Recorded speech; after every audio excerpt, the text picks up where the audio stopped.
Assalamualaikum warahmatullahi wabarakatuh. Alhamdulillahirrabbilalamin. Wassalatu wassalamu ala asyrafil anbiya'i wal mursalin wa ala alihi wa sahbihi ajmain. Amma ba'du. Puji syukur kita panjatkan atas kehadiran Allah Subhanahu wa Ta'ala yang telah memberikan kita kesehatan dan juga kesempatan sehingga dapat berkumpul di ruangan dan di waktu yang berbahagia ini. Salawat dan salam kita sanjung sajikan ke pangkuan Nabi besar Muhammad sallallahu alaihi wasallam yang telah membawa kita dari zaman jahiliyah ke zaman yang penuh dengan ilmu pengetahuan seperti yang kita rasakan pada hari ini. Yang kami hormati Bapak M. Indra Saputra dari Bank Indonesia Provinsi Aceh, yang kami hormati Dewan Juri, Profesor Raditya Sukma, Profesor Nazaruddin Awahid, Bapak Eka Budi Sulistyo, Bapak Yason Taufik Akbar, Gus Robitoh Alam Hadi, dan Bapak Rizaldi. Yang kami hormati pula peserta yang telah berkumpul dan juga berhadir di ruangan baik di Zoom maupun secara langsung pada pagi hari ini. Sebelum kita memulai acara kita pada hari ini, marilah kita dengarkan pembacaan doa yang akan langsung dilantunkan oleh Saudara Agus Ramadan. Kepada saudara dipersilahkan.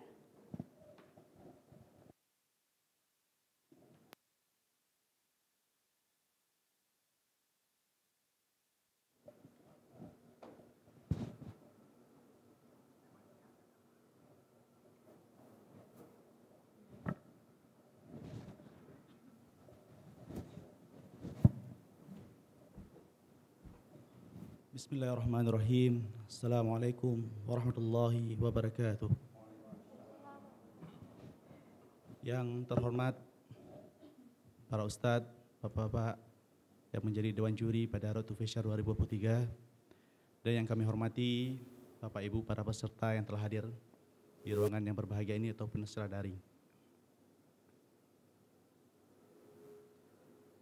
Marilah sejenak kita menundukkan kepala, menadah tangan, seraya bermunajat kepada Allah. Semoga acara kita pada hari ini diberkahi olehnya. A'udzu billahi minasyaitonir rajim. Bismillahirrahmanirrahim. Alhamdulillahirabbil alamin. Hamdan katsirin, hamdan na'imin, hamdan yuwafi ni'amahu wa yukafi'u majidah. Allahumma shalli ala sayyidina Muhammad wa ala ali sayyidina Muhammad. Ya Allah, kami berkumpul di sini atas segala nikmat yang Kau limpahkan. Kami bertobat atas segala dosa kami. Ampunilah kami. Ampunilah dosa kedua orang tua kami, para pemimpin kami, dan orang-orang saleh yang telah berjuang di jalan-Mu. Berikanlah petunjuk-Mu ya Rabb, sehingga kami selalu melangkah ke jalan yang benar yang Engkau tunjukkan. Ya Rashid, jadikanlah kami hamba-Mu yang cinta ilmu. Kuatkan kami untuk selalu menjunjung tinggi kebenaran, menjalankan nilai-nilai strategis untuk kemuliaan. Jauhkan kami dari segala kelemahan, kemalasan, dan dari segala fitnah dan cobaan yang tidak dapat kami mengatasinya. Ya Allah, lindungilah kami dan keluarga kami, dan juga para pemimpin-pemimpin kami. Ya Awal, ya Akhir, berkahilah umur kami, sehingga mampu menjadikan diri dan pekerjaan kami bermanfaat bagi umat. Perbaikilah agama kami yang merupakan pelindung dari segala urusan kami. Perbaikilah dunia kami yang merupakan tempat kehidupan kami.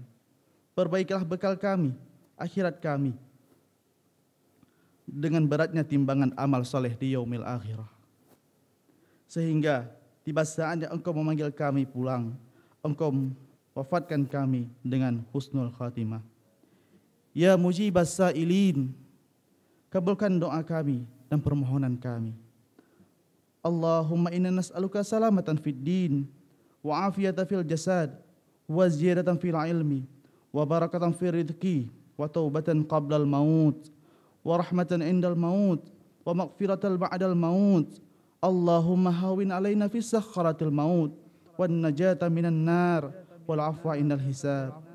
ربنا آتنا في الدنيا حسنة وفي الآخرة حسنة وقنا عذاب النار. سبحان ربك رب العزة عما يصفون وسلام على المرسلين والحمد لله رب العالمين. السلام عليكم ورحمة الله وبركاته.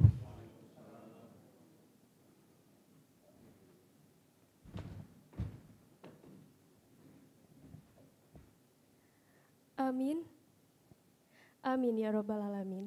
Semoga dengan pembacaan doa tadi, acara kita dapat dilaksanakan dengan lancar dan juga sukses. Selanjutnya, sambutan dari Kantor Perwakilan Bank Indonesia Provinsi Aceh yang akan langsung disampaikan oleh Bapak M. Indra Saputra. Kepada Bapak dipersilahkan.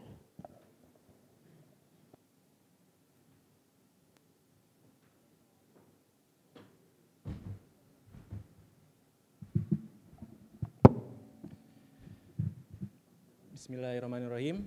Yang terhormat Dewan Juri Lembaga Ziswaf Unggulan. Yang pertama ada Prof. Nazaruddin Awahid. Kemudian yang kedua ada Prof. Raditya Sukma. Kemudian ada Bapak Eka Budi Sulistyo selaku Direktur Pendayagunaan Basnas. Dan juga tentunya pada Dewan Juri Pesantren Unggulan ada Bapak Rizaldi dari Dinas Pendidikan Daya. Kemudian Gus Robito Alam Hadi dari Pesantren Jabal Nur Riau dan Bapak Yason Taufik Akbar dari Departemen Ekonomi dan Keuangan Syariah. Sebelumnya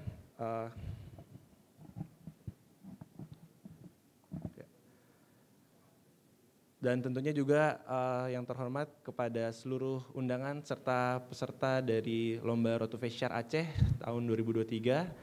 Assalamualaikum warahmatullahi wabarakatuh. Alhamdulillahirrabbilalamin, puji serta syukur kehadirat Allah Subhanahu wa Ta'ala karena berkat nikmat dan kasih sayangnya kita dapat berkumpul dalam kegiatan hari ini, yaitu penjurian Lomba Road to Fair Aceh tahun 2023 ini. Salawat serta salam juga marilah kita sanjungkan kepada Nabi Muhammad Sallallahu Alaihi Wasallam. Semoga kita para pengikutnya mendapatkan syafaat beliau di hari akhir kelak. Amin. Sebelumnya juga kami ingin mengucapkan terima kasih banyak kepada para dewan juri yang telah berkenan hadir dan berpartisipasi dalam kegiatan kali ini, baik yang hadir secara offline datang ke Hotel Hermes di Banda Aceh ini dan maupun juga kepada dewan juri yang hadir secara online. Dan kami juga ingin mengucapkan selamat kepada para peserta yang sudah lolos ke tahap selanjutnya dan berkesempatan untuk hadir di acara pada hari ini. Bapak Ibu sekalian, pertama-tama saya ingin menyampaikan latar belakang dari kegiatan Road to Fair 2023 ini.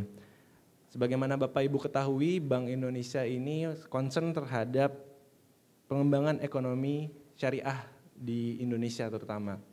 Dan berbagai strategi dilaksanakan oleh Bank Indonesia, salah satunya dengan mengadakan event yang berkaitan dengan ekonomi syariah. Nah, di Bank Indonesia itu sendiri memiliki beberapa kegiatan event ekonomi syariah. Yang pertama, dari ruang lingkup nasional dan internasional itu terdapat kegiatan yang bernama Indonesia Syariah Economic Festival yang biasanya dilaksanakan oleh Bank Indonesia di pusat, seperti itu. Nah, kemudian di cakupan regional itu ada yang namanya Festival Ekonomi Syariah. Nah, di Bank Indonesia sendiri membuat Festival Ekonomi Syariah ini dalam 3 regional. Yang pertama ada regional Sumatera, kemudian yang kedua Jawa, dan yang ketiga ada kawasan Timur Indonesia. Nah, di ruang lingkup yang lebih sederhana lagi ada Road to Fair. Nah, Road to Fair ini biasanya diselenggarakan per provinsi gitu. Nah, di tahun 2023 ini maka Bank Indonesia Provinsi Aceh yang menjadi co-host dari Fair Sumatera yang akan diadakan di Medan itu menyelenggarakan juga acara Road to Fair seperti itu. Salah satu kegiatannya itu adalah penjurian atau kegiatan perlombaan Road to Fair yang terdiri dari 7 perlombaan, mulai dari pesantren unggulan, lembaga ziswaf unggulan, kemudian juga ada Into Motion Fest yang merupakan lomba desain untuk fashion gitu kan. Kemudian juga ada lomba MTQ, lomba nasyid dan sebagainya seperti itu. Yang diharapkan dari kegiatan-kegiatan ini akan menggaungkan isu-isu ekonomi syariah yang kemudian nantinya di lingkup kebijakan baik dari nasional maupun internasional itu semakin dikenal dan semakin menjadi sebuah mainstream dalam sebuah kebijakan seperti itu. Dan diharapkan juga khususnya untuk di perlombaan kali ini bisa membuka ide-ide baru terkait dengan pengembangan ekonomi syariah maupun bagaimana para peserta dan bahkan mungkin Dewan Juri sendiri itu bisa membuka jaringan-jaringan untuk pengembangan ekonomi syariah. Mungkin itu yang dapat kami sampaikan. Sekali lagi terima kasih banyak kepada para Dewan Juri dan peserta yang sudah hadir. Semoga acara ini bisa bermanfaat dan insya Allah pada akhirnya juga memberikan kontribusi kepada ekonomi syariah baik di Indonesia maupun di Aceh. Demikian, wabillahi taufiq wal hidayah. Wassalamualaikum warahmatullahi wabarakatuh.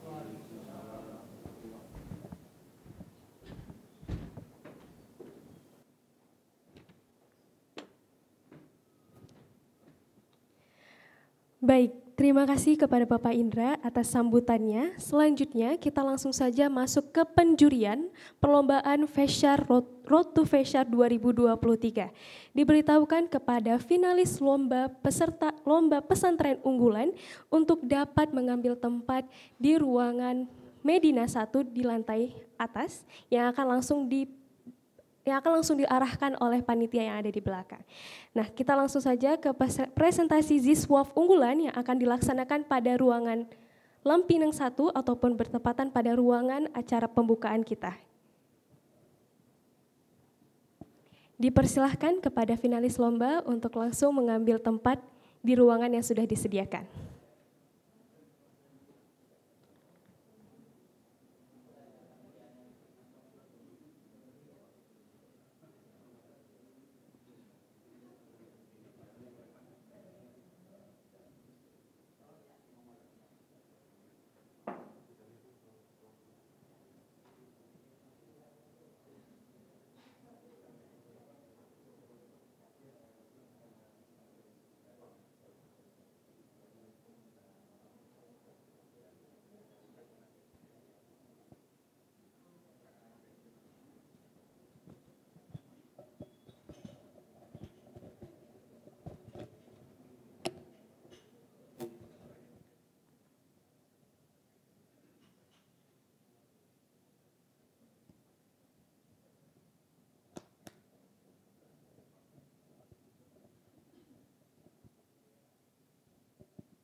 Baik, kepada para finalis lomba Ziswaf unggulan, sebelum kita masuk ke penjurian perlombaan, izinkan saya untuk memperkenalkan para dewan juri yang telah berhadir langsung di tempat dan juga via online Zoom meeting.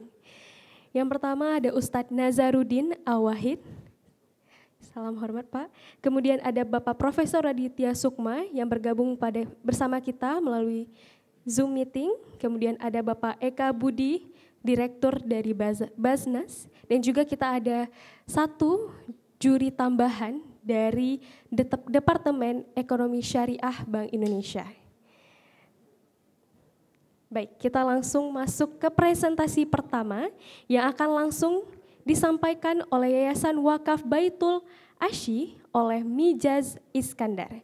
Kepada Bapak Mijaz Iskandar dipersilahkan.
Gimana?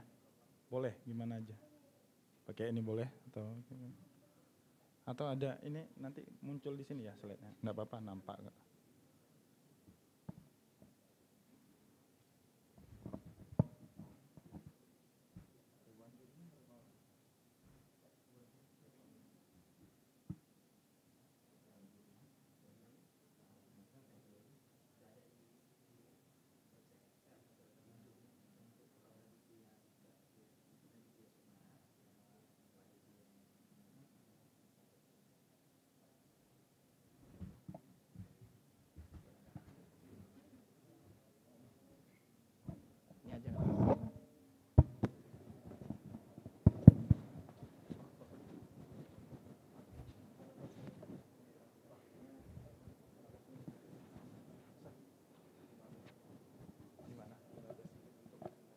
Presentasi 15. Nanti ada kodenya ya.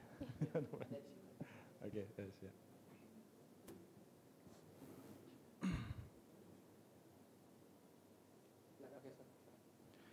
Bismillahirrahmanirrahim. Assalamualaikum warahmatullahi wabarakatuh.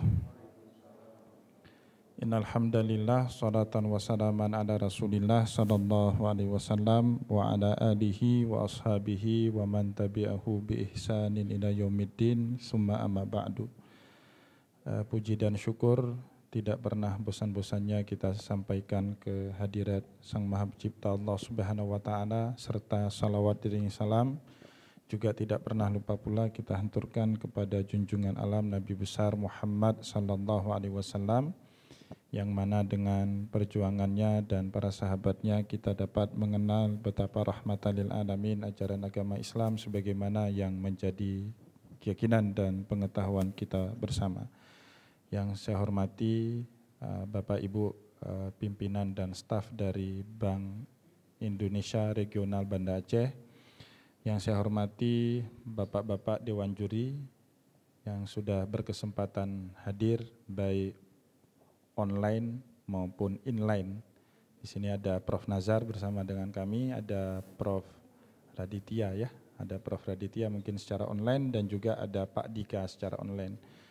Dan juga semua yang saya banggakan dan muliakan hadirin dan hadirat yang sudah berkesempatan untuk mengikuti Road Festival Ekonomi Syariah yang diselenggarakan oleh Bank Indonesia Regional Provinsi Aceh.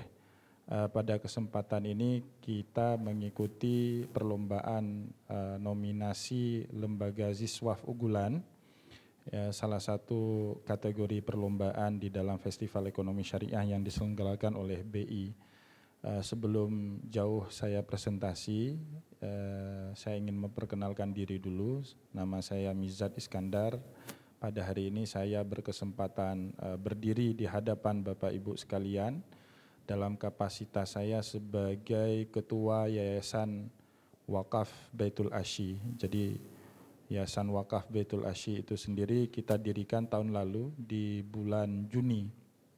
Jadi usianya belum genap 1 tahun sebenarnya. Dan landasan kita membuat yayasan itu karena mengingat jamaah haji Aceh itu dari tahun 2005 pertama mendapatkan wakaf dari lembaga wakaf Habib Boga Baitul Asy yang ada di kota Mekah Al-Mukarramah.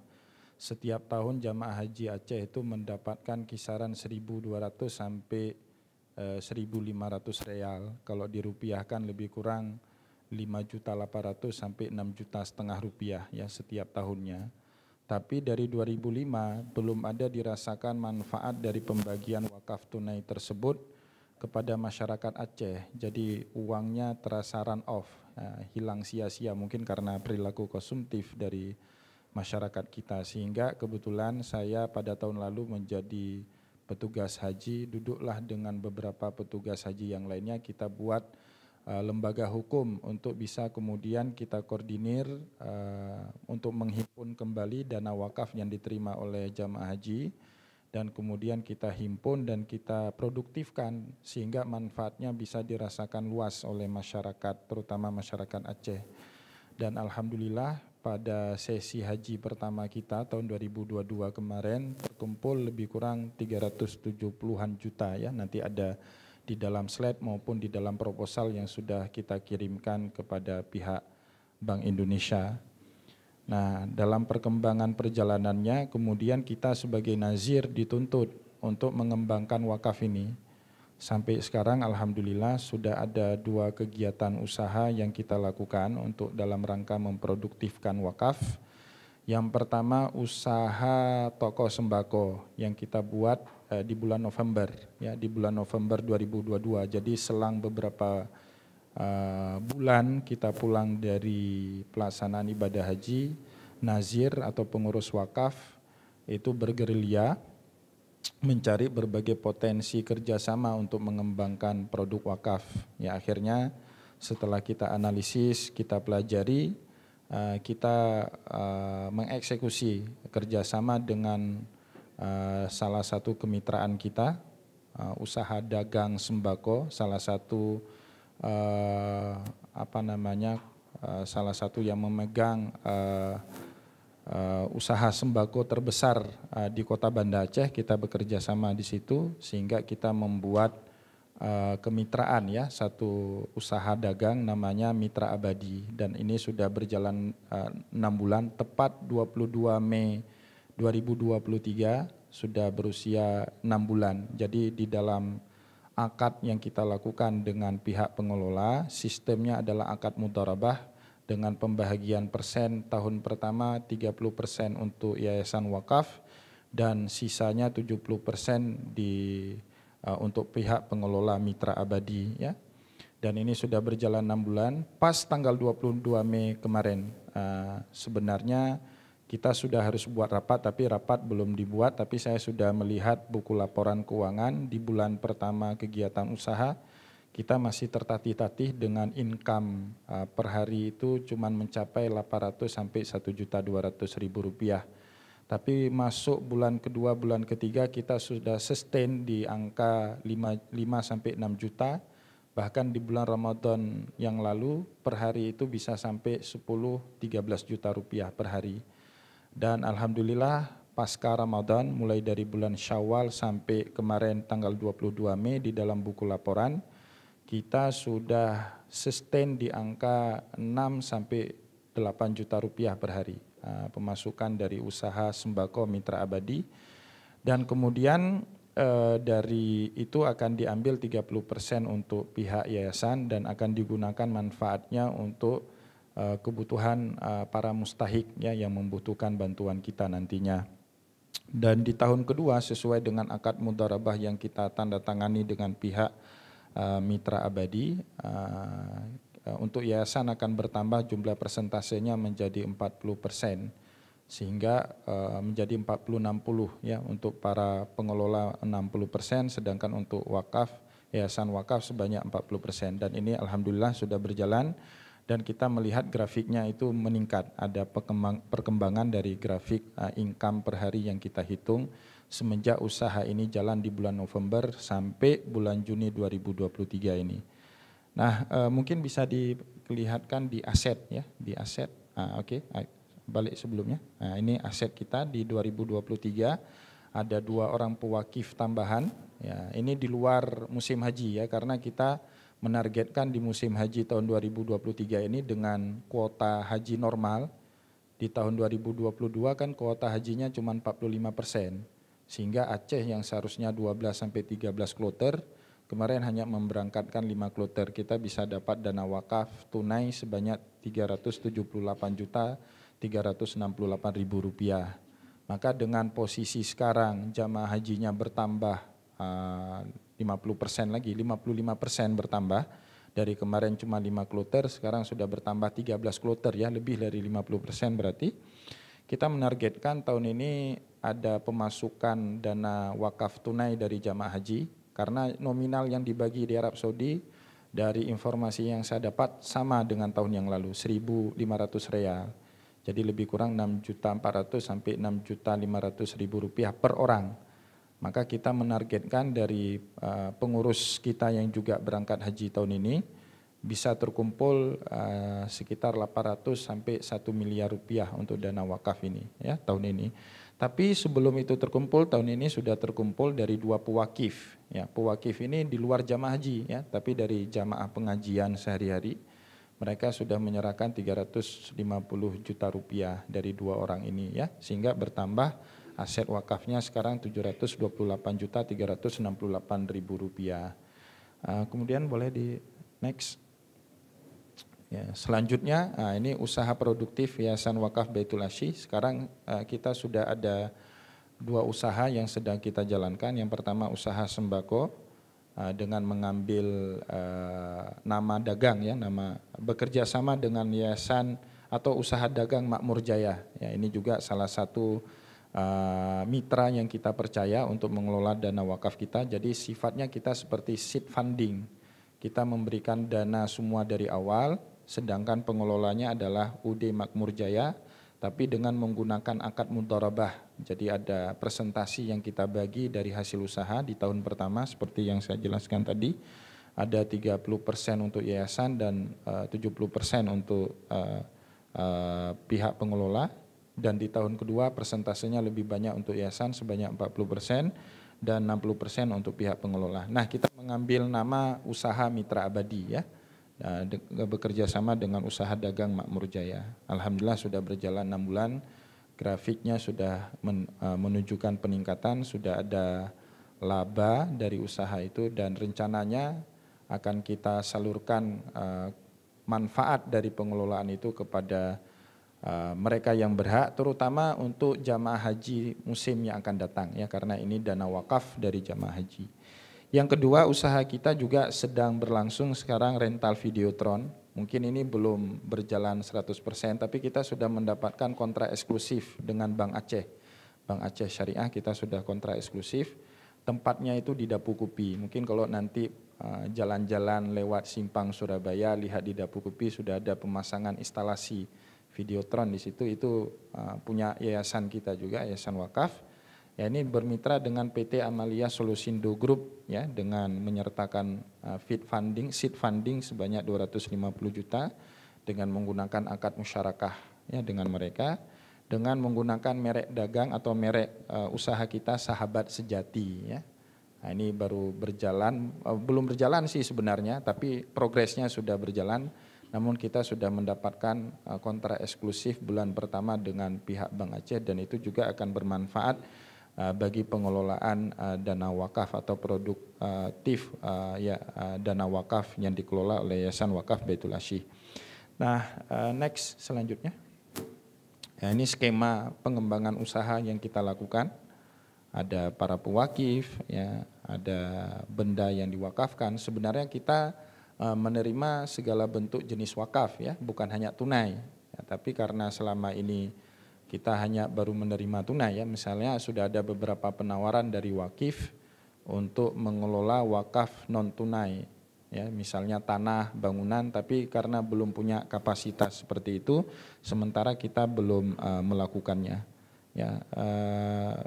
Mungkin coba dikembalikan dulu di previous sebelumnya. Nah, tadi ada yang terlewat. Nah, ini skema wakaf produktif dan wakaf khairi. Sebelumnya di wakaf khairi ya, ini wakaf khairi itu wakaf yang habis pakai ya, konsumtif, dia tidak bisa diproduktifkan. Biasanya kalau di Aceh itu dalam studi kita, wakaf khairi itu banyak kepada 3 lembaga ya, masjid, pesantren atau madrasah ataupun pemakaman kuburan. Jadi biasanya masyarakat memberikan wakaf tanah atau bangunan untuk masjid. Itu biasanya wakafnya tidak bisa diproduktifkan karena memang untuk tujuan social benefit ya, bukan untuk diproduktifkan. Di Arab Saudi sendiri wakaf khairi ini berada di Kementerian Wizaratul Irsyad wa Da'wah Al-Islamiyah. Misalnya ada orang wakaf masjid ya, seperti Masjid Syekh Bin Baz ya di daerah Raudah, itu wakaf dari ulama besar Arab Saudi Syekh Bin Baz, itu dikelola di bawah Wizaratul Irsyad wa Da'wah Al-Islamiyah. Atau Masjid Aisyah Sulaiman Ar-Rajhi milik seorang bankir kaya Arab Saudi, dia mewakafkan masjid. Nah, itu sifatnya social benefit, jadi tidak bisa diproduktifkan, tidak bisa dikembangkan. Atau juga bisa berbentuk madrasah atau pesantren, ya kan banyak masyarakat patungan urunan dana wakaf per meter sekian, ya itu tidak bisa diproduktifkan. Dan yang terakhir, orang kita Aceh ini banyak mengembangkan atau memberikan wakaf dalam bentuk tanah kuburan atau makam. Nah, ketiga hal ini sulit untuk bisa diproduktifkan karena memang tujuannya bukan untuk produktif, tapi lebih kepada social benefit. Next. Selanjutnya ada satu lagi wakaf produktif, dan ini yang kita pilih, ya, Yayasan Wakaf Baitul Asy ini memilih bergerak di bidang ini. Jadi kita juga waktu mendapatkan dana wakaf itu mendapatkan beberapa penawaran dari lembaga keuangan. Ada beberapa lembaga keuangan yang menawarkan kepada kita untuk menempatkan dana kita itu di lembaga mereka, ya, dalam berbagai bentuk. Bahkan ada juga yang menawarkan untuk menjadi pemegang saham, ya, menjadi pemegang saham baik dalam bentuk reksadana, surat berharga, sukuk dan seterusnya. Tapi setelah kita rapatkan dengan pengurus, akhirnya kita lebih prefer, lebih condong untuk mengelolanya ke sektor real. Jadi kan kalau sektor jasa keuangan itu belum real, ya. Tapi yang namanya sektor real itu ya sektor yang jelas usahanya, seperti tadi usaha sembako ataupun rental videotron, ya. Next, selanjutnya di gambar tadi mungkin next lagi. Ini beberapa usaha kita. Ya, kantornya bertempat di Jalan Dr. Andes Mr. Dr. Haji Muhammad Hasan Batoh, ya. Kita masih numpang kantor dengan kantor Katana Travel. Jadi di bawahnya itu kantor Katana Travel, di atasnya adalah kantor kita. Nah, kerepotan kita itu karena dana wakaf itu tidak boleh habis, tidak boleh digunakan untuk barang pakai habis. Jadi tidak bisa kemudian dana wakaf yang terkumpul tadi untuk membiayai kebutuhan operasional kantor, ya, misalnya beli meja atau beli laptop, itu enggak boleh digunakan untuk itu karena dananya itu harus dimanfaatkan, harus lestari, ya, karena definisi wakaf itu sendiri dalam Islam habsul mal fisabilillah, menahan harta untuk kepentingan Allah Subhanahu wa taala, ya. Jadi yang boleh kita manfaatkan mungkin nanti dari hasil manfaat dari wakaf itu sendiri, ya. Ini juga ada toko kita Mitra Abadi, dan alhamdulillah di bulan Januari lalu atau Februari kita sudah mendapatkan penghargaan dari Bapeda, Badan Pembangunan Daerah Aceh, sebagai salah satu contoh yayasan wakaf produktif yang dijadikan role model untuk pengembangan wakaf produktif untuk seluruh provinsi Aceh. Mungkin itu yang bisa saya presentasikan. Ada sisa waktu 20 detik, saya distribusikan kepada panitia. Sekian, semoga ada manfaatnya. Wabillahi taufiq wal hidayah, wallahu muwaffiq ila aqwamit thariq, wa nasru minallahi fatun karim. Wassalamualaikum warahmatullahi wabarakatuh. Waalaikumsalam. Baik, terima kasih kepada Bapak Mijas Iskandar atas presentasinya. Kita langsung saja ke sesi tanya jawab yang akan langsung ditanyakan kepada Dewan Juri kita, kepada finalis kita pada hari ini, yaitu dari Bapak Profesor Raditya Sukma, Profesor Dr. Raditya Sukma.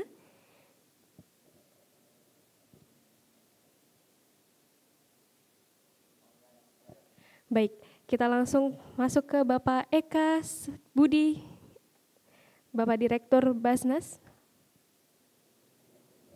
Tidak ada.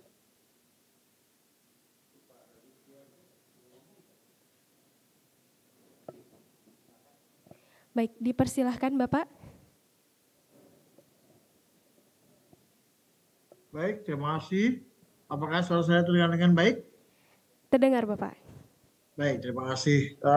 Assalamualaikum Ustaz. Waalaikumsalam warahmatullahi wabarakatuh. Ya, luar biasa pemaparannya dan beberapa hal yang berkaitan dengan kegiatan yang dilaksanakan sudah memberikan hal yang sangat bagus. Saya rasa Yayasan Wakaf Baitul Asy sangat jeli sekali untuk melihat kegiatan wakaf yang bisa dikembangkan berkaitan dengan sembako dan videotron, yang tentunya menjadi bagian yang penting dalam peningkatan income generating dari warga, dari para mustahik. Ada beberapa hal yang perlu saya gali lebih lanjut. Yang pertama adalah tentang bagaimana yayasan melakukan asesmen terhadap para mustahik. Itu yang pertama. Kurang jelas. Kemudian yang kedua, Yang pertama tadi agaknya kurang jelas saya tangkap. Iya. Prof. Yang pertama adalah bagaimana langkah-langkah melakukan asesmen Assessment, baik. Asesmen terhadap para mustahik. Ya.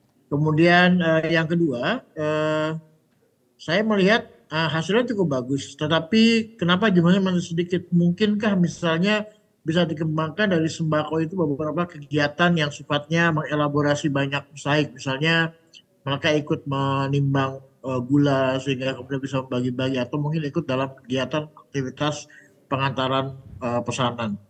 Kemudian yang ketiga yang mungkin perlu saya dapat adalah bagaimana dampak dari hasil program dan keberlanjutannya, Tat. Itu tiga itu, Tat. Sementara terima kasih. Berlanjutan, baik. Terima kasih. Langsung dijawab atau gimana? Baik, boleh langsung dijawab. Boleh langsung dijawab. Terima kasih Prof atas pertanyaannya. Yang pertama mengenai asesmen mustahik. Ya, sebenarnya kita sudah dapat keuntungan di 6 bulan pertama hasil pengelolaan wakaf kita itu dengan merek dagang Mitra Abadi.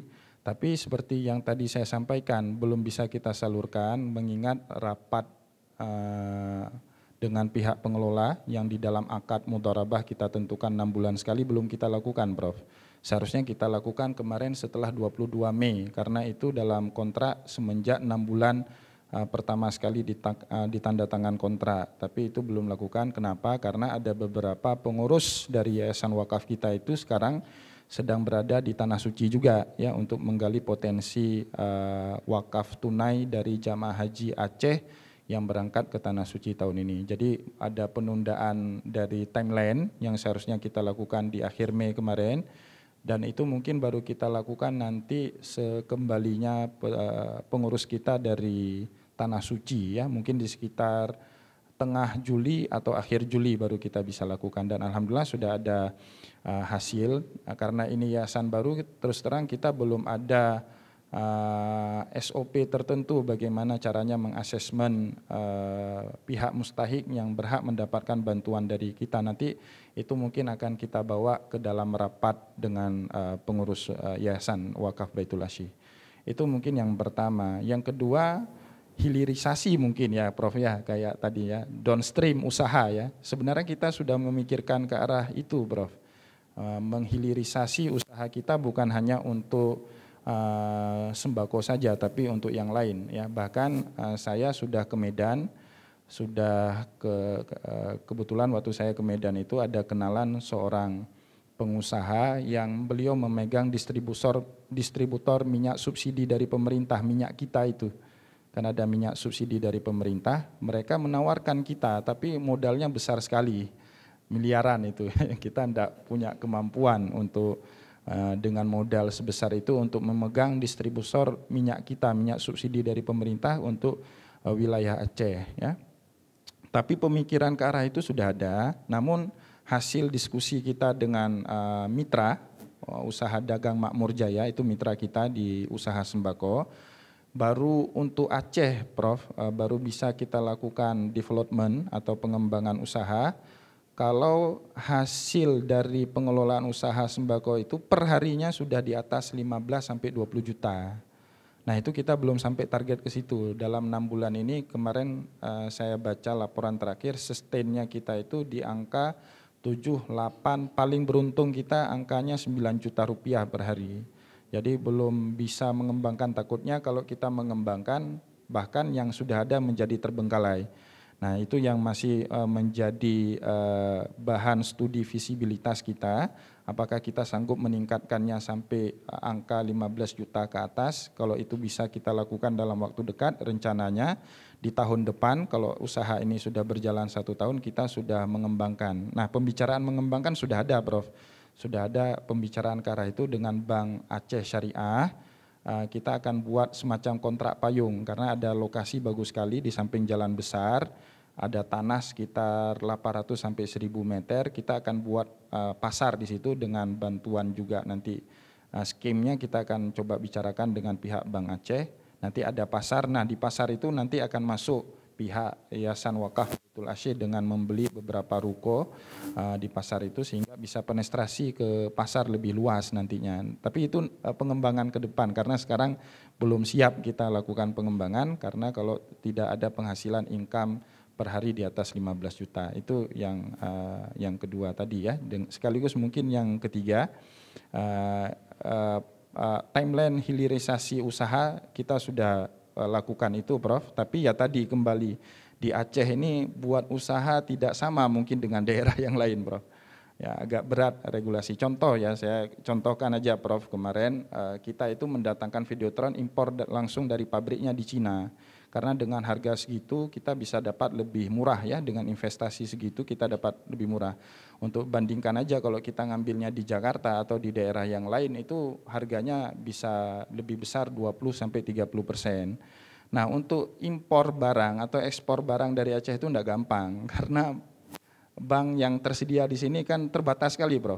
Ya, bank saya kebetulan merasakan langsung ya bagaimana keterbatasan fasilitas transfer ke luar negeri dengan bank yang ada di Aceh itu, sehingga kita harus pinjam rekening kawan bank swasta terbesar di Indonesia kita pinjam untuk bisa lakukan jual beli impor barang itu ya. Ini mungkin yang pihak BI juga bisa jadi bahan masukan ya.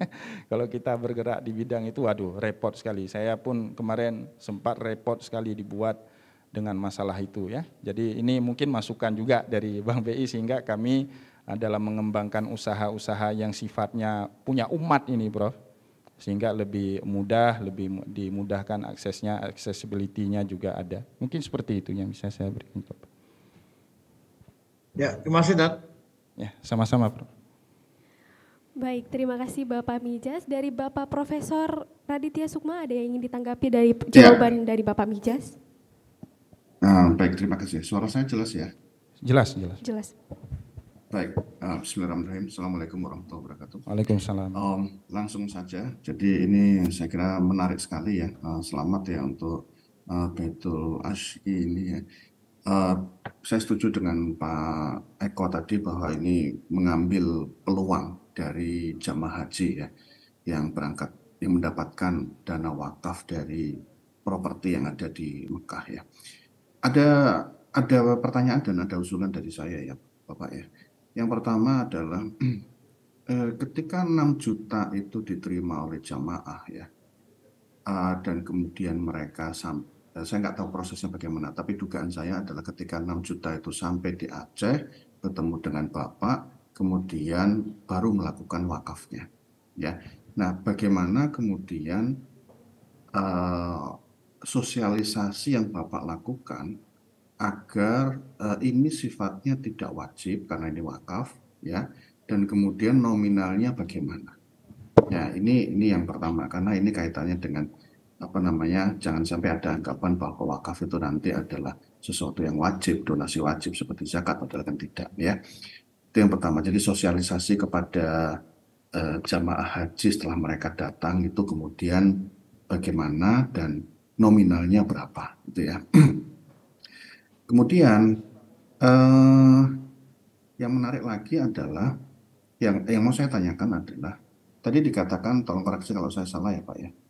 Jadi ketika wakaf itu sudah diserahkan kepada Bapak, kemudian Bapak melakukannya untuk real sektor, terus kemudian ada laba, nazir dalam hal ini adalah Bapak sendiri adalah 40% dari labanya itu ya.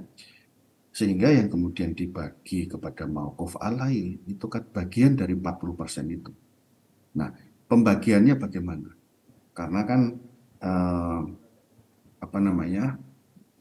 ada peraturan misalnya 10% ya, kemudian ada yang lainnya, bahkan ada yang beberapa nazir yang saya ketemui ya, salah satunya itu tidak hanya 10%, 10% itu hanya itu untuk nazirnya, tapi ada lagi alokasi yang lain itu adalah maintenance infrastruktur, karena kebetulan adalah sesuatu seperti mesin kalau tidak salah gitu yang harus di-maintain itu diambil dari situ, terus kemudian sisanya baru untuk mauquf alai.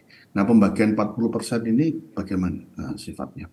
Jadi pertanyaan saya cuma 2 itu aja, tapi saran saya ini di luar 2 itu Pak ya, ini saran saya Pak ya. Mungkin ada baiknya sosialisasi itu kepada keseluruhan jamaah sebelum berangkat, agar mereka itu sudah di awal sudah menyiapkan dananya ya. Kemudian yang kedua adalah usulan saya yang kedua itu adalah mohon nanti dalam rapat-rapat Bapak dipertimbangkan namanya wakaf mustarok, ya. Jadi kan ada wakaf khairi, terus kemudian wakaf untuk publik, ya, ya. Wakaf mustarok itu kan gabungan. Kenapa kok kan saya mengusulkan wakaf mustarok? Karena jamaah yang nantinya akan berwakaf kepada Bapak, kalau dia wakafnya adalah wakaf mustarok, maka ahli akan mendapatkan haknya. Berarti siapa? Anaknya. Bisa jadi bahwa anaknya nanti akan berhaji, ya, 10 tahun lagi, 20 tahun lagi dari bapaknya itu. Sehingga ketika kemudian wakaf mustarok ini mendapat bagiannya, ahli itu mendapat bagiannya, dia akan bisa mendapatkan dana untuk pergi haji lagi. Ya, nah itu saya kira akan menarik sekali Pak ya. Walaupun mungkin nominalnya tidak terlalu besar, tetapi kan paling tidak cukup untuk sangu ya, untuk selama ada di Mekah dan lain sebagainya itu. Yang terakhir, usulan saya adalah tadi saya lihat ada mitra abadi dan juga bisnis-bisnis yang lain yang kolaborasi ya. Ini kaitannya dengan awareness ya, kaitannya dengan bagaimana kita bisa bersosialisasi kepada masyarakat. Nah, ketika mitra abadi ini juga terlibat dalam bisnis wakaf, maka ada baiknya juga ada kata-kata wakafnya. Misalnya, mitra abadi kurung buka bisnis wakaf kurung tutup. Artinya tulisan-tulisan wakaf itu haraplah ada di setiap entitas bisnis yang melakukan wakaf. Karena ini kaitannya dengan agar masyarakat luas bisa tahu dan lain sebagainya. Itu usulan saya ya. Jadi yang pertama itu tadi bagaimana sosialisasinya, pembagian 6 jutanya itu bagaimana, dan pembagian 40% yang Bapak terima itu bagaimana. Itu mungkin yang pertanyaan dari saya. Terima kasih. Terima kasih. Boleh langsung dijawabnya. Pertama mengenai masalah sosialisasi. Kebetulan tahun yang lalu saya salah seorang petugas haji Pak. Petugas haji yang berangkat bersama jamaah petugas kloter.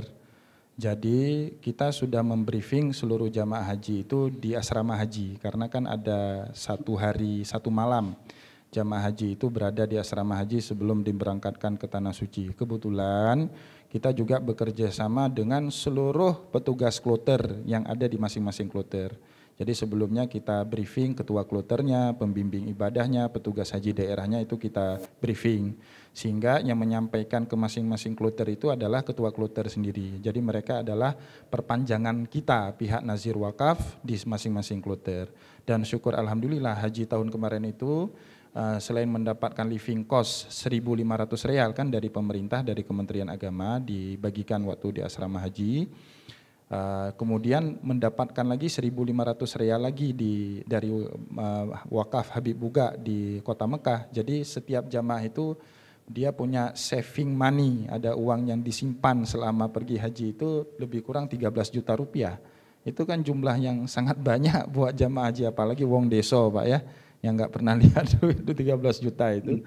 Apalagi tahun kemarin itu haji pertama, makan 3 kali sehari itu ditanggung sama pemerintah. Jadi uangnya memang otomatis tersimpan, nggak terpakai itu uangnya. Maka kemudian sebelum uang itu dibagi, kebetulan kita kerjasama juga dengan pihak Nazir Wakaf di Mekah Pak. Ada 2 orang, Dr. Abdul Rahman dengan Dr. Abdul Latif Baltu. Kita kerjasama, kita kasih tahu ini ada program seperti ini dari kami. Setelah nanti dibagi wakafnya, izin kami bicara terlebih dahulu, memberikan sosialisasi sekali lagi kepada jamaah haji. Itu kita kumpulkan jadi di hotel itu ada musala di lantai 13 itu lumayan besar, muat 393 orang per kloter. Nah sebelum datang Dr. Abdul Latif Baltuh untuk membagikan wakaf itu, kita minta izin dari petugas kloter untuk berbicara kepada jamaah. Ini silahkan monggo kalau mau diwakaf kembali, kita ada lembaganya, ada izinnya, ada badan hukumnya. Dan kita ikrarkan Pak, ada itu semacam surat ikrar wakaf, dia tanda tangan resmi, diketahui ada saksinya 2 orang seperti itu. Nah jadi nominalnya Atau ikrar wakaf ya? Gimana? Atau ikrar wakaf maksudnya? Ada, ikrar wakafnya tertulis Pak. ada dokumen tertulisnya, dia nominalnya berapa, 1.000 riyal atau 1.500 riyal atau berapa, itu ada aktenya semua. Nah itu semuanya sukarela dari jamaah kita, enggak patok. Ada yang bahkan kasih 2.000 real Pak, jadi dia dapat 1.500 tapi dia wakaf kemudian sebanyak 2.000 real. Ada juga yang hanya sekedar 10 riyal. Mungkin ini karena waktunya sudah habis. Terima kasih Pak atas masukan-masukannya. Sebenarnya di entitas bisnis kita itu ada tulisan Mitra Abadi. Kalau boleh nanti slide-nya dibagi.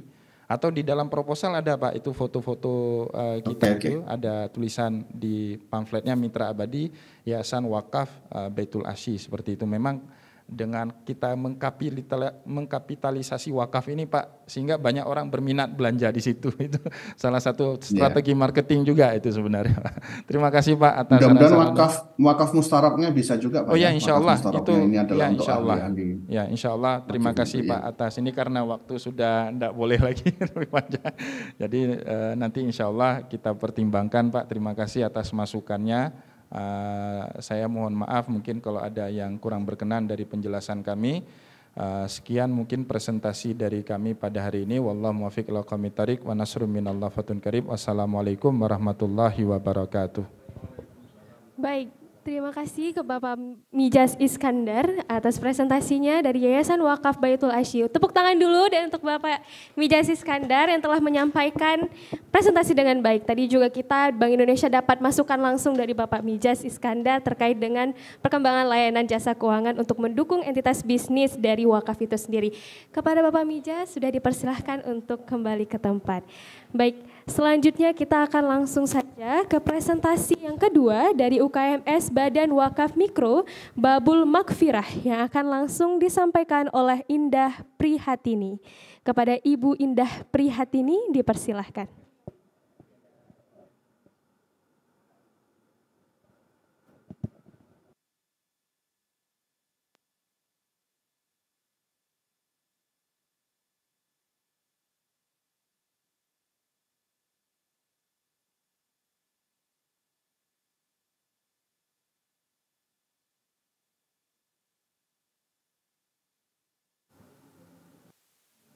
Bismillahirrahmanirrahim. Assalamualaikum warahmatullahi wabarakatuh. Puji dan syukur kepada Allah, salawat salam kepada Rasulullah, uswah dan qudwah kita semuanya. Yang saya hormati Bank Indonesia selaku panitia pelaksana, kemudian Dewan Juri yang saya hormati, Pak Profesor Azhar yang hadir saat ini, guru saya di FEBI, kemudian dosen saya di FEBI, kemudian para Dewan Juri yang hadir saat online. Perkenalkan, nama saya Indah Prihatini, saya dari Bank Wakaf Mikro Aceh. Oke ya.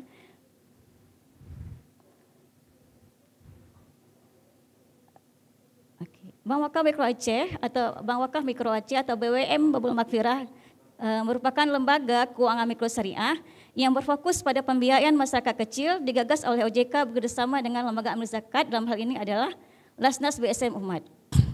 Kemudian Bank Wakaf Mikro ini didirikan pada tahun 2019, akan tetapi diresmikan oleh Komisioner OJK Pusat pada tanggal 8 April 2022 karena berdampak konflik yang kita alami pada saat itu. Kemudian Bank Wakaf Mikro Babul Makfirah beralamat di Pesantren Babul Makfirah, yaitu tepatnya di Kecamatan Kota Baru, Kabupaten Aceh Besar.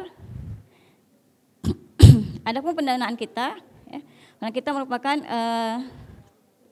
dari tujuan Bank Wakaf Mikro. Tujuan Bank Wakaf Mikro Babul Makfirah itu yang pertama, dalam ajaran Islam, wakaf berfungsi untuk mewujudkan potensi dan manfaat ekonomi serta benda wakaf untuk kepentingan ibadah dan untuk memajukan kesejahteraan umum. Hal ini searah dengan tujuan dari pendirian Bank Wakaf Mikro ini. Bank Wakaf Mikro bertujuan mendirikan akses permodalan atau pembiayaan serta pendampingan bagi masyarakat kecil atau miskin di sekitar pesantren Babul Makfirah yang belum memiliki akses lembaga keuangan formal. Jadi wilayah cakupannya hanya sekitar pesantren Babul Makfirah. Biasanya dia 5 km di sekitar pesantren Babul Makfirah. Adapun misi Bank Wakaf Mikro Makfirah Aceh ini itu memberdayakan ekonomi kecil masyarakat miskin yang tinggal di sekitar pesantren dengan mendorong mengembangkan dan pertumbuhan usaha mikro dan memberikan bantuan permodalan sekaligus akses terhadap pasar. Kemudian prinsip Bank Wakaf Mikro yaitu saling tolong menolong, yaitu di mana dana berasal dari wakaf, donasi wakaf dari perusahaan, CSR atau lembaga masyarakat lainnya atau lembaga atau masyarakat perorangan. Ini lembaga ini legalitas hukum kita yaitu Badan Hukum Bank Wakaf Mikro itu koperasi jasa, izin usahanya adalah lembaga keuangan mikro syariah. Ini organisasi kita. Kita memiliki Dewan Pengawas Syariah, yaitu Ustadz Masroh Haidi, kemudian pengurus Ustadz Azril, Bendahara Ustadz Yuda, Sekretaris Ustadz Asradi, kemudian manajer Pak Ajis, Supervisor Darmiyati dan administrasi. Sedangkan saya adalah pendamping Bank Wakaf Mikro Lasnas BSM Umat. Nah, ini karakteristik yang agak sedikit berbeda dari lain. Bank Wakaf Mikro itu memiliki model bisnis. Dia yang pertama adanya program pemberdayaan. Kemudian masyarakat yang diberi pemberdayaan wajib mengikuti proses pemberdayaan dan pendampingan. Kemudian pembiayaan tanpa anggunan. Jadi kemudian berbasis kelompok. Ya, jadi semua nasabah kita harus mengikuti mekanisme yang kita tetapkan. Yaitu di sini ada mekanisme. Okay.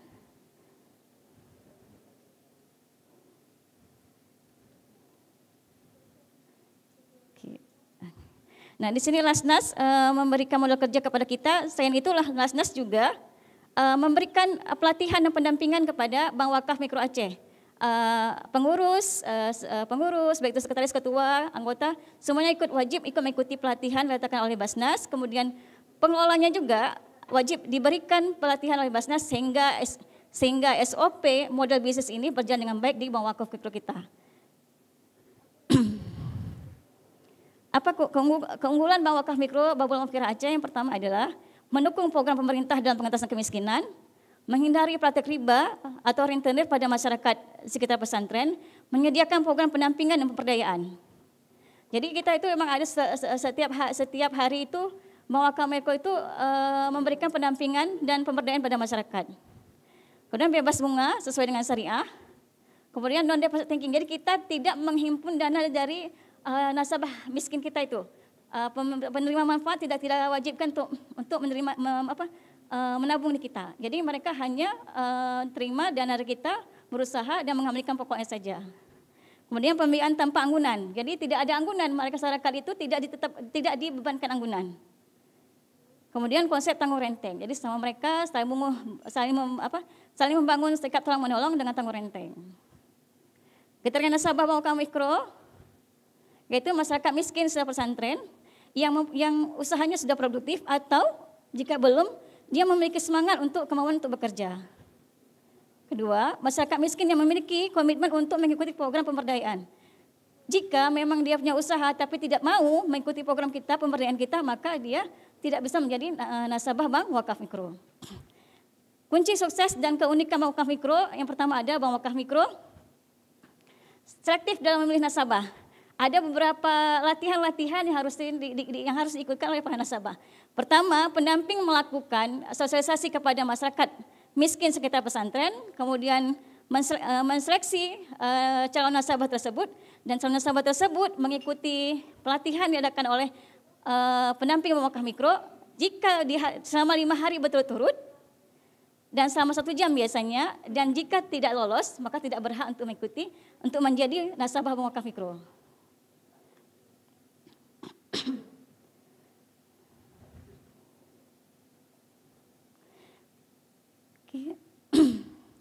Nah, pendampingan, jadi kita itu ada namanya KUMPI, kelompok usaha sekitar pesantren. KUMPI itu biasanya terdiri 1 sampai 3 orang, dan KUMPI dan ada HALMI. HALMI itu itulah setiap hari mereka mendapatkan pendampingan, melakukan setoran di HALMI, halaqah mingguan namanya. Jadi halaqah mingguan itu adalah kumpulan dari beberapa KUMPI. Jadi KUMPI itu yang bisa dilihat di skemanya.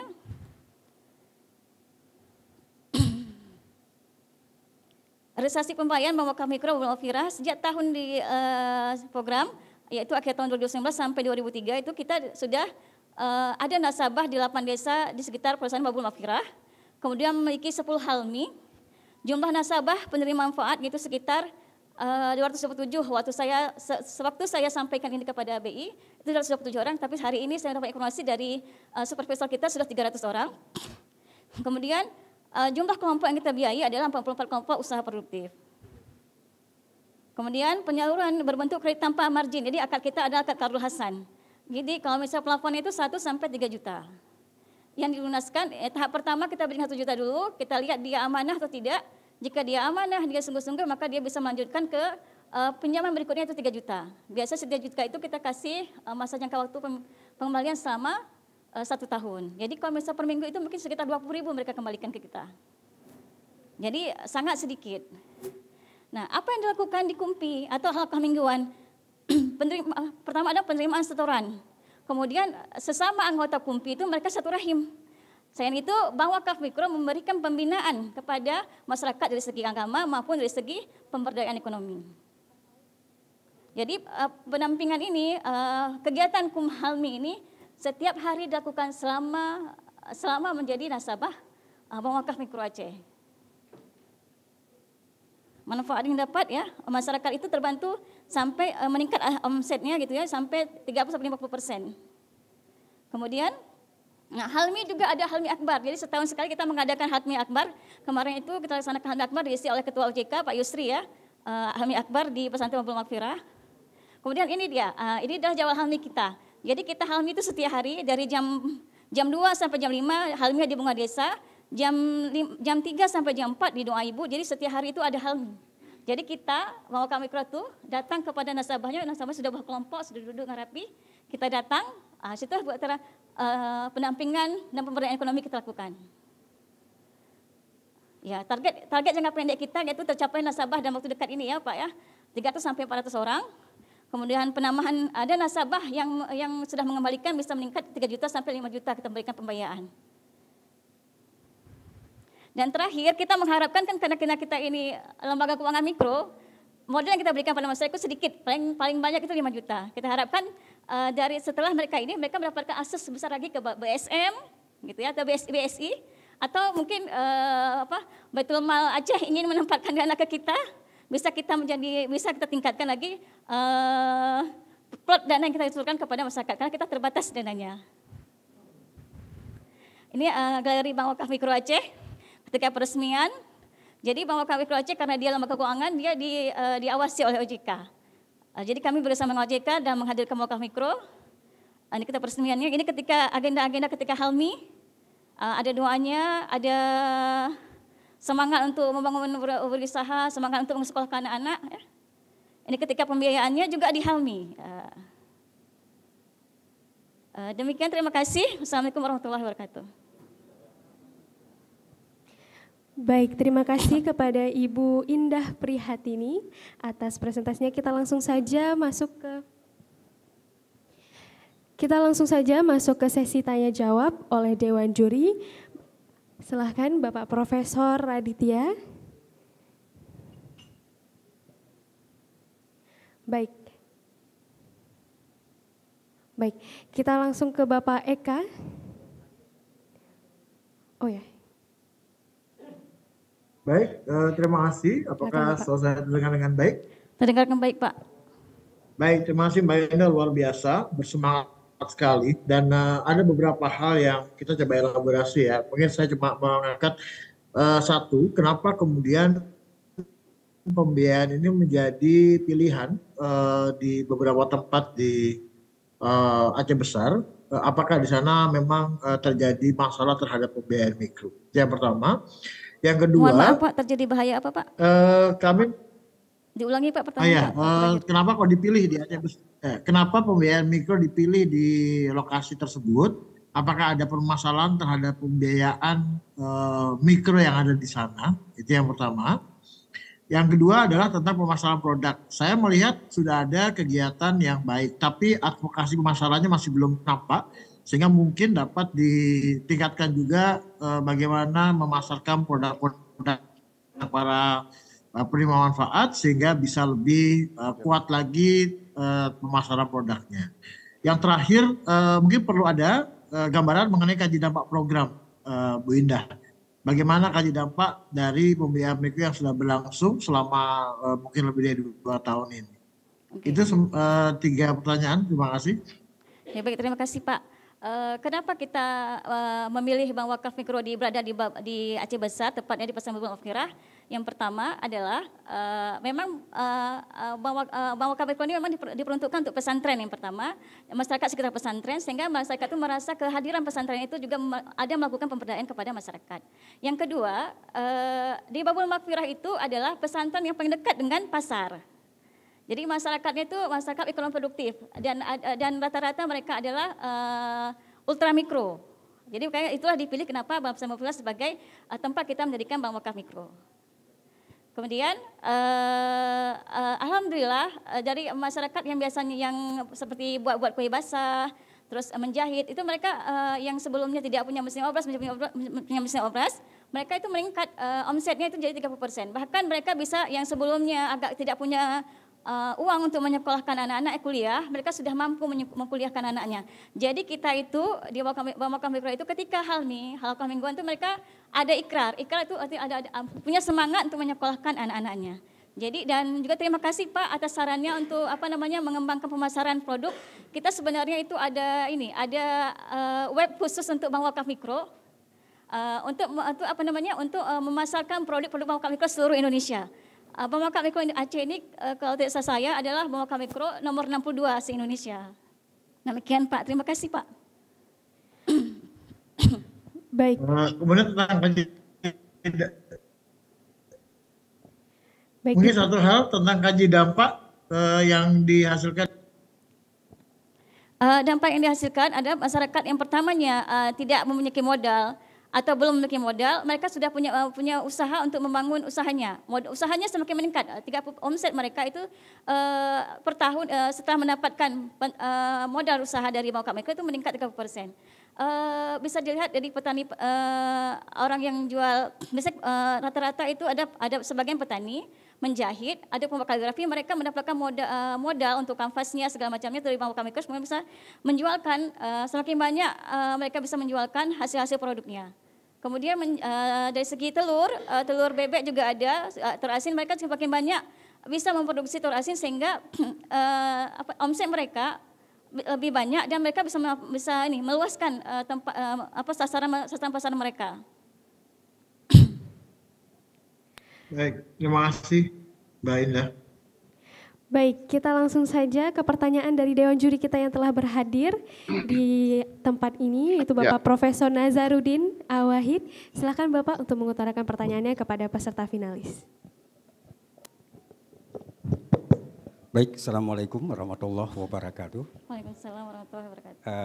Oke, terima kasih atas waktu yang diberikan. Juga ini ada Prof. Radit, ya, saya kira kita sudah nggak ketemu udah lama nih Prof. Radit. Ya. Barangkali ini kesempatan kita ketemu ini. Jadi Pak Eka, ya barangkali ya sudah lama juga kita nggak ketemu ya dari Banas gitu ya. Barangkali ini peluang kita bertemu ya sambilan kita akan mencoba untuk memberikan masukan kepada teman-teman yang sedang giat bergerak dalam bidang Ziswaf ini. Jadi baik Saudari Indah Prihatini, ya, Saudari Indah, iya, iya, iya, iya, oke, baik, oke.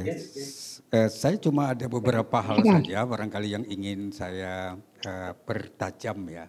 Dari apa saya melihat bagus sekali sudah. Yang pertama saya tidak jelas tadi memahami bahwa sumber dana ya ini kan ada apa namanya apakah dari zakat, dari wakaf, dari apa namanya sumbangan, dari bermacam-macam, barangkali ini Bu Indah ini tidak jelas tadi. Dan yang kedua, kalau memang itu dari sumbernya, sekarang berapa sih omsetnya yang sedang berjalan sekarang, sehingga ini memudahkan. Jadi jangan-jangan nanti masih sangat mikro dia sangat apa. Oke, ini yang pertama. Jadi dari sumber dan jumlah barangkali.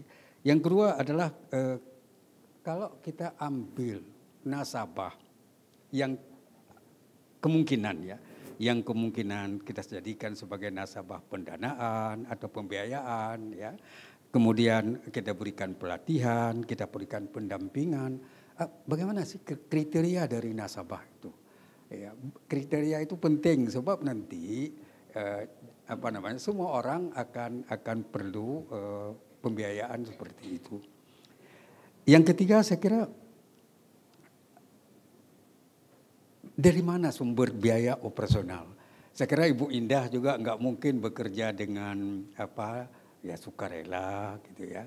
Atau paling kurang lama-kelamaan kerja sukarela itu akan jenuh gitu ya. Jadi sumber itu barangkali perlu dipikirkan. Saya kira ini saja Ibu Indah, terima kasih. Assalamualaikum warahmatullahi wabarakatuh. Baik Pak, terima kasih. Mungkin bisa balik ke slide. Langsung, boleh. Baik, langsung dijawab Ibu. Di slide-nya bisa lihat ya. Di slide. Slide yang pertama di halaman pertama ya. Oke.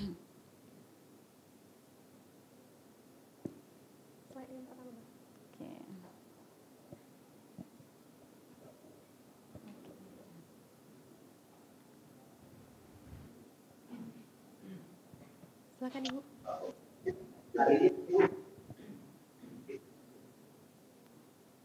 Di sini Pak, donatur kita adalah Lasnas BSN Umat, Pak.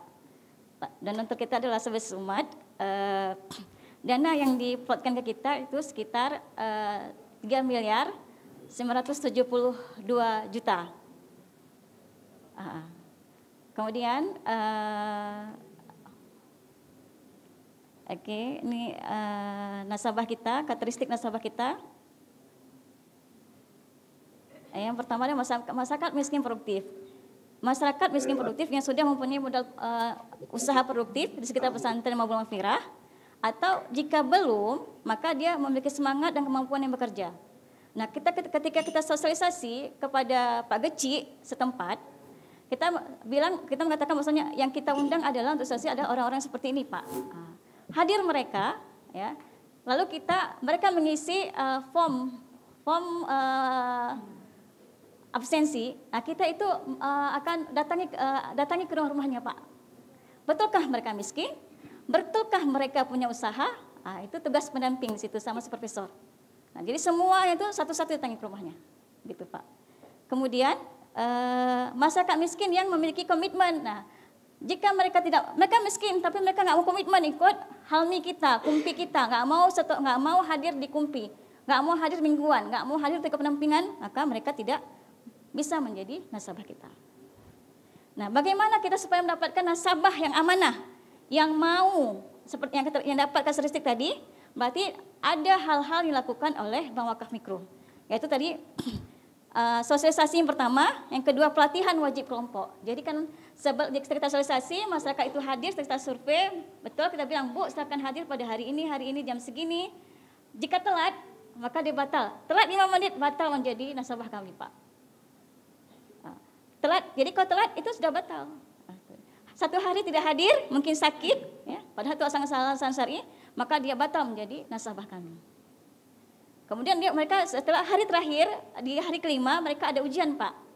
Ujian jadi nasabah. Ada ujiannya, ketika pelatihan itu kan banyak materi-materi yang kita berikan, kemudian hari terakhir kita uji keamanan mereka, kita kasih mereka uang 2.000-an satu-satu. Hari keempat 2.000-an, 2.000 satu orang, kita catat nomor serinya. Besoknya mereka harus balik, jika nomor serinya berubah, maka mereka tidak berhak menjadi nasabah kami, Pak. Kami catat nomor serinya. Jika berubah yang mereka pegang, maka mereka tidak berhak menjadi nasabah kami. Kenapa? Karena mereka tidak amanah. Kita kan bilang titip, uangnya ini Bu ya. Jika besok bawa lagi ya Bu, hari kelima mereka kita catat nomor seri tidak sama, maka kita umumkan yang lulus dan tidak lulus. Tapi alhamdulillah, semua PWK yang kami buat lulus semuanya ibu-ibunya. Kemudian, nah mereka wajib mengikuti halmi. Halmi itu mereka ada tanda tangan, akad tangan perjanjian. Mereka harus wajib mengikuti halmi selama menjadi nasabah Bank Wakaf Mikro.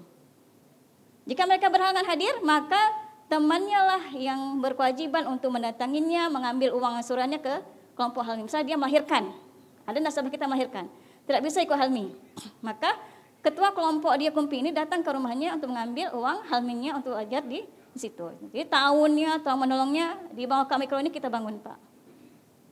Kemudian ya benar, Pak. Karena 3 miliar 970 sekian itu, Pak. 3 miliar itu dia ini tidak bisa tercairkan, Pak, dana abadi. Nah, yang bisa tercairkan itu ada 1 miliar 900 sekian, Pak. Situlah nasabah kita cairkan dana dari dana itu. Yang 3 miliar ini kita depositokan sesuai dengan SOP yang diberikan oleh Rasnas Bisnis Umat di Bank Syariah Indonesia, Bank Syariah Indonesia. Jadi dari hasil itu kita bagi gaji pengelola di situ, Pak. Memang karena semakin sedikitnya banyaknya dana kita salurkan pada masyarakat, otomatis semakin sedikitnya deposito yang ada kita pada Bank Syariah Indonesia. Dan kemarin itu kita pertama kali dapat nisbah istimewa itu sekitar 80%, tapi akhir-akhir ini semakin menurun kami dapat. Jadi makanya kalau misalnya kami harap juga dari sini Baitul Mal Aceh atau lembaga lain atau perorangan yang ingin meninvestasikan dananya di kami, gitu, investasi dunia akhirat nih ya, kami sangat bersenang hati gitu. Baik, jadi selama ini kami habis. dari situ. Baik, terima kasih kepada Ibu Indah Prihatini atas presentasinya dan juga paparannya terkait pertanyaan-pertanyaan dari Dewan Juri kita. Baik, selanjutnya kita masuk ke presentasi yang ketiga oleh Dompet Duafa Aceh kepada Ibu Indah sudah dipersilahkan untuk duduk kembali. Baik, presentasi yang ketiga akan disampaikan oleh Dompet Duafa Aceh dari Ibu Aini Aziz. Kepada Ibu dipersilahkan. Sebelumnya kami beritahu kembali bahwasannya waktu presentasi maksimal 15 menit dan juga untuk tanya jawab 10 menit bersama dengan Dewan Juri.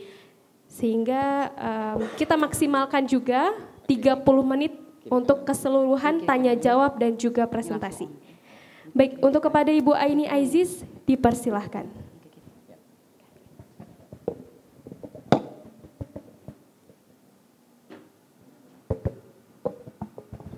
Bismillahirrahmanirrahim. Assalamualaikum warahmatullahi wabarakatuh. Alhamdulillahirabbil alamin wa bihi nasta'inuhu fi kulli dunya waddin. A'udzubillahi minasyaitonir rajim. Bismillahirrahmanirrahim. Fa in ahsantum li anfusikum wa in asa'tum falaha. Shadaqallahul azim. Segala puji bagi Allah dan selawat dan berserta salam kepada Rasulullah. Penghormatan saya kepada Dewan Juri pada hari ini. Ada Prof. Nazar, kita sudah sering berjumpa di Baitul Mal sebelumnya. Kemudian kepada Dewan Juri yang hadir secara online juga, salam kenal. Kemudian apresiasi saya kepada BI juga sebagai pelaksana ya Festival Syariah ini, kita lebih kepada menyuarakan sebenarnya Kak ya, menyuarakan syariah itu sendiri di tengah pertentangan orang-orang yang tidak suka dengan syariah, kita suarakan syariah itu. Kemudian saya perkenalkan diri terlebih dahulu, saya Aini Aziz, hingga saat ini masih diamanahkan sebagai manajer program di Dompet Duafa Aceh. Kemarin dapat kabar dari BI untuk hari ini mempresentasikan program-program yang kami laksanakan di Dompet Duafa sebagai pendaya gunaan gitu ya. Baik, kita langsung ke slide saja, program pemberdayaan ekonomi Dompet Duafa Aceh. Oke, prolog terlebih dahulu. Saya ingin perkenalkan kepada sahabat sekalian bahwasanya Dompet Duafa ini sebenarnya pertamanya telah ada di Aceh pada 2004 ketika tsunami. Nah, kemudian ada regulasi berupa konun yang menyatakan setiap las selain Baitul Mal tidak dibenarkan melakukan penghimpunan di Aceh. Akhirnya pada 2007 kami kembali tidak melakukan kegiatan di Aceh dan alhamdulillah lagi sejak 2012 kita kembali datang, tapi sebagai organ, bukan penghimpun, melainkan organ, yaitu organ yang menyalurkan dana-dana zakat dari luar untuk dilakukan kegiatan-kegiatan berupa pendampingan kepada masyarakat, yaitu layanan kesehatan cuma-cuma. Mungkin kita tahu ya banyak kegiatan dari layanan kesehatan cuma-cuma ini, ada ya pos sehat, ada layanan kesehatan, ada kawasan sehat juga, itu sudah berlangsung sejak 2012 dengan dana dari luar Aceh. Nah, kemudian satu dan lain hal, ada perubahan kebijakan dan sebagainya, kita menganggap ini sudah waktunya untuk kembali. Nah, pada November 2019 akhirnya Yayasan Dompet Duafa Republika kembali membuka jaringan pengelolaan dan pendayagunaan dana Ziswaf di Aceh, dan penyaluran program pendayagunaannya konsisten dilakukan baru pada tahun 2020. Nah, kemudian pendayagunaan dana Ziswaf yang dilakukan oleh Dompet Duafa ini pada 5 pilar program, yaitu kesehatan. Kesehatan mungkin enggak asing ya, bahwasanya Dompet Duafa sering mengadakan khitan gratis kepada duafa. Bahkan kita 2016-2017 kerjasama sama Baitul Mal sempat mengkhitan 1000 yatim duafa. Alhamdulillah itu terlaksana dengan baik. Kemudian saya informasikan juga bahwasanya kita punya satu bidan di Pulau Aceh, namanya Bidan Untuk Negeri, program dari Dompet Duafa, full support dari Dompet Duafa, digaji segala macam operasionalnya untuk mendampingi masyarakat Pulau Aceh, utamanya Pulau Nasi karena di sana tidak ada puskesmas. Kita berikan layanan kesehatan secara cuma-cuma kepada ibu hamil, ibu menyusui, karena pernah kejadian di Pulau Nasi itu sendiri karena ketiadaan perahu untuk transportasi ke Banda Aceh untuk layanan kesehatan. Ada ibu yang pendarahan karena ingin melahirkan, akhirnya tidak tertolong. Berangkat dari kecemasan itu, akhirnya Dompet Duafa menginisiasi sebuah program yaitu Bidan Untuk Negeri. Kita adakan satu bidan yang full support oleh Dompet Duafa untuk stay di Pulau Nasi. Dia semua masyarakat di 5 desa di Pulau Nasi itu bisa berobat secara gratis kepada bidan Surya, bidan yang kita adakan untuk masyarakat Pulau Nasi. Kemudian di pilar kedua ada sosial. Program sosial kita alhamdulillah sudah berjalan lancar juga. Kita adakan pembagian nasi bungkus Jumat, ada berbagai kegiatan sosial lainnya seperti pembagian sembako dan segala macam. Itu juga rutin dilakukan oleh Dompet Duafa. Kemudian di pendidikan, alhamdulillah dari 2021 hingga sekarang kita telah memberikan kurang lebih 400 insentif Dewan Guru kepada guru ngaji. Kita prioritaskan kepada guru ngaji di Dayah, Prof. Kita tahu bahwasanya di Aceh ada 1001 Dayah ya, line of 101 Dayah kayak gitu. Karena memang Dayah ini tidak tersentuh biaya untuk Dewan Gurunya.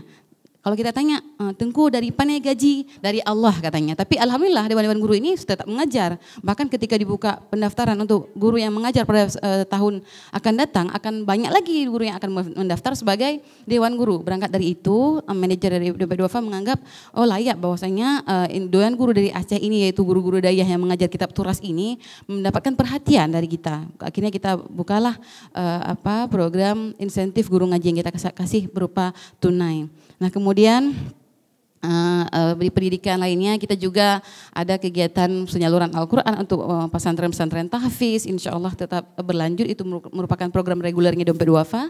Nah, kemudian dari ekonomi, ini konsen kita sekarang ya, untuk FESYAR itu ekonomi syariah.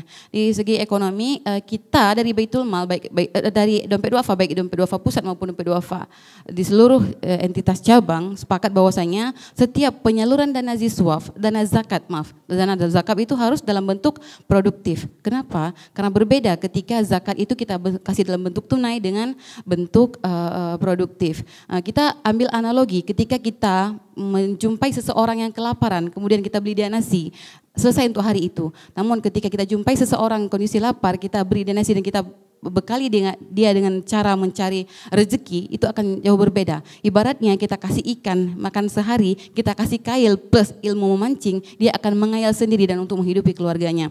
Nah, Dompet Duafa konsen di situ bahwasanya setiap kegiatan pemberdayaan ekonomi yang itu merupakan dana zakat, kita salurkan dalam bentuk ekonomi produktif, zakat produktif ya. Kemudian ada dakwah dan budaya, ini juga kontinu kita lakukan di Aceh. Kita sering mengadakan kegiatan-kegiatan yang berupa support terhadap kegiatan kebudayaan maupun menyuarakan dakwah itu sendiri, termasuk memeriahkan FESYAR hari ini merupakan dakwah kita ya. Kita menyuarakan syariah itu sendiri di tengah penolakan orang-orang yang khawatir dengan syariah itu bangkit ya Prof. Nah, kemudian zakat produktif. Pengelolaan dana zakat secara produktif dapat menjadi salah satu pintu pengentasan kemiskinan. Kita tahu semua bahwasanya masyarakat, pemerintah Aceh bahkan pemerintah Indonesia ingin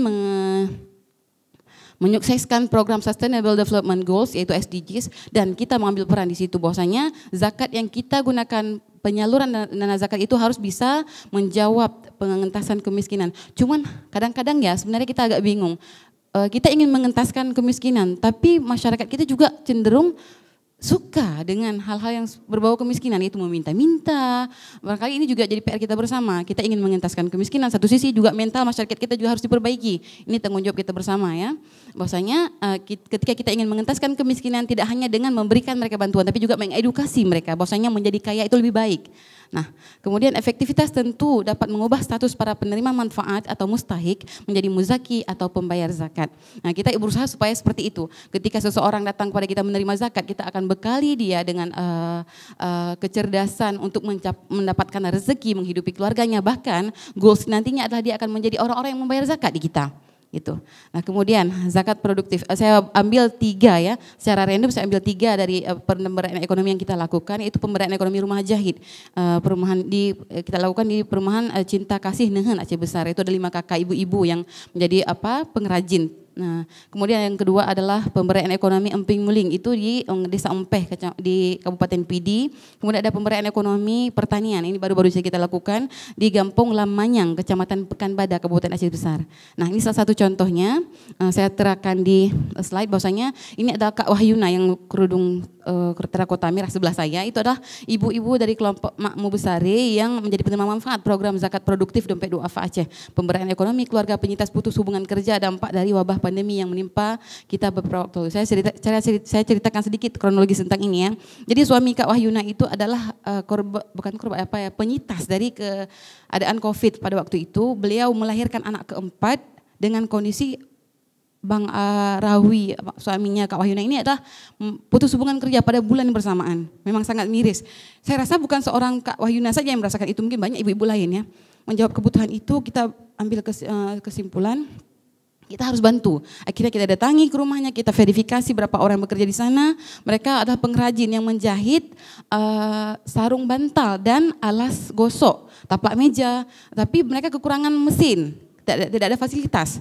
Alangkah lebih baik kalau memang terputus rezeki dari suaminya, kenapa nggak kita buka pintu rezeki lain. Akhirnya kami sepakat untuk membangun komunitas ibu-ibu ini untuk menjadi pengrajin yang memang pasarnya sudah ada tapi kekurangan di fasilitas. Akhirnya kita bantu adakan mesin dan fasilitas untuk menjahit. Alhamdulillah sampai saat ini masih berjalan. Semoga sebenarnya banyak ya orang-orang kasus yang sama seperti ini, cuman karena keterbatasan kita sendiri, kita mengakui akhirnya mungkin yang terbantu sedikit dari kita. Kemudian ini adalah Muslihadi, mohon maaf sebelumnya, beliau adalah penyandang cacat disabilitas yang kondisi keluarganya sangat memprihatinkan karena ketiadaan uang untuk belajar. Akhirnya anaknya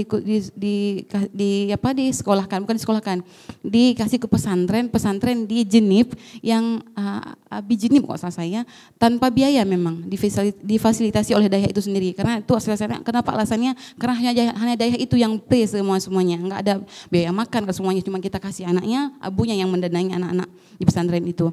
Beliau adalah disabilitas, hanya saja beliau mempunyai semangat yang tinggi untuk menghidupi keluarganya. Kami ingin menyelamatkan orang-orang dari meminta-minta. Alhamdulillah masih ada Pak Muslihadi yang dia itu ingin bekerja, sekalipun kita tahu dengan satu kaki itu akan sangat terbatas untuk dia. Akhirnya Dompet Duafa mensupport program mesin pompa air, pupuk urea, segala macam fasilitas pertanian untuk beliau.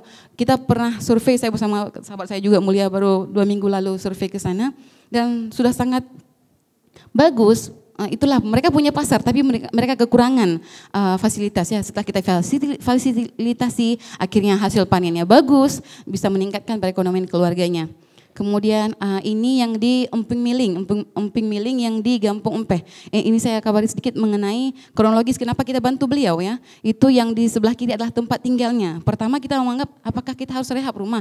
Namun dengan keterbatasan kita di Dompet Duafa memang belum mampu untuk program seperti selayaknya Baitul Mal. Sekalipun sering ya orang tanya program rumah duafa itu punya Dompet Duafa ya, mungkin karena sama-sama namanya ya. Akhirnya kita bantu rehab saja dan kita sediakan apa yang dia butuhkan untuk menghidupi keluarganya. Jadi ceritanya kronologisnya bapak ini bersama keluarganya adalah pengrajin yang pekerja yang hari-hariannya bekerja sebagai buruh untuk mumping muling gitu ya.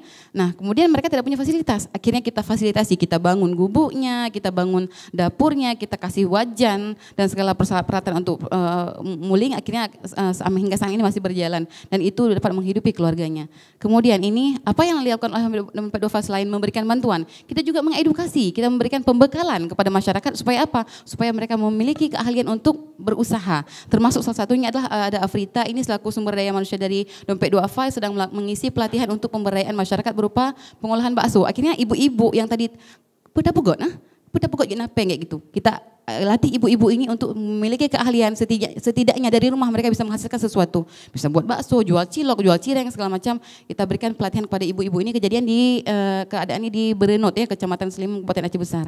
Kemudian ini juga target pemberdayaan masyarakat miskin yang ingin dicapai. Ini juga ibu-ibu ini saya highlight juga karena beliau adalah janda dengan 4 anak. Kita bantu juga beliau untuk membuat kue hari-harian dengan fasilitas memasak. Ya, banyak sekali sebenarnya yang kita bantu. Ada ibu-ibu dan bapak-bapak lainnya yang hanya saya angkat beberapa di sini. Kemudian apa target dari dompet duafa? Yang pertama jangka pendeknya meningkatkan pendapatan harian penerima manfaat asnaf sebagai bentuk pemenuhan terhadap kebutuhan mereka. Yang penting kan hari-hari dapurnya mengepul, itu yang penting. Hari-hari dia punya makan, akhirnya apa, dengan begitu kita akan mengurangi orang-orang yang mencuri. Kenapa? Orang cari karena butuh. Akhirnya kita menghidupi usaha untuk dia memenuhi kebutuhan harian mereka, akan menutup satu pintu kejahatan lainnya, itu hana leureng cemecu. Nah kemudian jangka menengah terwujudnya kemandirian ekonomi masyarakat. Ini yang kita harapkan ketika masing-masing rumah itu mapan, akhirnya ekonomi masyarakat akan semakin mandiri.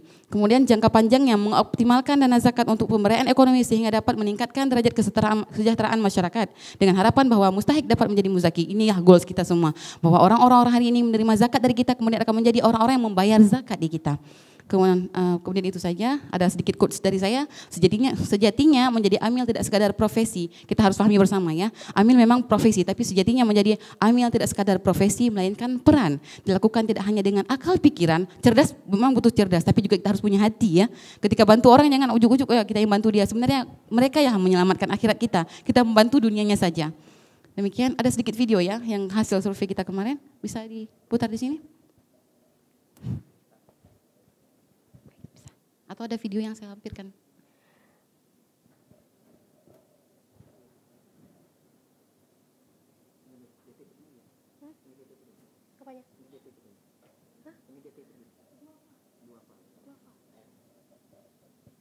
Video.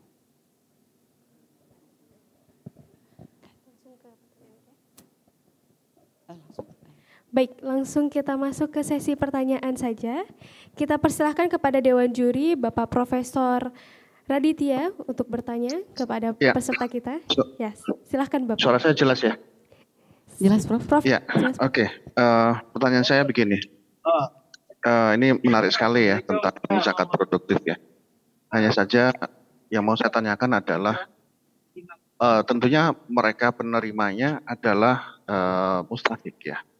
Nah, adakah kriteria zakat produktif ini nanti pada akhirnya itu akan dimiliki oleh mustahiknya, asetnya ya, misalnya mesin jahit gitu ya, itu diberikan kepada ibu-ibu penjahit, itu sifatnya adalah qardul hasan yang nanti durasi waktu tertentu kemudian harus dikembalikan, ataukah dompet duafa itu menyewakan pada ibu-ibu itu yang nantinya kemudian menyewakan dengan harga murah, mungkin ada subsidi yang nantinya akan dimiliki, ataukah model-model yang lain ya, karena ini kan sebetulnya kalau zakat kan mereka berhak sebetulnya ya. Jadi bagaimana kriteria-kriteria zakat produktif itu akhirnya itu bendanya, asetnya itu akan menjadi milik mustahiknya atau hanya pinjaman saja.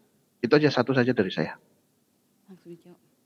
Baik, terima kasih Prof. Raditya ya. Terima kasih banyak, pertanyaannya sangat menarik, bahwa bagaimana mengenai apa yang kita bantu ya Prof, apa berbentuk pinjaman atau tunai gitu ya. Kita pahami bersama bahwasanya zakat itu kita tanggung jawab zakat itu kita adalah kepada yang memberi zakat dan yang menerima zakat. Nah, apapun bentuk bantuan yang kita berikan itu kepada masyarakat, tunai ataukah pun berupa benda, itu harus bersifat diserahkan hak miliknya kepada si asnaf, Prof. Jadi kalau sekiranya kita tadi diserahkan mesin jahit, itu akan menjadi hak milik si penerima manfaat, si asnafnya. Karena kenapa? Kalau kita kasih itu bentuk pinjaman, berarti belum selesai loh zakat si para muzaki kepada kita. Mereka amanahkan zakatnya kepada kita untuk kita salurkan. Kalau kita kasih pinjaman berarti zakat mereka belum selesai gitu. Tertahan di kita. Akhirnya yang kita lakukan adalah kita memberikan bantuan berupa peralatan ataupun fasilitas, itu merupakan hak milik si penerima manfaat. Tapi tetap dalam evaluasi dan monitoring dompet duafa. Karena kenapa?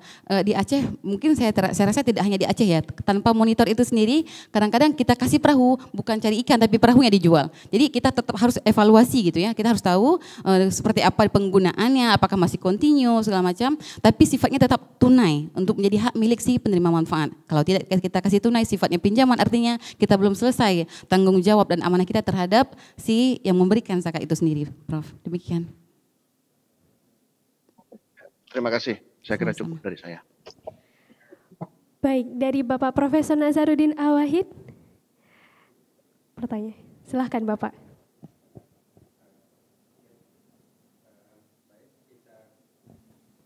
Kita akan coba dalami ya, Ibu Azmi ya. Aini, Prof. Aini. Ibu Aini Aziz ya. Ya, kita coba dalami beberapa hal dari hasil presentasi yang Ibu sampaikan. Yang pertama, saya melihat bahwa dompet duafa ini termasuk pemain lama ya dalam segi aktivitas Ziswaf ini. Lalu jangkauan pun sangat luas, hampir seluruh Aceh. Saya ingin memberikan satu komentar. Kira-kira apakah memang lebih pada areal, luasnya areal program, atau pada pemusatan program tapi memberikan hasil maksimal. Nah, ini yang kira-kira saya melihat bahwa kalau saya berpikir bahwa program pada pemusatan dan memberikan nilai manfaat yang lebih besar kepada program itu sendiri. Nah, dibandingkan luasnya areal program tapi semuanya tercecer. Ini satu bagaimana gambarannya. Yang kedua, saya melihat bahwa di antara 5 program tadi, kesehatan, pendidikan, sosial, kira-kira persentase yang paling dominan ya, dari semua program itu, barangkali mungkin ada beberapa program yang sifatnya kita bisa mengukur apakah lebih dominan sosial atau dominan pada pertumbuhan ekonomi. Nah, ini yang kedua. Yang ketiga, ini barangkali saya melihat bahwa karena panjangnya waktu, lamanya sudah bergerak dompet duafa, pasti ada program-program yang gagal. Ya, saya tahu persis banyak program yang gagal itu. Kalau boleh, apa kira-kira faktor penyebab kegagalan itu sehingga menjadi batu ujian kita ke depan, dan bukan hanya untuk dompet duafa tapi untuk semua yang bergerak di bidang yang sama seperti itu. Terima kasih. Langsung dijawab ya. Terima kasih banyak Prof atas masukannya. Saya juga berpikir hal yang sama, bahwasanya iya benar juga ya. Apabila kita pusatkan satu titik mungkin akan lebih besar manfaatnya Prof ya. Hanya saja karena memang kita cakupan adalah wilayah, maka semua masyarakat di seluruh Aceh berhak mendapatkan itu. Nah, seperti yang beberapa tempo lalu kita mengadakan kita di Semelu, bahwasanya tidak ada yang mencapai ke desa, maaf saya mulia mungkin berantau, desa 9. Bahkan tidak ada orang yang mau pergi ke desa 9 itu untuk menghitan. Akhirnya tim dompet duafa datang dengan kapal kapal baling-baling kecil dan menyusuri hutan, akhirnya sampai segala macam drama ke minta yang pegah dalam likok-likok nanggro. tidak tercapai oleh orang lain, kita bantu ke arah itu. Mungkin lebih ke kita ingin mencapai titik-titik yang tidak tercapai oleh orang lain untuk membantu mereka. Kita ingin menyentuh asnaf-asnaf yang sebenarnya berhak menerima, cuman mereka tidak memiliki layanan tersebut. Kita datang untuk memberikan bantuan itu kepada mereka. Kalau saya pikir, saya pernah dapat ya sebelumnya bantuan ke Pulau Aceh tertahan karena kurangnya akomodasi, karena kurangnya fasilitas. Kita nggak pernah punya alasan itu. Kita ingin berupaya orang-orang yang tidak mendapatkan karena keterbatasan perjuangan lembaga-lembaga lain ataupun bahkan pemerintah, kita ingin menyentuh itu. Akhirnya tersentuhlah ke pelosok-pelosok. Barangkali di sini saya ingin juga sampaikan, kalau Dompet Duafa Pusat itu punya satu program di Datu Jalu. Kalau kawan-kawan sekalian ada yang dari Aceh Tengah, barangkali pernah singgah ke Jalu. Jalu itu di puncak bukit itu ada 100 kakak yang mendapatkan manfaat dari programnya Dompet Duafa, itu pemberdayaan petani kopi. Itu hasilnya meningkat hingga 200%. Karena sebelumnya kan nggak tersentuh nih, pupuk nggak sampai ke situ, tidak ada pemberdayaan ataupun pelatihan. Akhirnya Dompet Duafa ingin menyentuh ke situ. Mungkin lebih ke itu ya Prof ya, pertimbangan kita untuk menyentuh segala lini dan segala wilayah itu karena ada hantro ijak gop, bah tajak tanyo. Nah seperti itu. Anggapannya bahwasanya ketika ada orang yang membutuhkan tapi tidak tersentuh bantuan, kita upayakan untuk mereka juga berhak mendapatkan. Yang kedua adalah tadi, maaf saya, yang kedua, oh ya, persentase program yang 5 pilar itu yang mana lebih unggul ya. Kalau di Aceh sendiri saya mengakui bahwasanya kita kurang expert di yang lain karena kenapa kita masih pemula, masih 2020 kita bergerak, mungkin yang lain kurang. Tapi kalau yang kesehatan insya Allah Dompet Duafa bisa dijamin. Dari 2012 itu sudah melakukan pergerakan, mengadakan kawasan sehat binaan Dompet Duafa, hingga saat ini Pulau Aceh insya Allah jadi kawasan sehat kita. Hitan juga menjadi flagshipnya program Dompet Duafa itu sendiri. Kalau di Aceh saya bisa highlight bahwasanya expert di kesehatan. Memang kita unggul di pelayanan kesehatan kuratif, preventif. Sekarang kan kita dapat jaminan kesehatan, tapi sayang orang-orang dari Silimom itu tidak punya akomodasi uang jalan pulang pergi, siapa yang antar, siapa yang jemput, kita fasilitasi itu. Mereka memang dapat bantuan berupa gratis berobat, tapi mereka tidak punya akomodasi, biaya makannya. Kadang mau berobat cuman itulah pengen pajo buloh hana. Biaya ongkos mobil enggak ada. Akhirnya kita fasilitasi dengan ambulan kita jemput, kita antar. Lebih ke kalau di Aceh ya, lebih ke kesehatan, dan juga kita terus tingkatkan di program-program lainnya seperti pertanian. Tadi saya sampaikan maksudnya kita pemberdayaan ekonomi juga harus mantap. Karena kenapa? Banyak yang harus dibantu. Cuman PR kita banyak juga keterbatasan biaya segala macam. Tapi kita selalu berusaha yang optimal. Saya akui bahwasanya kami bukan yang terbaik. Kami bukan yang terbaik. Yang terbaik adalah donatur-donatur kami yang sudah mempercayakan hartanya, mengamanahkan hartanya untuk kami salurkan tepat sasaran. Insya Allah ya, beriring waktu insya Allah kita akan selalu bisa mengoptimalkan dana-dana agama ini ya. Demikian saja mungkin dari saya. Semoga kalau ada yang kurang saya mohon maaf. Semoga ada yang mendapatkan ibrahnya dari perjumpaan kita pada hari ini. Billahi taufik wal hidayah. Assalamualaikum warahmatullahi wabarakatuh. Baik, terima kasih kepada Ibu Aini. Dipersilakan untuk kembali ke tempat Ibu. Selanjutnya kita akan melihat dan juga mendengarkan presentasi dari DT Peduli Aceh yang akan disampaikan oleh Bapak Hairul Asbah. Kepada Bapak Hairul dipersilahkan. Kembali lagi kami mengingatkan bahwasanya waktu presentasi itu 15 menit dan juga waktu tanya jawab itu 10 menit. Kepada Bapak Hairul dipersilahkan.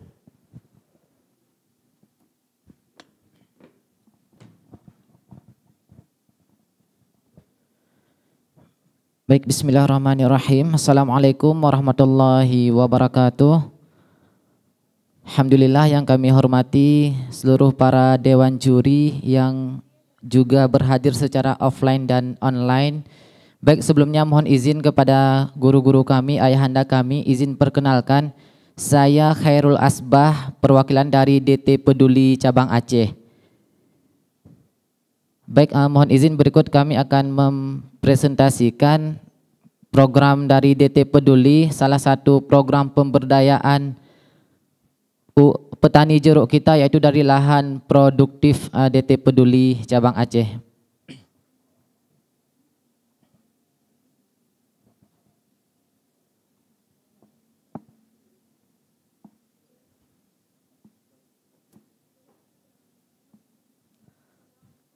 Ya, baik. Alhamdulillah DT Peduli merupakan lembaga amil zakat nasional yang bergerak di bidang penghimpunan, pengelolaan, penyaluran dan pendayagunaan dana zakat, infak, sedekah dan wakaf. Baik, pemberdayaan petani jeruk dari wakaf produktif DT Peduli.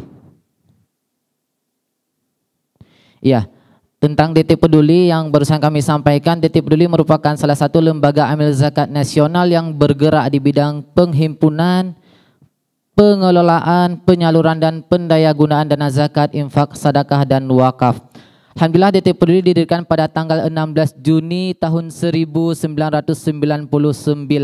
Jadi kurang lebih sampai tahun ini sudah 24 tahun dan alhamdulillah beberapa hari yang lalu DT Peduli baru melaksanakan milad ke-24 secara nasional. Dan untuk di Aceh sendiri alhamdulillah kita sudah masuk programnya itu pasca musibah tsunami di Aceh yang alhamdulillah juga menyalurkan amanah dari berbagai cabang DT Peduli di lintas provinsi lain. Dan adanya DT Peduli di Aceh itu pada tahun 2017 pasca musibah di PD Jaya. Kalau program sendiri kita sudah masuk pasca tsunami di Aceh di tahun 2004, lalu kemudian kembali ke Bandung. Akhirnya di tahun 2017 kita kembali ke Aceh dan barulah launching kantor cabang di Aceh. Berikut ini ada company profile dari DT Peduli, mohon izin diputar, ada video 2 menit dari DT Peduli. Baik, sama-sama kita saksikan video dari DT Peduli. Assalamualaikum warahmatullahi wabarakatuh. DT Peduli hadir di tengah-tengah masyarakat untuk memberikan kebermanfaatan seluas-luasnya untuk umat. Melalui cabang-cabang DT Peduli yang tersebar di beberapa wilayah Indonesia, kami menghimpun, mengelola, menyalurkan, dan mendayagunakan dana-dana titipan dari para muzaki, donatur, dan muwakif melalui program-program yang kami gulirkan, baik itu dalam satu program reguler maupun yang non-reguler. Hadirnya cabang-cabang DT Peduli dapat menjadi titik awal untuk dikembangkannya Pesantren Darut Tauhid Indonesia atau PDTI, yang merupakan institusi pesantren yang bergerak di bidang dakwah, pendidikan formal, pendidikan non-formal, ekonomi dan lingkungan hidup, dengan berlandaskan konsep manajemen kolbu. Melalui program pengembangan optimalisasi wakaf, Pesantren Darut Tauhid Indonesia akan direplikasi dan dikembangkan dalam suatu kawasan wakaf terpadu yang ada di lokasi-lokasi yang strategis di Indonesia. Dalam memaksimalkan penyaluran dan pendayagunaan zakat, infak, sedekah dan wakaf, DT Peduli mengembangkan program-program yang menunjang pemberdayaan masyarakat yang teraplikasi dalam suatu program desa tangguh. DT Peduli terus berjuang untuk memberikan kebermanfaatan seluas-luasnya untuk umat, untuk tetap semakin melayani dan peduli, yang direalisasikan dalam 5 program utama DT Peduli. Peduli dakwah, peduli ekonomi, peduli pendidikan, peduli kesehatan, peduli sosial dan kemanusiaan, peduli wakaf. Jazakumullah khair kepada seluruh donatur yang telah mempercayakan amanah zakat, infak, sedekah dan wakafnya kepada DT Peduli. Semoga Allah Subhanahu wa taala membalas semua kebaikan tersebut dalam limpahan keberkahan. Amin ya rabbal alamin. Wassalamualaikum warahmatullahi wabarakatuh. Baik, berikut yang kita sama-sama saksikan merupakan company profil dari DT Peduli. Next, kembali ke DT Peduli punya 5 pilar program, ada pilar dakwah, ekonomi, pendidikan, kesehatan dan sosial kemanusiaan. Alhamdulillah kantor perwakilan DT Peduli sudah tersebar di 30 kantor, 36 diantaranya ada di Indonesia dan 2 diantaranya ada di luar negeri, yaitu tepatnya di Australia dan di Palestina. Ini beberapa pilar dari program DT Peduli. Alhamdulillah untuk hari ini kita mengangkat wakaf produktif petani tangguh yang merupakan salah satu program unggulan dari DT Peduli cabang Aceh. Program petani tangguh ini merupakan program pemberdayaan ekonomi untuk meningkatkan kesejahteraan kelompok petani ataupun mustahik para penerima manfaat melalui pemberian hak guna lahan ataupun hibah beserta sarana-sarana pendukungnya. Program ini kita gulirkan di daerah Aceh Jaya, tepatnya di Gampung Baruh Lam Tengah, Kecamatan Darul Hikmah di Aceh Jaya. pemberdayaan petani tangguh ini dimulai diberdayakan pada akhir tahun 2021 atau kurang lebih tepatnya pada hari Selasa 2 November 2021 yang kita hadir ke sana, launching ke sana, yang mana di awal kita memberikan support sekitar 150 bibit tanaman jeruk yang baru yang kita langsung pesan dari Sidoarjo, Jawa Timur. Kemudian kita berikan semua kebutuhan-kebutuhan mulai dari pupuk, obat-obatan, alat-alat untuk mensupport termasuk pengadaan mesin, pompa dan lain sebagainya. Berikutnya alhamdulillah luas tanah kebun jeruk yang kita bersihkan serta kita berdayakan kurang lebih ada 3 hektar dengan banyaknya 10 penerima manfaat ataupun satu kelompok binaan. Jadi luas tanahnya itu ada kurang lebih 3 hektar dengan jumlah bibit keseluruhan itu ada kurang lebih 350 pohon. Yang di awal kita support 150 pohon, kemudian juga kita berdayakan bibit-bibit yang sudah tumbuh, artinya kita bersihkan kembali yang sudah berhama, kemudian dibersihkan kembali, dikasih pupuk kembali, dan juga di akhir kita mensupport kembali bibit baru yang juga kita pesan kembali dari Sidoarjo, Jawa Timur. Karena memang di sana kita alhamdulillah juga dapat asuransi ya, ketika bibitnya sampai ke Aceh ada yang layu, mereka siap memberikan kompensasi keringanan biaya yang akhirnya menjadi salah satu ikhtiar kita untuk tetap mengambil di sana karena memang bibitnya masih sangat-sangat segar insya Allah. Oke, berikutnya alhamdulillah setelah kebun jeruknya diberdayakan kurang lebih 3 bulan ke depan sudah mulai bisa dipanen tahap 1. Ini menjadi panen perdana kita di 3 bulan ke depan, yaitu kurang lebih di bulan Februari di pekan kedua. Alhamdulillah itu di tahun 2022, alhamdulillah untuk panen tahap 1-nya kemarin kita berhasil mencapai kurang lebih 800 kg jeruk. Yang harga jual hari itu kurang lebih 10.000 per kilo, sehingga alhamdulillah hasil yang kita dapatkan kurang lebih ada 8 juta di panen tahap 1. Nah, ini beberapa dokumentasi program jeruk kita yang insya Allah sudah sangat berkembang sampai hari ini, sudah sangat berjaya kalau bahasa kami. Alhamdulillahnya juga selain, karena kalau kita di DT Peduli salah satu goals programnya adalah selain mereka berdaya dari sisi finansial, dari sisi ekonomi, juga harus ada peningkatan dari sisi yaumiyah ataupun ruhiyah. Makanya semua para penerima manfaat kami ada namanya form mutabaah yaumiyah. Karena ketika mereka berhasil dari sisi finansial tapi gagal dari sisi yaumiyah, artinya yang dulunya malas sholat berjamaah ke masjid, tapi tetap pas berdaya masih malas ke masjid. Yang kemarinnya masih malas pergi pengajian, ketika mereka berdaya masih malas pergi pengajian, maka itu masih disebut gagal. Tapi ketika mereka yang dulunya malas sholat subuh berjamaah, yang dulunya malas ke masjid, ketika mereka berdaya secara finansial akhirnya jamaah meningkat, kemudian yaumiyahnya meningkat, maka barulah disebut berhasil kalau dari program kita di DT Peduli. Dan alhamdulillahnya juga salah satu keberhasilan mereka berhasil membangun 1 unit balai pengajian di desa mereka sendiri yang tadinya tidak ada balai pengajian. Akhirnya mereka bisa bangun balai pengajian, dan kemudian yang mengaji hari inilah bapak-bapak. Bapak-bapak mengaji karena belum bisa baca Al-Quran. Kita juga sempat menghadirkan Abana dari Banda Aceh ke sana untuk memberikan mereka motivasi dan semangat untuk tetap semangat membaca Al-Quran.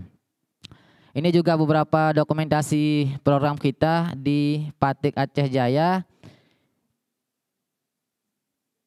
Alhamdulillah jadi selain mereka berhasil dari membangun 1 balai pengajian setelah kurang lebih 1,5 tahun mereka menikmati hasil panen, alhamdulillah salah satu persembahan dari mereka berhasil membeli 1 unit mobil pick up untuk mobilisasi mengantarkan jeruk ke Banda Aceh, ke Aceh Besar hingga ke Melabuh. Karena tadinya ketika di awal mereka ketika panen 1, 2, dan 3 mereka harus menyewa mobil. Karena di kita ada manajemen keuangan, dari 100% penjualan nanti ada 50% diputar sebagai modal berikutnya, artinya untuk perawatan jeruk, untuk membeli pupuk dan sebagainya. Kemudian 25% dibagikan sebagai dana konsumtifnya mereka para penerima manfaat. Kemudian 25%-nya lagi baru dijadikan dana tabungan mereka, dana safety mereka jika sewaktu-waktu mereka nanti butuh dana mendadak yang harus mereka keluarkan. Alhamdulillahnya kemarin di awal Februari 2023 mereka musyawarah dengan kita apakah dibenarkan untuk pengadaan 1 unit mobil dari tabungan mereka sendiri untuk memudahkan mereka mobilisasi jeruk ke luar kota, baik ke Banda Aceh, Aceh Besar maupun ke Melabuh. Bismillah, insya Allah the next program pemberdayaan kita adalah di lahan wakaf produktif adalah pemberdayaan petani jagung, yaitu tepatnya kita sedang ikhtiar di Lam Teba di Selimum ada lahan wakaf jamaah kurang lebih 30 hektar yang kita sudah asesmen, hanya kita sedang mencari donatur para jamaah yang ikut program tersebut. Kemudian juga kita sedang ikhtiar program pemberdayaan petani cabai, yaitu tepatnya di Lhong Aceh Besar. Jadi dua-duanya insya Allah sedang kita ikhtiarkan di Aceh Besar. Jazakumullahu khairan, terima kasih kepada seluruh para donatur. Semoga ini menjadi keberkahan bagi kita semua. Mungkin sekian presentasi dari kami DT Peduli. Mohon arahannya nanti dari para guru kami dari Dewan Hakim yang menyimak secara offline maupun secara online. Baik, terima kasih Bapak Khairul Asbah. Kita langsung saja ke penjurian. Yang pertama dari Bapak Eka untuk bisa bertanya kepada finalis kita, Bapak. Silahkan Bapak. Baik, terima kasih Mas Khairul. Assalamualaikum warahmatullahi wabarakatuh. Waalaikumsalam warahmatullahi wabarakatuh. Siapa? Ya, luar biasa. Saya jeruknya nggak sampai ya, jadi kita belum ngerasain jeruknya. Tapi alhamdulillah pemberdayaan yang dilakukan cukup baik dan tentunya mungkin ada beberapa hal yang menurut beberapa catatan kami yang mungkin perlu diperjelas. Yang pertama tentang bagaimana teman-teman DT Peduli melakukan asesmen. Jadi bagaimana kemudian menetapkan bahwa petani mosaik adalah sebagai petani binaan. Itu yang pertama.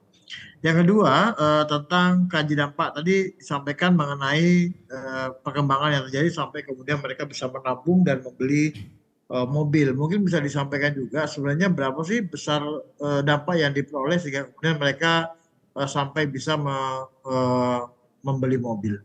Karena kaitannya dengan berapa pendapatan mereka yang mereka peroleh dari hasil pengembangan usaha jeruk. Lalu yang ketiga tentang unit cost.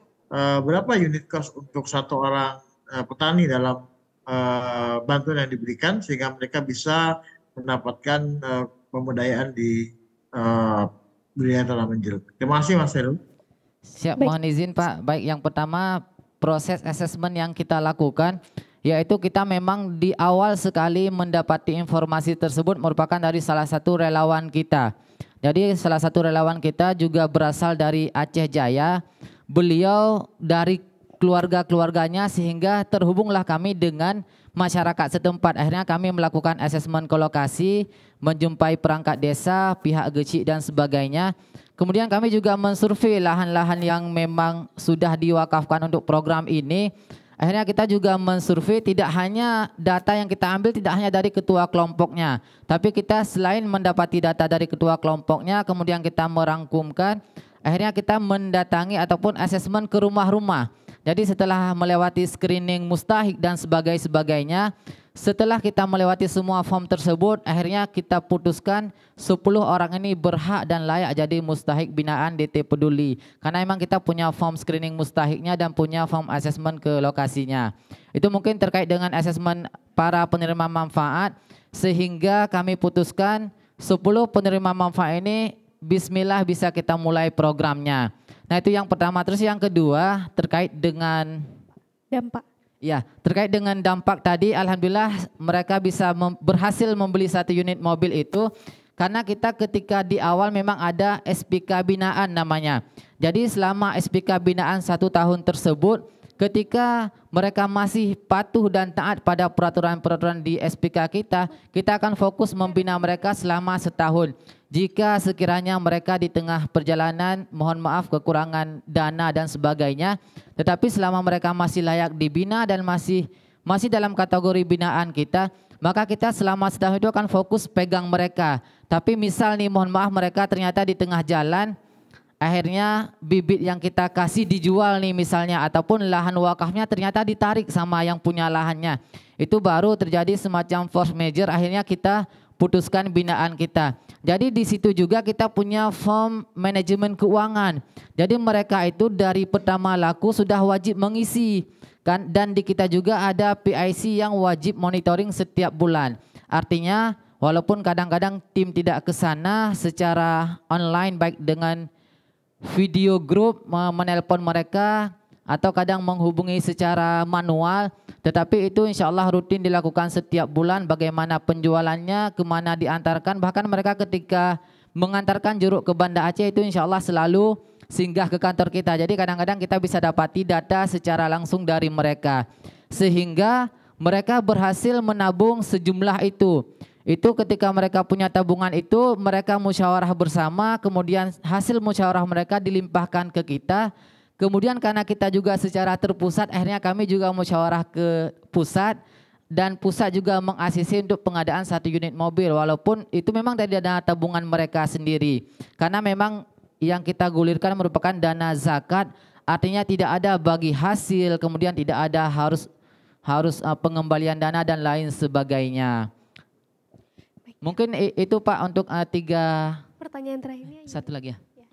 Berapa Unicars bantuan yang diberikan? Iya siap. Secara keseluruhan bantuan yang kita support dari awal itu kurang lebih 30 juta untuk 3 hektar lahan wakaf jeruk tersebut Pak. Secara keseluruhan, walaupun kita memang tidak dibenarkan memberikan dana, tapi yang kita berikan semua belanjaan kita yang belanjakan, termasuk jeruknya, bibitnya, pupuknya, segala macam, sampai kita harus sewa mobil berapa kali untuk mengantarkan barang-barang ke sana. Karena memang kita tidak dibenarkan memberikan dana secara cash kepada mereka, dan memang kemarin itu sempat kita berikan kurang lebih 5 juta, itu juga butuh berita acara yang begitu ketat, karena dan mereka juga wajib pada akhirnya melampirkan LPJ kembali, dana 5 juta itu mereka bawa kemana, dan ternyata itu digunakan untuk operasional mereka di sana.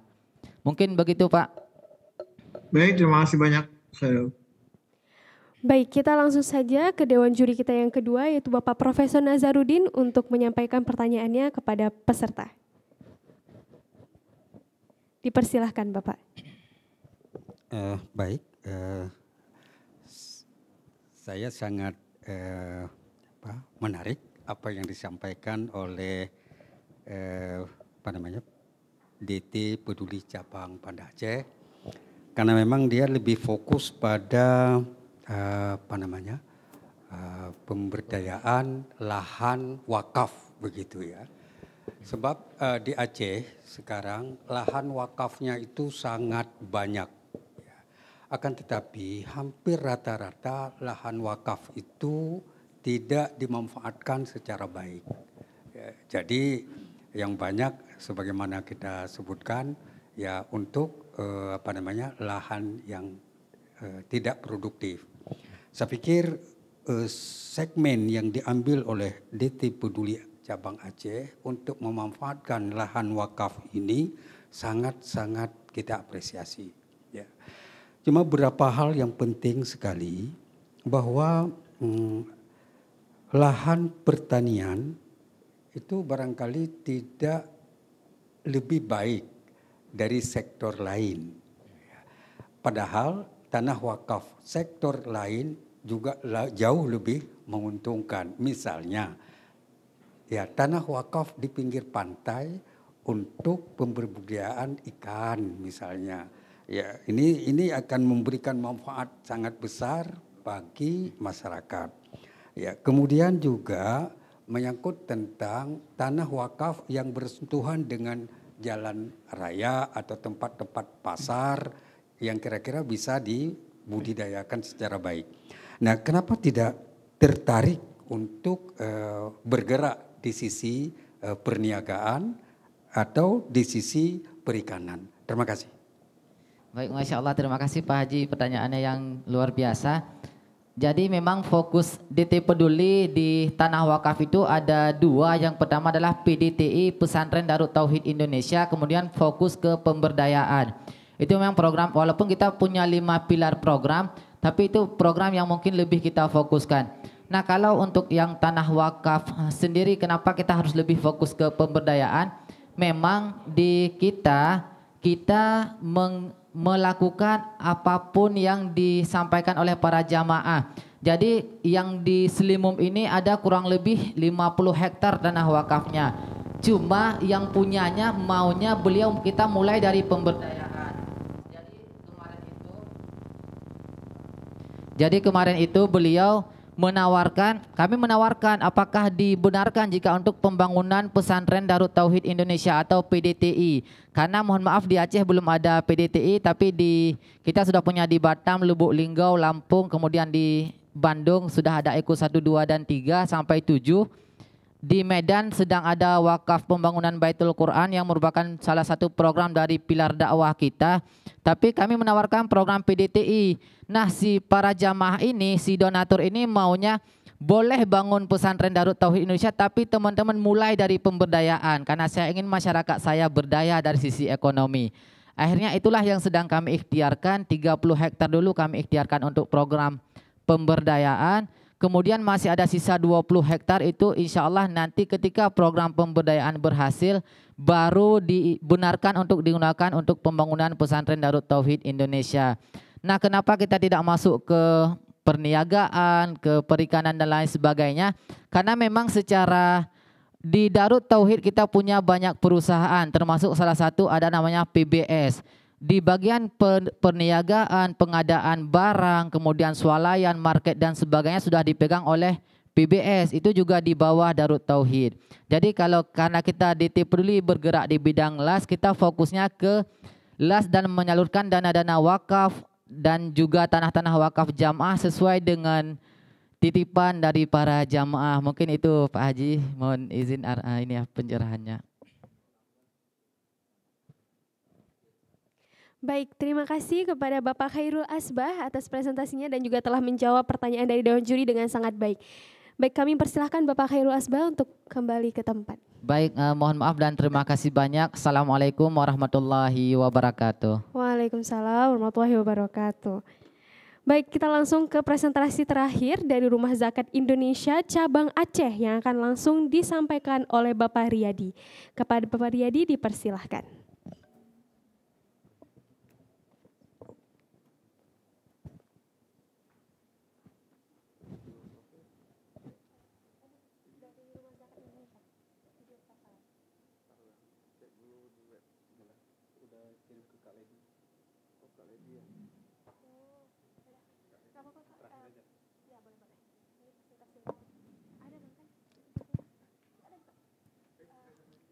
Bismillahirrahmanirrahim. Assalamualaikum warahmatullahi wabarakatuh. Alhamdulillah, alhamdulillazi binimatil man wal islam. Asyhadu an la ilaha illallah wa asyhadu anna Muhammadan abduhu wa rasuluh allazi la nabiyya ba'dah. Puji syukur kita panjatkan kehadirat Allah Subhanahu wa taala yang mana pada pagi menjelang siang ini kita masih bisa berkumpul di tempat yang berbahagia ini. Mudah-mudahan Allah ridho kepada kita semuanya. Amin ya rabbal alamin. Salawat serta salam marilah kita haturkan kepada junjungan kita Nabi besar Muhammad sallallahu alaihi wasallam. Yang saya hormati Prof Nazar dan para dewan juri yang secara online. Perkenalkan nama saya Riyadi dari Rumah Zakat Aceh.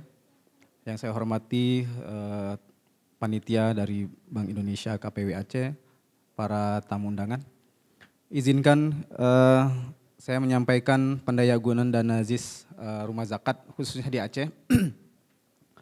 Jadi insya Allah Rumah Zakat dipercaya untuk bisa mengelola dana-dana zakat dari masyarakat Aceh khususnya. Dan kita lihat pemberdayaan yang akan dilakukan oleh Rumah Zakat berbasis mikrobisnis di Desa Alu Daya Tengo, Kecamatan Meraksa, Kota Banda Aceh. Nah ini juga bisa kita cek secara faktual di lokasi, kami sangat terbuka, barangkali mau hadir ke sana, silakan langsung interaksi dengan masyarakat yang kita bina di sana.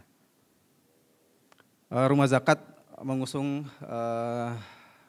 tema itu World Digital Philanthropy Organization, insya Allah dana zakat yang kita berikan kepada masyarakat dalam bentuk pendidikan, kesehatan, ekonomi dan lingkungan kepada masyarakat yang membutuhkan.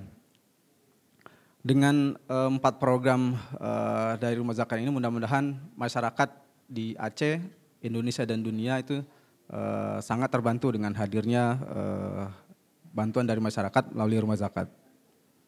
Nah, Bapak Ibu semuanya dan para dewan juri yang dirahmati Allah, dalam implementasi zakat infak sedekah yang digulirkan oleh Rumah Zakat, kita membentuk namanya desa berdaya. Jadi desa berdaya ini adalah salah satu desa yang kita intervensi, kita berikan satu fasilitator di desa dan kita penyaluran dana zakat infak sedekah dan kita siapkan satu fasilitator di desa tersebut. Jadi 4 program ini terintegrasi dari kesehatan, ekonomi, lingkungan, dan pendidikan. Gitu. Jadi satu fasilitator di desa berdaya ini akan melakukan asesmen kira-kira apa yang akan menjadi tolak ukur dan apa yang menjadi fokus program yang akan kita angkat di desa berdaya tersebut. Alhamdulillah di Aceh itu kita ada 12 desa berdaya. Dari yang sebenarnya kita ada di 23 kabupaten kota itu berbasis sesuai kebutuhan. Sekarang sisanya tinggal 12 gitu. Jadi insya Allah Rumah Zakat ada perwakilan di 23 kabupaten kota, itu satu di desa itu satu fasilitator gitu. Nah, desa berdaya ini yang pertama kita hadirkan fasilitator, kita sebut relawan inspirasi RI di satu desa. Terus dalam satu desa itu kita akan memberdayakan terintegrasi sesuai dengan potensi desa. Jadi di desa itu ada potensi-potensi lokal yang belum tergali. Itulah fungsi pendampingan. Insya Allah Rumah Zakat fokuskan dalam pemberdayaan, kita hadirkan orang yang akan hadir di situ dalam proses pendampingan. Dalam pendampingan ini tentunya kita bekali ilmu-ilmu yang mumpuni untuk bisa mengangkat potensi lokal di desa. Karena dari desalah Indonesia akan maju insya Allah. Terus desa berdaya ini harapan Rumah Zakat dan kita akan insya Allah sudah ada berjalan, yaitu memiliki badan usaha milik masyarakat yang akan kita namakan BUMAS, Badan Usaha Milik Masyarakat. Nah ini irisannya tentang ekonomi gitu ya, BUMAS. Nah, skema program insya Allah dalam satu desa itu kita siapkan fasilitator yang akan mengintegrasikan program yang ada di Rumah Zakat, capacity building. Yang pertama, kita akan bangun brainstorming atau membuka masyarakat itu, yuk kita maju bersama gitu. Yang selanjutnya kita hadirkan program ekonomi, pendidikan, kesehatan, dan lingkungan. Sama-sama kita memajukan desa, sama-sama kita berupaya untuk menjadikan desa itu menjadi lebih baik. Gitu. Jadi jangan sampai dari desa itu berduyun pindah pada ke kota semuanya, ke kota. Sedangkan di desa ditinggalkan. Padahal potensinya sangat besar sekali, mari kita membangun desa bersama dan alhamdulillah kalau misalnya di desa itu ada potensi yang sangat baik untuk bisa dikembangkan gitu ya. Nah, indikator keberhasilan desa berdaya, keberadaan komunitas, insya Allah itu terdapat ya, program pembinaan masyarakat di desa itu terdapat minimal 2 kelompok pembinaan masyarakat. Terus program ekonomi itu terdapat koperasi, prakoperasi, arisan, kelompok tani atau ternak, KUB, dan juga BUMDes salah satunya ya. Program kesehatan terdapat posyandu dan pembinaan posyandu aktif. Program pendidikan terdapat layanan pendidikan non formal yang dilakukan oleh masyarakat, PAUD, kelompok seni budaya, madrasah, perpustakaan, warga, bimbel. Program lingkungan terdapat bank sampah, kebun gizi, tanaman obat keluarga, urban farming, pengelolaan air bersih warga. Ini yang insya Allah kita jalankan di setiap desa. Nah, alhamdulillah di Desa Alu Daya Tengoh itu Rumah Zakat telah membangun yang kita beri nama Bumas, Badan Usaha Milik Masyarakat, Bungong Jempa. Mewujud kembali masyarakat dalam berusaha, dan kita hadirkan satu fasilitator bernama Saudara Yasir Arafat. Gitu ya.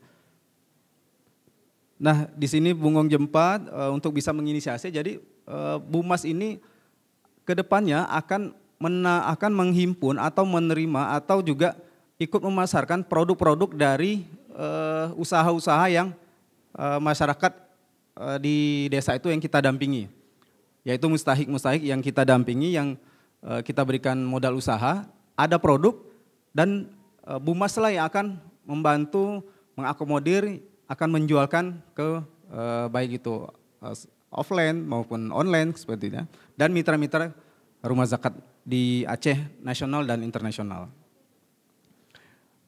Bentuk lembaganya kelompok usaha bersama, legalitas sedang proses ya, legalitasnya sedang proses karena kita baru membentuk tahun 2018 itu inisiasinya, 2021 itu mulai berjalan.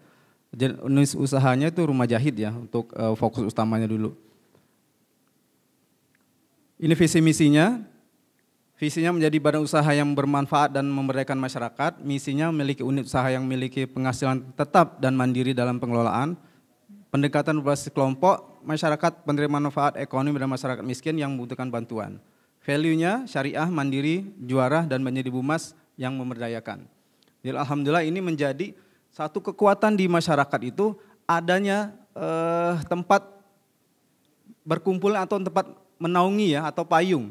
Jadi ketika kita proses pemberdayaan di masyarakat, dari hulu ke hilir itu harus jelas. Jadi permasalahannya kadang kalau sudah membuat produk, bingung mau jual di mana, bingung mau seperti apa kelanjutannya.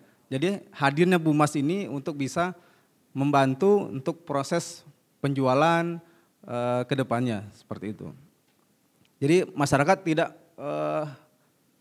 pesimis, nanti sudah ada produk bingung menjual, mending nggak usah aja.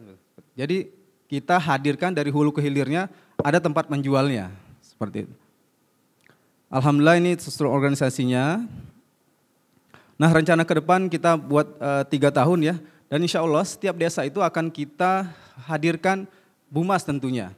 Jadi kita membuat master plan-nya, kita dengan masyarakat itu kita ajak warga tokoh-tokoh di Gampung, kita duduk bersama bahwa kita ingin memajukan masyarakat di desa dengan tahapan-tahapan itu tadi. Hadirnya Bumas di setiap desa tentunya. Ini bisnis model pemberdayaan ekonomi produk yang sustainable.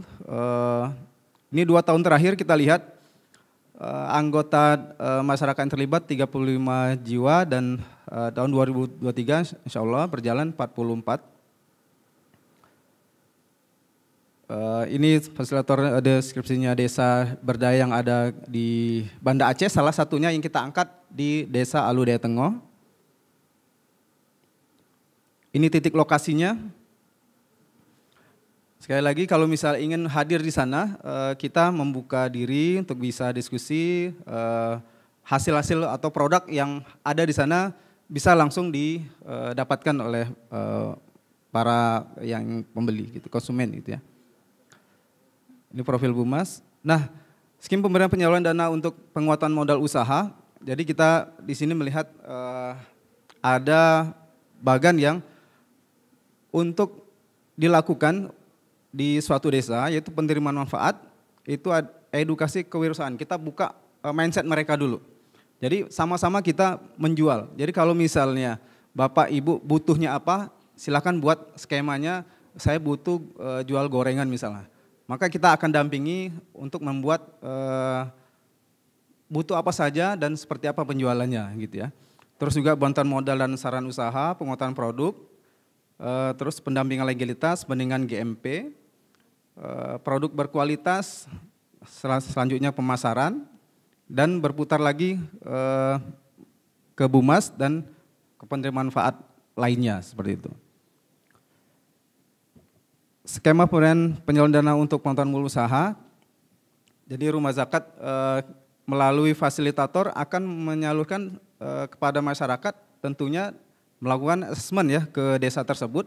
Seperti ini pendampingannya. Setelah sudah ada penerimaan manfaat, baru kita dampingi, baik itu dari segi keuangannya sampai nanti mereka itu benar-benar menjadi para pelaku usaha yang maju tentunya. Nah, ini modal yang digulirkan dalam 2 tahun terakhir kepada masyarakat di Desa Alude Tengo. Jenis pelatihan, insya Allah pelatihan dari koperasi, dinas koperasi, pelatihan keuangan keluarga, pelatihan perencanaan usaha, manajemen usaha, dan keuangan usaha.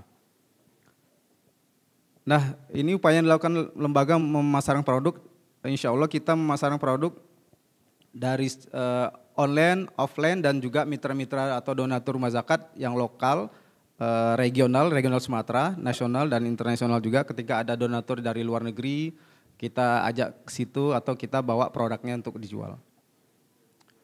Nah, alhamdulillah dari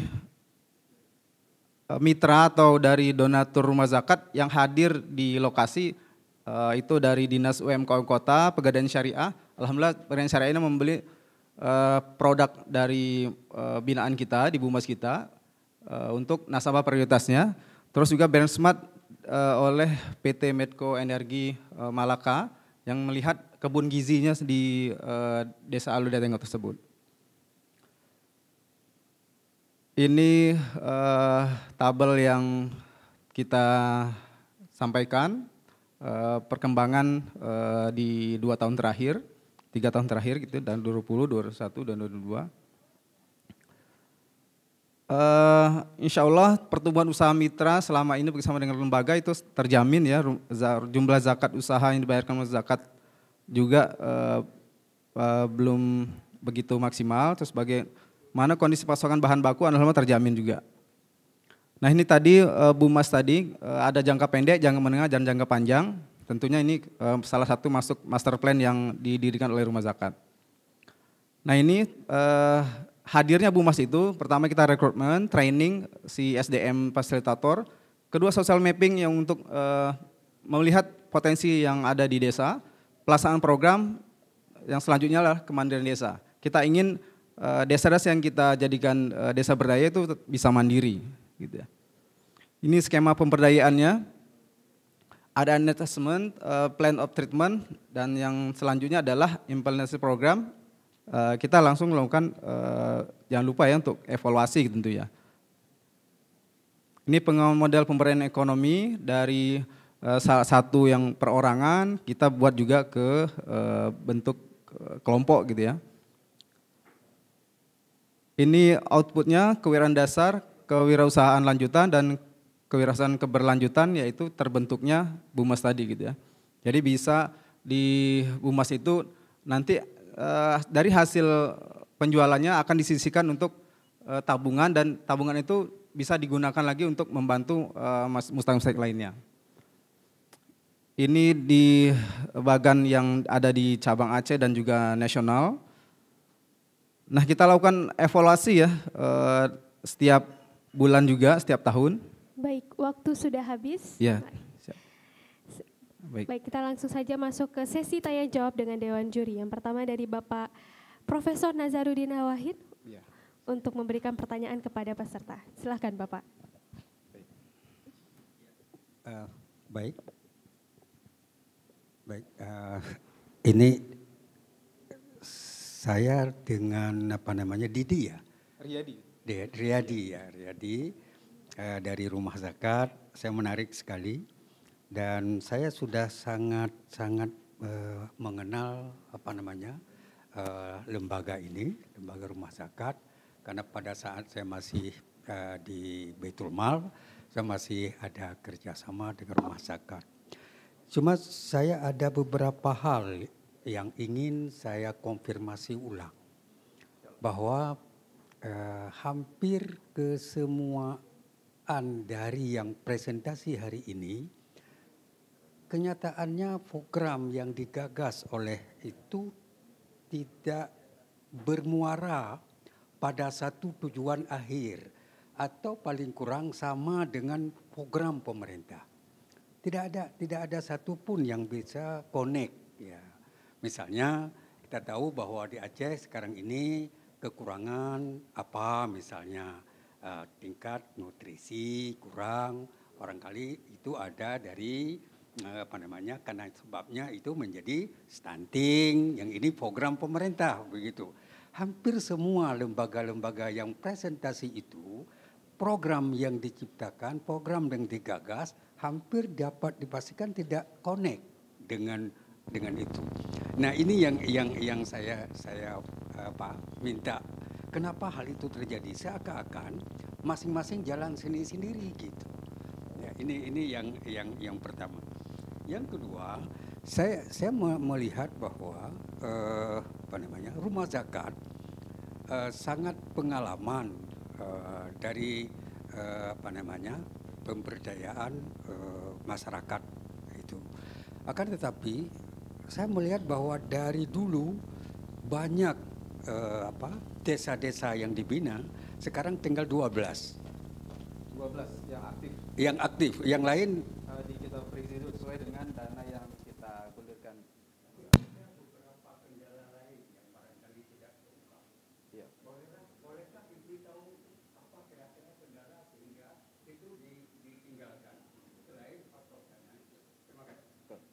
Baik, terima kasih Prof. Nazar.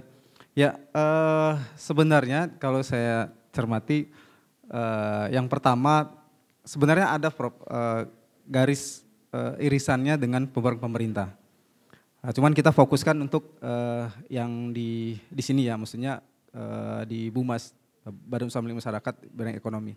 Kalau rumah zakat sendiri untuk membantu program pemerintah, insya Allah kita ada program stunting. Itu kita kurban kita kan dalam bentuk kornetnya. Dalam kornet itu penyalurnya bisa sepanjang tahun. Jadi potongnya memang di hari tasyrik, pemanfaatannya bisa sepanjang tahun, bisa terencana, dan bisa untuk tepat sasaran. Nah jadi insya Allah di Alu Daya Tengok itu kita insya Allah yang stunting atau terindikasi gizi buruk, itu langsung kita intervensi, langsung kita bantu gitu. Itu yang terdekat. Yang jauh juga akan kita bantu gitu ya. Nah jadi insya Allah dengan amunisi yang ada di rumah zakat berupa daging kornet atau rendang yang produksi kurban itu menjadi amunisi kita untuk mengentaskan stunting seperti itu. Gitu Prof. Di Bener Meriah sama Pak Bupati, Pak Haili Yoga juga mengapresiasi produk olahan kurban kita, terus juga di Sabang dengan Pak Reza itu bisa mempromosikan atau menyalurkan kurbannya dalam bentuk kaleng itu untuk masyarakat yang terindikasi stunting gitu. Gitu. Sebenarnya ada Prof gitu. Nah, terus yang kedua tadi yang desa ya kendala. Nah, kenapa tidak semua desa? Tentunya kami pertama tadi bermitra atau dana yang kita kelola memang masih minim, tidak sebesar seperti Baitul Mal. Terus yang kedua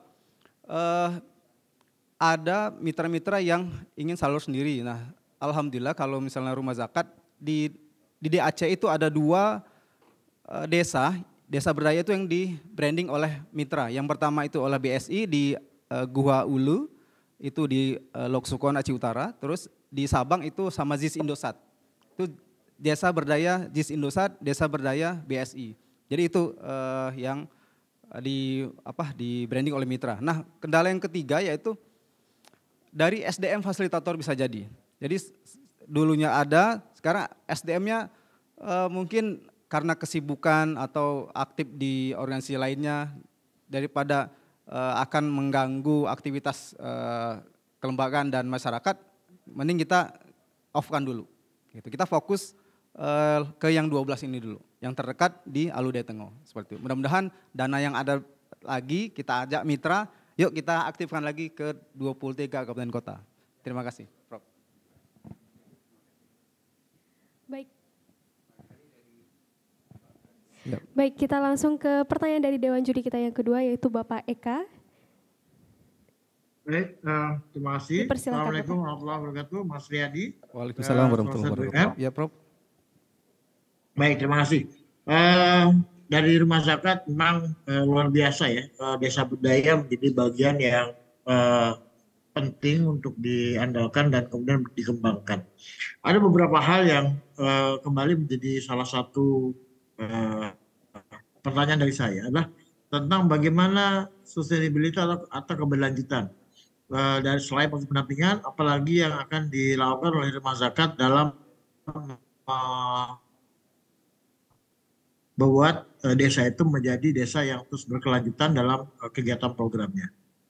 Kemudian yang kedua adalah dari kegiatan dilakukan oleh rumah zakat, bagaimana sebenarnya perhitungan atau tools atau cara menghitung kaji dampak yang ada dalam program tersebut. Itu Mas.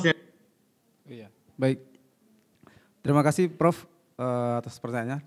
Yang pertama, untuk keberlanjutan Desa Berdaya, alhamdulillah kita target kita itu 3 tahun atau sampai 4 tahun itu menjadi desa berdaya atau mandiri. Nah, jadi sebelum kita menentukan titik desa berdayanya, kita melakukan social mapping. Nah, social mapping inilah yang sangat kita butuhkan datanya. Kita undang para tokoh masyarakat, kita ajak mereka untuk berdiskusi untuk mengembangkan dan memetakan potensi-potensi apa yang ada di desa tersebut. Dan setiap tahun kita akan melakukan evaluasi dan monitoring tentunya. Nah, dari hasil evaluasi dan monitoring itulah akan kita lanjutkan ke tahun kedua, dan tahun ketiga kalau sudah mandiri kita akan pindah ke desa yang lain. Nah, seperti itu. Tentunya dengan yang sudah kita intervensi tadi itu sudah berjalan. Bumas sudah berjalan, terus juga mitra-mitra dari stakeholder juga ikut membantu untuk memajukan desa. Itu seperti itu, Prof. Terus yang kedua, kaji dampak dari program kita Desa Berdaya ini, tentunya kita memilih desa yang akan kita intervensi adalah salah satunya SDM-nya. Jadi SDM dari fasilitator kita, terus juga dari masyarakat yang akan kita bina juga. Jadi kita harus punya kekuatan atau bisa memaksa sedikit untuk bisa mengajak masyarakat itu mau berubah gitu. Jadi kalau misalnya masyarakatnya juga enggan, mending kita cari yang lain. Kita masih fokus yang bisa dan mau untuk berubah. Otomatis kalau misalnya ada yang beberapa ikut mau berubah, otomatis yang malas-malas tadi ikut dalam lingkaran kebaikan tadi. Nah, seperti itu. Jadi kita pilih di Alu Daya Tengah itu salah satunya karena itu pesisir juga, terus juga masyarakatnya juga kebanyakan nelayan. Jadi salah satu pilihan kita di Banda Aceh di Alu Daya Tengah gitu. Begitu Prof.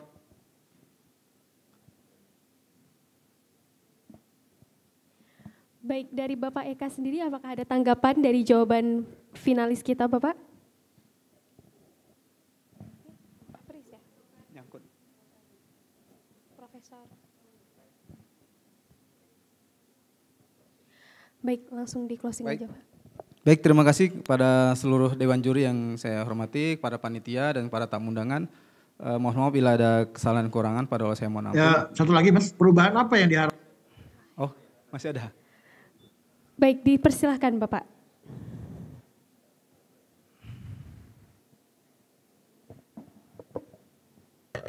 Iya Pak, izin approve. Apa yang diharapkan terjadi dari kegiatan Desa Berdaya ini? Ya, perubahan yang diharapkan tentunya pertama dari segi SDM-nya Prof. Jadi masyarakat kita yang tentunya mustahik itu yang sangat bersinggungan langsung dengan kita itu bisa naik tarafnya dari mustahik menjadi muzaki. Terus yang kedua adalah dari segi kelompok usaha, baik itu yang perorangan maupun kelompok, itu bisa bersama-sama membentuk satu ikatan yang kuat agar semua produk-produk yang mereka buat itu ada tempat untuk bisa penjualan lebih banyak seperti itu. Bentuknya dalam bisa jadi bumas, koperasi dan sebagainya gitu. Nah, hadirnya rumah zakat adalah sebagai untuk menempatkan fasilitator memajukan desa. kita sama-sama pemetaan desa, yang mana desa itu mungkin di desa itu ada potensi yang belum tergali gitu. Nah, alhamdulillah salah satu di desa di Indonesia juga ada yang masuk nominasi desa wisata oleh Kemenkraf. Itu ada desa binaan rumah zakat juga. Dan dari barangkali itu jadi motivasi kami juga menggali potensi-potensi desa yang ada di Aceh begitu. Terima kasih, Prof. Baik, terima kasih.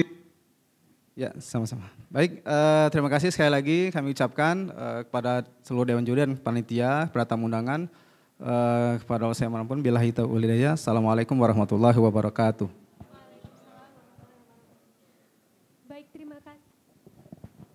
Baik, terima kasih Bapak Riyadi dari Rumah Zakat Indonesia sekaligus sebagai peserta terakhir yang presentasi untuk Ziswaf unggulan pada hari ini.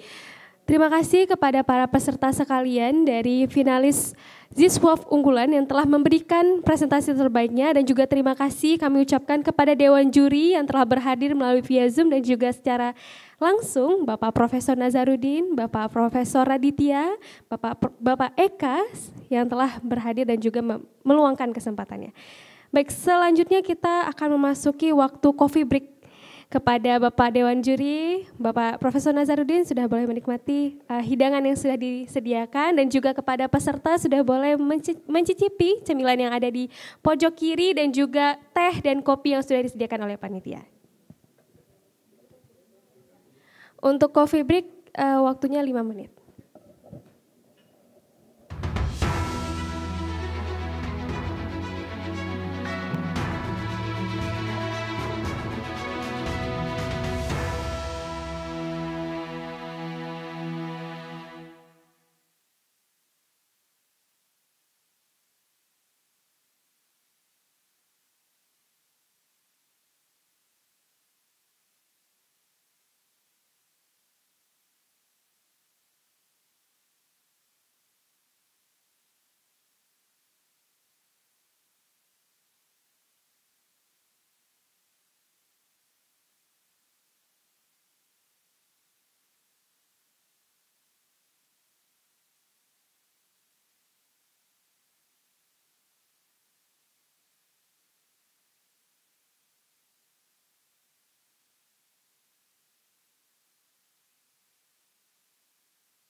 izin Ustadz Tuba sudah bisa mendengar suara kami Ustadz? Oke, sudah alhamdulillah. Oke, baik.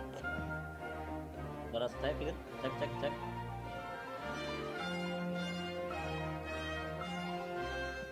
Oke, clear ya. Oke.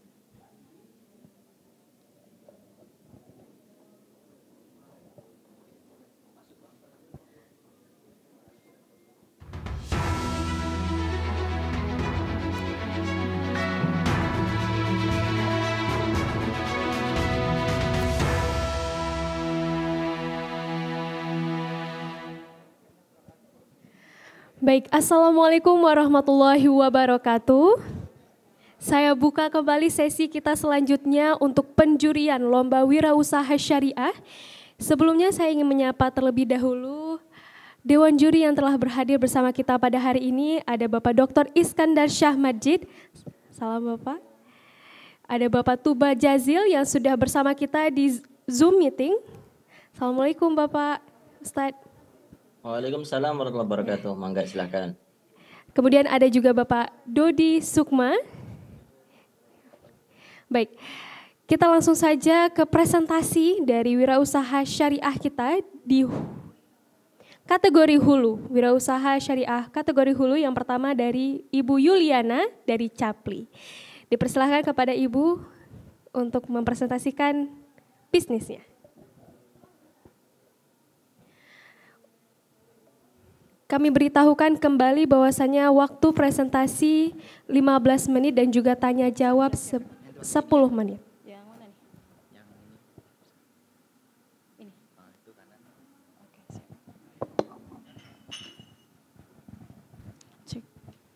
Bismillahirrahmanirrahim. Assalamualaikum warahmatullahi wabarakatuh.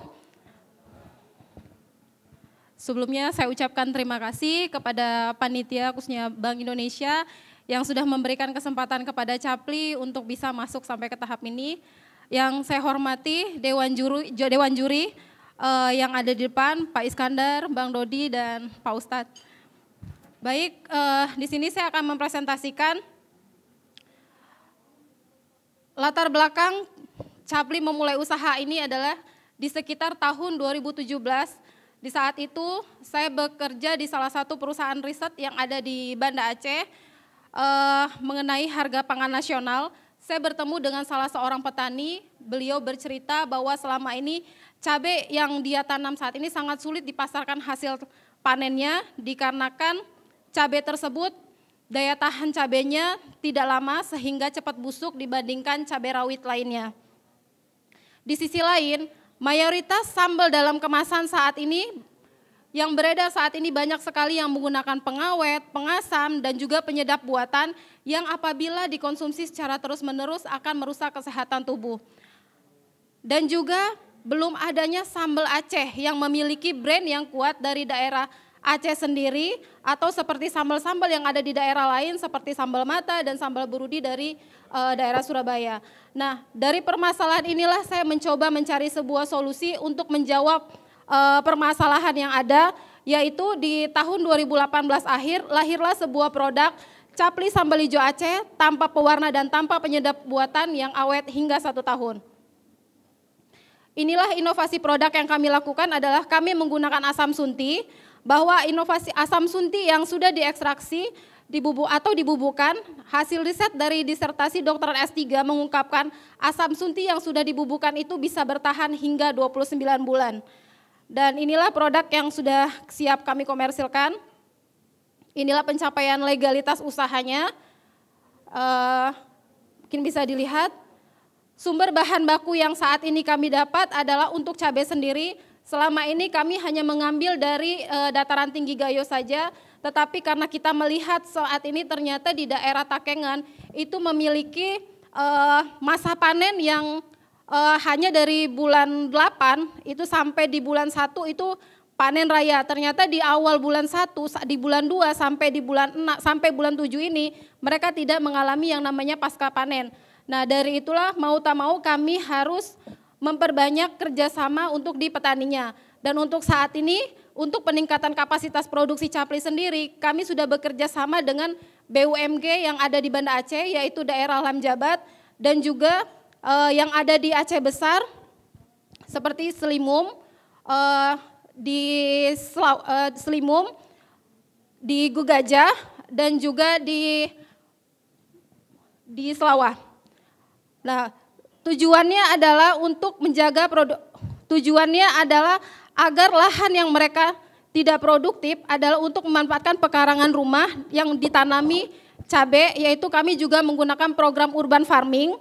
Selain itu juga untuk ketahanan pangan di desa tersebut juga dapat menjaga stabilitas harga cabai di tingkat petani, yang nantinya kita akan melakukan pemberdayaan kepada petani dan juga ibu-ibu rumah tangga, sehingga akan meningkatkan pendapatan masyarakat dan mengangkat brand dari Capli Sambal Ijo Aceh sendiri. Dan untuk asam sunti selama ini kami ambil langsung dari ibu-ibu rumah tangga yang ada di Biren dan juga di Lawang. Dan juga kita ke depan ini juga akan bekerja sama dengan ibu-ibu yang ada di Pulau Aceh untuk mendapatkan asam suntinya. Tujuan dari Capli sendiri adalah bagaimana caranya harga cabai di pasaran ini tidak ada lagi yang namanya naik turun, sehingga petani sendiri tidak lagi dirugikan karena naik turunnya cabai. Inilah struktur organisasi dari perusahaan kami. Bisa dilihat. Bisnis model atau bisnis model kanvasnya sendiri adalah kami melakukan komunikasi kepada pasar dan brand awareness tentang produk dari Capli Sambal Ijo Aceh, dan diteruskan dengan penjualan produk melalui pasar modern, toko retail, dan tempat souvenir. Dan kedepannya kami akan melakukan ekspansi pasar, yaitu dengan B2B melalui hotel, warung makan, dan juga restoran. Inilah bisnis model kanvas dari kami. Bisa dilihat. Untuk target pasar Capli sendiri adalah yang pertama kami melakukan B2B, pencinta sambal dan pencinta sambal khas, serta yang peduli akan permasalahan sambal kimia dalam sambal yang berada di seluruh Indonesia. Dan yang ketiga sebagai objek oleh-oleh para turis yang datang ke Aceh. Dan yang kedua kami akan melakukan inovasi produk, yaitu pasta cabai, baik cabai rawit dan juga cabai merah, yang target pasarnya sendiri adalah perhotelan, restoran, dan juga warung makan. Untuk model pemasarannya sendiri adalah kami pemasaran melalui warung makan, kedai, swalayan, dan juga yang ada di Banda Aceh. Dan juga pemasaran melalui pemasaran melalui penjualan makanan seperti restoran, hotel, dan rumah makan. Yang ketiga, pemasaran melalui pasar modern. Yang keempat, pemasaran melalui penitipan di toko souvenir. Yang kelima, pemasaran melalui media sosial dan marketplace. Yang kelima, pemasaran melalui gerbek pasar. Dan yang keenam, pemasaran melalui reseller dan juga distributor. Inilah aspek perbandingan Capli Sambal Ijo Aceh dengan kompetitor yang ada. Untuk sambal ABC sendiri, jumlah cabai yang mereka gunakan hanya 40%, begitu juga dengan sambal Jawara. Untuk Capli sendiri kami menggunakan 60% cabai rawitnya. Untuk bahan kimia, kita di sini masih menggunakan natrium benzoat. Tujuannya adalah untuk menahan bakteri ketika barang di pengiriman ke luar kota. Untuk daya tahannya sendiri kami hanya baru 1 tahun, dan untuk kompetitor kita ada di 2 tahun. Untuk distribusi sendiri kami masih ada di Provinsi Aceh, dan ada beberapa distributor di daerah luar seperti di Bali dan juga di Jakarta. Inilah peluang pasar yang cukup besar buat Capli. Kenapa hari ini Capli mengambil sebuah produk ini, yaitu kita melihat dari data BPS di tahun 2017, ternyata rata-rata masyarakat Indonesia mengkonsumsi 2,97 kg cabai rawit selama 1 tahunnya. Nah, kalau bisa dibilang 70% cabai rawit tersebut dikonsumsi secara segar, dan 30%-nya sendiri cabai rawit itu dikonsumsi untuk kebutuhan industri. Dan untuk di Aceh sendiri ternyata konsumsinya adalah sebesar 26,1 kg cabai per minggunya. Nah, inilah analisis target pasar Capli Sambal Ijo Aceh dan juga pasta cabai segar untuk di tahun 2023. Untuk di tahun kemarin target kami adalah Indomaret. Alhamdulillah dari target 250 kami bisa memasukkan 109 outlet, dan untuk di tahun ini kita targetkan adalah memasukkan produk ke Alfamart. Ini saya mohon maaf, ini targetnya sebenarnya 80 outlet. dengan asumsi satu outlet itu kita masukkan sebesar 24 piece per tokonya. Dan untuk pangsa pasarnya sendiri, untuk swalayan lokalnya ada di 10 kabupaten yang akan kita targetkan untuk di tahun ini, yaitu sekitar untuk estimasinya adalah 2.000, yang akan kami ambil adalah sekitar 80 swalayan lagi, itu sebesar 3.840 botol per bulannya. Untuk event kami targetkan itu sekitar hanya 6 event, yaitu dengan total estimasi 240 botol dikali per bulannya, yaitu sekitar 1.440 botol per bulannya. Jadi target kami pangsa pasar di tahun ini adalah penambahan 6.520 botol per bulannya. Dan untuk kebutuhan pasta yang akan kami lakukan di tahun ini adalah yaitu sebesar 560 kg cabai per harinya untuk kebutuhan pasta. Yang akan kami distribusikan yaitu ke hotel, ada sebanyak 12 hotel. Untuk rumah makan yang kami targetkan ada sekitar 25 rumah makan, restoran itu sebanyak 15 restoran, dan juga warung bakso sebanyak 30 warung bakso yang akan insya Allah yang akan kami distribusikan untuk pasta cabenya. Inilah performa bisnis kami dari tahun 2018. Dari 2018 hanya 5.500 botol per tahunnya, hingga saat ini kami sudah terjual di tahun 2022 akhir yaitu sekitar 40.373 botol per tahunnya. Inilah perubahan tempat produksi capli yang awalnya kami hanya dari rumah, hanya menggunakan perabotan rumah tangga dari blendernya, dan alhamdulillah sampai saat ini kita bisa dilihat untuk perubahannya, alhamdulillah semakin tahun semakin kita perbaiki apa yang menjadi kebutuhan kita. Inilah foto kegiatan kami sebelum dan proses penanaman cabai. Jadi sebelum kami melakukan kerjasama dengan petani, kami melakukan kunjungan dulu kepada pihak petani ketika mereka ingin bekerja sama dengan capli, yaitu kami dengan melakukan pengecekan pH tanah yang dilakukan langsung oleh tim ahli dari capli, dan juga kami melakukan pembibitan yang alhamdulillah di tahun 2020 kemarin sehingga saat ini kita juga masih melakukan pembibitan yang akhirnya yang akan kita distribusikan kepada petani yang akan bekerja sama. Dan inilah kelompok tani yang sudah bekerja sama dengan kami, yang ini ada di daerah Takengan, ada di daerah Aceh Besar, dan juga yang ada di Lambaruangan. Inilah pemberdayaan ibu-ibu yang kami lakukan. Selain untuk menjaga stabilitas harga bahan baku khususnya di cabai, kami juga melakukan pemberdayaan ibu-ibu yang ada di sekitar kami. Tujuannya adalah bagaimana ibu-ibu yang berada di rumah itu bisa mendapatkan hasil atau mendapatkan pekerjaan atau mendapatkan uang tanpa harus keluar dari rumah. Dengan memetik cabai atau membersihkan cabai ini, mereka bisa menghasilkan dalam satu hari ada yang mendapat 60.000 sampai 100.000 per harinya. Inilah pengiriman kemarin pembelian cabai dari Desa Lamjabat. Dalam setahun kemarin kita sudah melakukan, dalam 2 bulan kemarin kita sudah melakukan pembelian sebanyak 10 kali. Dan yang di dalam karung ini adalah pembelian kita kemarin dari Takengan. Penggarapan lahan untuk di tahun 2023, alhamdulillah kita sudah bekerja sama dengan desa yang ada di Selimum, yaitu Desa Kenaloy, dan ini adalah untuk penanaman yang ada di daerah Lamjabat dan juga ini tempat penangkaran bibitnya. Nah, sebelum kita melakukan kerjasama atau melakukan kontrak, kita juga melakukan yang namanya perhitungan HPP untuk membantu petani bagaimana caranya mereka bisa mendapatkan harga yang baik agar tidak ada yang namanya petani yang dirugikan dan kita juga sebagai produsen tidak dirugikan. Nah, dari sini pada saat kami melakukan perhitungan HPP membantu petani, ternyata ditemukan ada yang namanya harga yang paling tertinggi adalah di pupuk. Jadi disinilah kami membantu petani untuk menekan harga HPP tersebut agar tidak terlalu tinggi, yaitu kita bekerja sama dengan RPH, yaitu rumah potong hewan untuk kotorannya akan kita ambil menjadi pupuk kandang agar harga HPP tersebut tidak terlalu tinggi. inilah proses distribusi. Kemarin kita juga melakukan gerbek pasar dan ini pendistribusian melalui Suzuya, dan ini kemarin kita juga melakukan kontrak distributor yang ada di Bali dan juga di Jakarta. Inilah media promosinya. Oke, terima kasih. Assalamualaikum warahmatullahi wabarakatuh.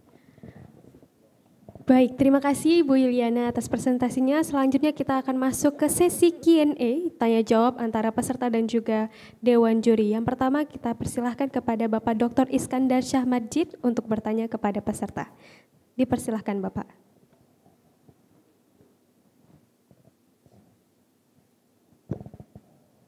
Assalamualaikum warahmatullahi wabarakatuh. Waalaikumsalam warahmatullahi wabarakatuh. Alhamdulillah sehat Pak, cuma sedikit nervous. Ya, cabai masih pedas. Alhamdulillah masih pedas Pak. Nah, oke. Jadi ada beberapa pertanyaan. Yang pertama, belum terceritakan bagaimana proses syariahnya. Jadi bukan sekedar masalah halal, tapi bagaimana transaksi Capli dengan petani, ya apakah menganut kaidah syariah, sistem apa produksinya, ya higienis, tapi apakah itu juga sudah menganut prinsip syariah atau tidak. Yang ketiga, cabai itu pedas dan harganya sangat sering fluktuasi.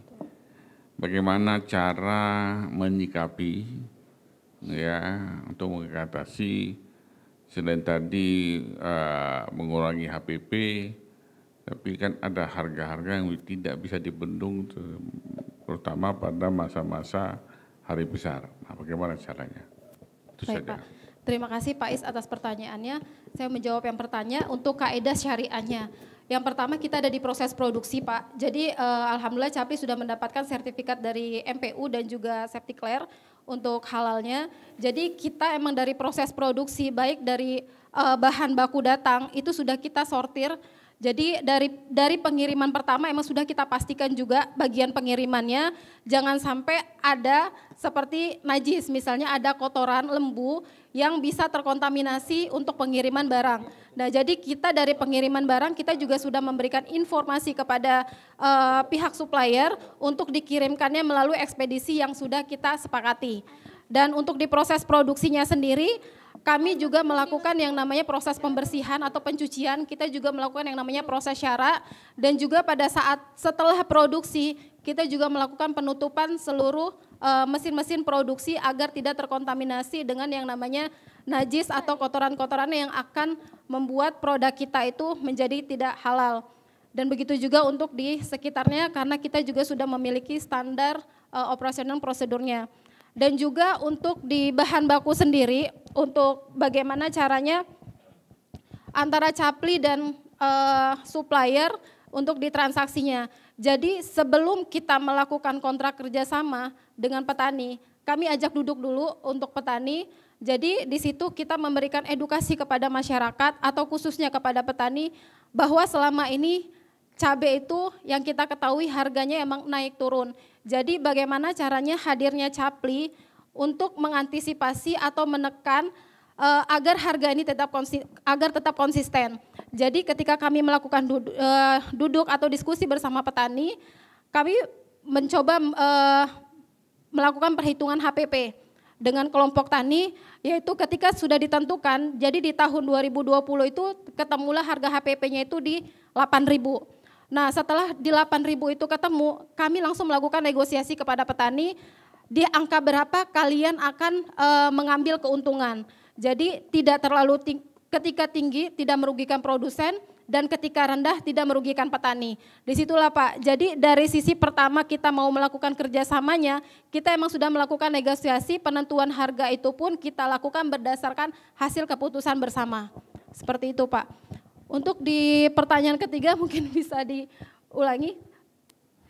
Bagaimana proses syariah dari transaksinya? Itu tadi udah fluktuasi harganya, bagaimana dalam menyikapi fluktuasi harga dari cabai itu sendiri? Oke, untuk menjaga fluktuasi harga yang seperti saya bilang tadi, jadi sebelum kita menentukan harga itu kami melakukan diskusi dulu sama petani, jadi bagaimana caranya harga ini tetap konsisten. Jadi ketika kita menentukan harga itu, jadi petani, karena jujur selama ini dari tahun 2019 sampai di tahun 2022 banyak sekali petani yang sampai hari ini sudah tidak bekerja sama lagi dengan petani. Karena mereka terlalu tergiur dengan harga yang mahal hari ini di pasaran. Jadi bagaimana cara kami menyikapinya adalah kami ajak lagi diskusi mereka, kalau misalnya kalian hari ini berpengaruh dengan harga tinggi, itu berpengaruhnya hanya 2 bulan Pak. Karena berdasarkan data di lapangan yang selama ini saya dapat, harga cabai itu akan ada kenaikan adalah di akhir-akhir atau di pertengahan tahun. Karena di akhir tahun, di sekitar tanggal bulan 10 sampai bulan 12 itu adalah masa panen raya. Nah, ketika kalian masih teriming-imingi dengan harga tinggi, bagaimana ketika kalian harga yang sudah rendah? Karena harga rendah itu akan masuk sampai di 8 bulan. Nah, dibandingkan 2 bulan dengan 8 bulan, mana yang kalian inginkan? Nah, jadi kami sampai memberikan edukasi seperti itu, makanya sebelum kita melakukan kontrak, kita ajak duduk bareng dulu berapa biaya sebelum mereka tanam, sampai mereka pasca panen dan juga sampai mereka tanam lagi, itu sudah kita sudah kita hitung HPP-nya sehingga ketika mereka menentukan harga, mereka tidak rugi. Jadi untuk keuntungannya pun kita serahkan kepada mereka. Terima kasih Pak.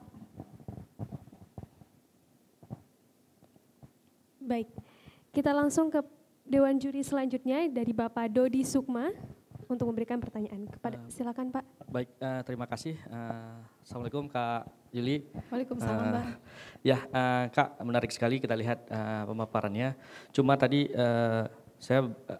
pertanyaan pertama sudah ditanya sama Pak Is, bahwa saya bagaimana konsep penerapan syariah di dalam bisnis bisnis Capli ini.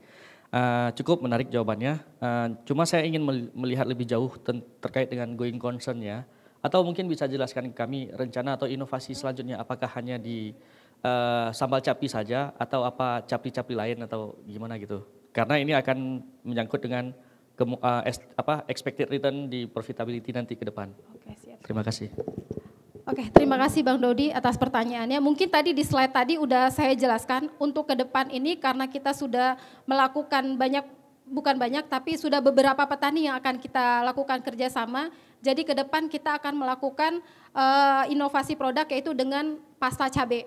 Jadi pasta cabai itu adalah tujuannya adalah untuk sasaran marketingnya atau sasaran distribusinya adalah ke B2B, yaitu ke rumah makan, perhotelan, dan juga restoran-restoran. Tujuannya adalah bagaimana mereka juga bisa mendapatkan selain harganya yang konsisten, dan juga mereka bisa mendapatkan yang namanya standar dari produk kita itu ternyata kualitas kita lebih baik dibandingkan ketika mereka menggiling sendiri. Karena kita sudah ada izin edar, kita sudah tersertifikasi, dan juga barang atau cabai yang kita pakai adalah cabai yang benar-benar kita ambil langsung dari petani, sudah jelas untuk freshnya, gitu Bang. Untuk sasarannya. Terima kasih Bang. Baik, kita langsung ke Dewan Juri kita yang sudah berhadir di Zoom meeting, Bapak Ustadz Tuba Zazil. Kepada Bapak dipersilahkan. Baik. Terima kasih atas waktunya. Bismillahirrahmanirrahim. Kepada ini Kak Yuli ya, Alhamdulillah di Capli ini sangat menarik ya dari paparannya. Ada 2 pertanyaan yang ingin kami highlight, mungkin bisa digali lagi ya. Pertama terkait tentang distribusi yang dilakukan kepada outlet-outlet tadi ya. Ada beberapa yang disebutkan ada target untuk tahun ini ada kenaikan 63.000 dan something lah disebutkan tadi. Nah ini pertanyaannya adalah pada aspek kesyariahannya. Sebenarnya apa sih kemitraan yang dijalin antara Capli dengan para distributor ini atau outlet-outlet yang disebarkan tadi? Kayak misalkan disebutkan dari Alfamart atau yang bisnis to bisnis dan sebagainya. Itu sebenarnya yang diterapkan apa? Itu yang pertama. Yang kedua terkait tentang sustainability, artinya keberlangsungan dari bisnis Capli ini sendiri. Tadi disebutkan ada kemitraan dengan petani dan sebagainya udah disebutkan sampai ada ke RPH, kerjasama dan sebagainya. Yang ingin kami sampaikan, pendekatan apa sih yang sejauh ini, karena tadi ada masalah yang dilakukan oleh Capli kepada para petani ya, untuk mengedukasi bahwasanya harga ini bisa diatasi dengan akad apa gitu, dengan strategi apa gitu. Akhirnya petani pada tahu bahwasanya sustainability petani dengan Capli ini bisa mutual simbiosis mutualisme loh. Nah, itu gimana sih biarnya, tadi kan ada kasus nih bahwasanya turun, para petani sudah tidak bekerja sama lagi, bahkan beberapa yang lewat. Nah, ini kira-kira strategi ke depan biar sustain, biar keberlangsungannya sampai akhir, artinya tidak berhenti di sini saja. Kira-kira apa yang dilakukan oleh Capli? Dua hal tersebut silakan, mangga silakan. Mungkin dijawab dengan singkat saja. Oke, terima kasih Pak Ustadz atas pertanyaannya. Untuk kita distribusikan ke setiap swalayan atau pasar modern, kita selama ini masih sistemnya konsinyasi, meskipun ada dari beberapa swalayan yang sudah melakukan pembayaran secara cash. Dan untuk sustainable di petani dan ke depannya seperti apa, sebenarnya sebelum kami melakukan atau bekerja sama, itu emang tahapannya panjang Pak Ustadz. Pertama itu kami melakukan edukasi dulu kepada masyarakat, apa sih tujuan dari Capli Sambal Hijau Aceh ini, yang sekarang ini sebenarnya polanya sudah berubah. Kita sekarang sudah bekerja sama dengan BUMG, karena apa? Yang dulunya petani ini ketika kita kasih ke petani yang perorangan itu tidak sustain. Karena apa? Mereka masih terpengaruh. Tapi kalau misalnya dengan kampung ini punya tanggung jawab karena kita menggunakan anggaran kampung. Yang kita gunakan yang mau tak mau itu akan harus ada pertanggungjawabannya kepada orang banyak. Nah, jadi caranya adalah pertama yang saya lakukan adalah tujuan dari Capli Sambal Hijau Aceh ini adalah bukan semata-mata untuk bisnis Capli itu sendiri. Jadi tujuan yang pertama adalah bagaimana caranya petani khususnya bisa mendapatkan harga yang konsisten. Jadi tidak ada lagi yang namanya petani itu merasa dirugikan ketika harga cabai lagi turun. Itu yang pertama kami lakukan. Dan juga untuk di desanya sendiri bagaimana caranya ketika cabai ini lagi mahal, masyarakat khususnya di desa itu tidak lagi perlu membeli cabai. Jadi untuk kebutuhan pangan mereka sendiri itu sudah terpenuhi. Jadi dari satu item aja sudah bisa membantu masyarakat untuk menekan yang namanya harga inflasi. Seperti itu Pak Ustadz. Baik, terima kasih kepada Ibu Yuliana atas jawabannya dan juga telah mempresentasikan bisnis Capli dengan sangat baik. Terima kasih. Sudah boleh di closing Ibu? Oke. Sekali lagi terima kasih atas kesempatan yang diberikan kepada saya. Mohon maaf ketika jawabannya belum memuaskan. Terima kasih. Assalamualaikum warahmatullahi wabarakatuh. Waalaikumsalam warahmatullahi wabarakatuh.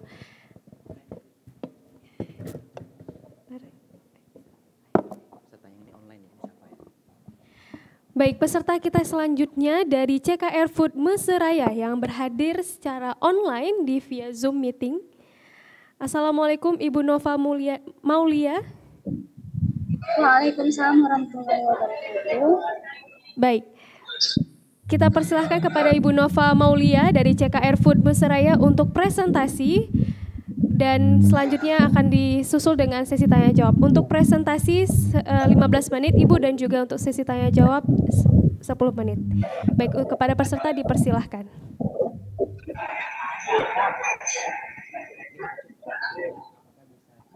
Baik, terima kasih. Assalamualaikum warahmatullahi wabarakatuh.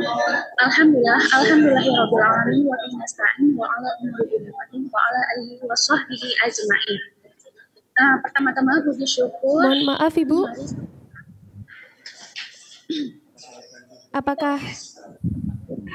Apakah bisa di tempat yang lebih senyap Ibu, karena kami agak terganggu. Iya.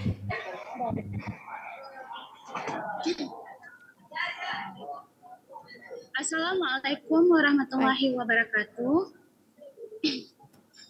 Alhamdulillahirabbil alamin wa bihi nasta'in wa ala umuri dunya wa ala alihi washabihi ajmain. Pertama-tama mari kita panjatkan puji dan syukur atas kehadiran Allah Subhanahu wa taala yang mana telah memberikan kepada kita itu kesehatan dan nikmat iman hingga hari ini. Dan segala puji dan segala salawat serta salam mari sama-sama kita panjatkan kepada Sayyidina Nabi Muhammad SAW. Salam takzim saya kepada seluruh dewan juri yang berhadir, juga kepada seluruh panitia dan pihak penyelenggara Festiar 2023. Perkenalkan, saya Nova Maulia, nama panggilan saya Nova. Saya founder dari CKR Food Mesraya. Minat bisnis saya itu di pengolahan perikanan. Terima kasih sebelumnya saya ucapkan kepada pihak penyelenggara Festiar 2023 yang telah memberikan saya kesempatan untuk mengikuti perlombaan ini. Baik, seterusnya saya akan memasuki ke dalam persentase proposal bisnis CKR Food Mesraya. Profil, nama usaha CKR Food Mesraya, founder Nova Maulia, bidang bisnis, bidang usaha itu P&B, jenis produk itu food stationery. Tahun berdiri 2017, beralamatkan di Jalan Iskandar Sani, Kelurahan Blang Semiwung, Kecamatan Langsa Kota. Sejarah CKR Food sendiri itu secara geografis Kota Langsa terletak di bagian pesisir timur Aceh. Mayoritas mata pencaharian masyarakat sekitar, khususnya desa Simpanghe, adalah sebagai nelayan udang sabit. Hasil tangkapan tersebut ada yang dijual ke pasar dan ada yang mengolahnya sebagai terasi, yaitu sebagai kuliner khas daerah yang diperjajakan di sekitarnya. Perjalanan ini dimulai oleh seorang Nova Maulia, tamatan dari SMK Negeri 1 Langsa. Melihat peluang dan potensi yang ada di sekitar, ia terinspirasi untuk mengolah dan mengembangkan usaha terasi tersebut pada awal tahun 2017 dengan nama usaha CKR Food Mesraya.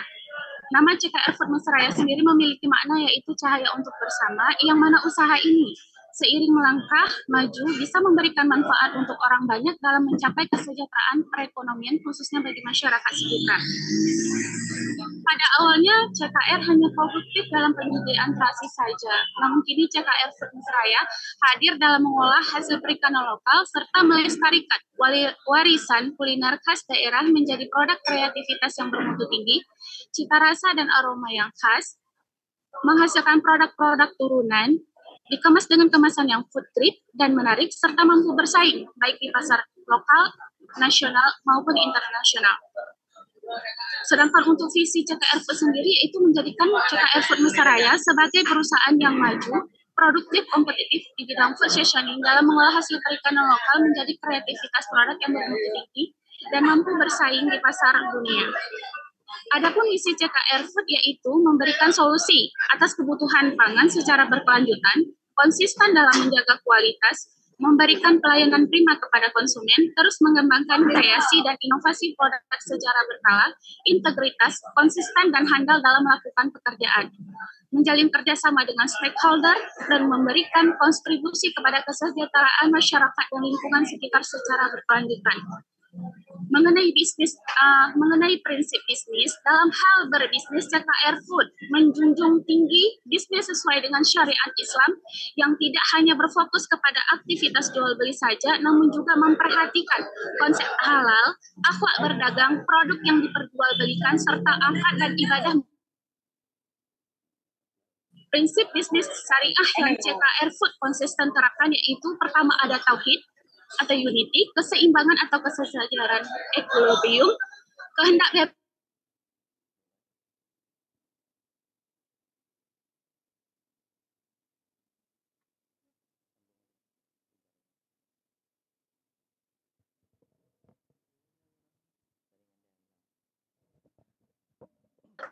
Marwan Johan sebagai manajer marketing.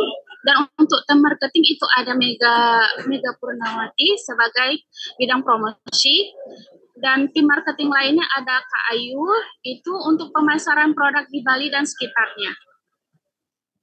Baik, selanjutnya kenapa memilih CKR Food? Karena semua produknya terbuat dari bahan baku berkualitas pilihan yang didapatkan dari para nelayan pesisir timur lokal Aceh, diproses secara tradisional dan higienis tanpa menggunakan campuran bahan pengawet, menghasilkan cita rasa dan aroma yang khas, menghadirkan produk-produk turunan diantaranya terasi siap saji, siwang, sambal, ebi pepper, dan lain-lainnya. Dipasarkan secara retail modern, sudah memiliki izin usaha PRT dan halal, menggunakan kemasan yang food grade, tampilannya menarik, praktis penggunaan dan penyajiannya. Sebagai solusi penyedap alami masakan untuk sajian istimewa atau tabur aroma istimewa. Sebagai sajian hidangan yang membuat selera, lengkap makanan, temannya nasi. Kemudian untuk bisnis model kanvas CKR Food, Itu ada key partner meliputi para nelayan lokal, pedagang pasar tradisional, agen dan reseller, swalayan resto, masyarakat lokal, ibu-ibu sekitaran, travel, serta pemerintah daerah atau lembaga. Untuk yang aktif itu meliputi produksi, promosi, distribusi, quality control, dan social impact. Care researchers itu meliputi rumah produksi, peralatan produksi, dan SDM. SDM di sini itu kaum ibu-ibu di sekitaran pesisir. Untuk value processing itu penyedap alami masakan, bubuk halus kering, non-LSG, no pengawet kuatan, kemasan menarik, praktis penggunaannya, praktis penyajiannya, expired 12 bulan, dan mudah dibawa. Untuk customer relationship itu meliputi rumah tangga, pedagang tradisional atau toko retail, penjajakan kuliner, distributor, event, testimoni konsumen, dan ekspor. Adapun channelnya itu meliputi distributor wilayah, reseller atau retail, online shop, marketplace, sosial media, dan event. Untuk customer segment itu meliputi ibu-ibu rumah tangga usia 20 sampai dengan 50 tahun, perkotaan, pecinta makanan, gaya hidup tinggi, dan B2B. Lanjut untuk cost struktur, itu kami meliputi biaya riset, biaya produksi, biaya gaji, biaya operasional usaha, ongkos pengiriman, dan biaya event. Sedangkan untuk revenue stream itu dari terasi bubuk halus, EB paper, dan food sectioning lainnya. Kemudian untuk di marketing itu ada rencana penetrasi pasar. Untuk penetrasi pasar, CKR Food menggunakan offline dan online. Dengan persentase offline 40%, online 40%, sedangkan event hanya 20%. Mengenai iklan dan promosi, dari segi promosi atau iklan, CKR Food mau tampil beda dan unik. Tidak menggunakan jasa celebrity endorse, melainkan menggunakan ibu-ibu rumah tangga dan memakai cerita yang natural, tidak dilebih-lebihkan seperti promosi atau iklan yang dilakukan pesaing. Sedangkan untuk strategi pendekatan itu CKR Food sendiri ke target pasar. Hal yang paling penting di sini lebih ke integrated marketing communication. Artinya itu langsung terjun ke lapangan atau pasar untuk melakukan pendekatan dengan target pasar, dengan target sasaran seperti pedagang, penjajakan kuliner, dan pecinta makanan. Masyarakat sekarang sangat dinamis. Kalau tidak CKR melakukan inovasi dan membaca perubahan, ya CKR akan kehilangan mereka. Sedangkan mengenai tantangan itu lebih ke membesut merek. Ya, bagaimana cara CKR Food sendiri menjaga eksistensi mereknya di tengah banyak merek terasi atau positioning yang beredar. Tapi eksis saja di sini tidak cukup. CKR Food harus terus melangkah maju dan bisa mempertahankan dominasinya di pasar. Meskipun banyak yang tahu merek-merek terasi dan positioning lain bahkan lebih murah dibandingkan CKR. Tapi soal rasa dan kualitas itu sangat berpengaruh dengan pasar. Baik, untuk manajemen produksi, bagaimana CKR Food diproduksi? CKR Food menggunakan bahan baku pilihan yang berkualitas dari para nelayan pesisir timur Aceh. Sedangkan dari segi kesehatan, no MSG, no pengawet buatan, dan aman bagi keluarga. Dari segi kemasan produk CKR Food menggunakan kemasan yang food grade, praktis, dan menarik. Dan untuk quality control itu mulai dari alur produksi, lanjut ke cek bahan baku, di sini pencucian, itu baik pencucian syarak, terus penjemuran, fermentasi secara alami, lanjut ke sangrai dan penggorengan, next sortir, kemas, dan distribusi. Mengenai kapasitas produksi, untuk saat ini kapasitas produksi CKR Food hanya mampu memenuhi 1.200 kit per bulan dari banyaknya permintaan pasar. Karena kami keterbatasan mesin atau peralatan produksi serta tempat atau gudang. Untuk detail produk di sini ada terasi siap saji, kemasan stand input 17.000 dengan harga 17.000 per piece, terasi bubuk sangrai botol PET itu dibanderol dengan harga 20.000 per piece, siwang botol PET 250 ml itu dengan harga 30.000 per piece, sambal keeng kemasan botol PET dengan harga 35.000 per piece, EB paper itu botol PET dengan harga 17.000 per piece. Masing-masing produk dengan berat 100 gram, expired 12 bulan untuk produk terasi siap saji, terasi bubuk, dan EB paper. Expired 6 bulan itu ke produk siwang, sambal, dan terasi kiloan. Bagaimana produk CKR Food bisa didapatkan? Itu ada di pasal tradisional, dan swalayan atau toko retail terdekat. Untuk area pemasaran produk CKR Food tersendiri itu lokal dari daerah Aceh Tamiang sampai dengan ke Melabuh, nasional ada di Medan, Jakarta, Bogor, dan Bali, internasional Kulim, Penang, dan Jeddah. Selanjutnya mengenai laporan keuangan.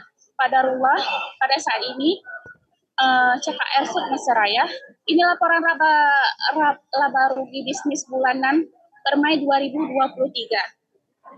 Di sini ada biaya pengeluaran bisnis itu meliputi listrik dan air per bulannya itu 200.000, gaji karyawan itu 3 juta, jadi total biaya tetap itu ada 3.200.000. Sedangkan untuk biaya variabelnya itu ada di bahan baku produksi sekitar 10 juta, iklan sosmed 1.150, ongkos paket kirim itu 500.000, biaya lembur karyawan tidak ada, pajak 50.000 per bulan, BBM motor operasional itu 200.000. Jadi total biaya variabel B itu sekitar 10.900.000. Jumlah total biaya A plus B itu 14.100.000. Pendapatan bisnis itu jenis pendapatan ada di omset terasi sangrai dengan jumlah 8.500.000, omset terasi koin bakar itu 4 juta, omset terasi rempeng atau basah kiloan itu 10 juta, siwang 1,5 juta, sambal cumi asin atau keeng itu 1 juta, konvert tidak ada, dan pembayaran piutang dari bulan Mei itu ada masukan 1 juta. Jadi total pendapatan semua 26 juta. Laporan laba rugi bisnis itu keterangan total pendapatan itu 26 juta, total biaya A plus B itu ada 14.100.000. Jadi penjumlahan laba atau rugi bisnis dalam bulan Mei 2023 itu 11.900.000. Kemudian untuk target pencapaian. Nah, dalam 3 tahun kami memperkirakan CKR Food meraih pencapaian berikut: nasional dan global, pemasaran online dan offline, pelanggan, inovasi produk, kapasitas produksi naik 30%, serta membuka lapangan pekerjaan lebih banyak lagi. Untuk social impact, alhamdulillah kami saat ini sudah bisa berpartisipasi dalam acara kampus Ibu interaktif kelas menjahit. Halo Ibu, baik, waktunya sudah habis Ibu Nova. Kita langsung saja ke sesi Q&A, tanya jawab dengan Dewan Juri. Yang pertama dari Bapak Dr. Iskandar Syah Majid untuk menyampaikan pertanyaannya kepada peserta. Silakan Bapak.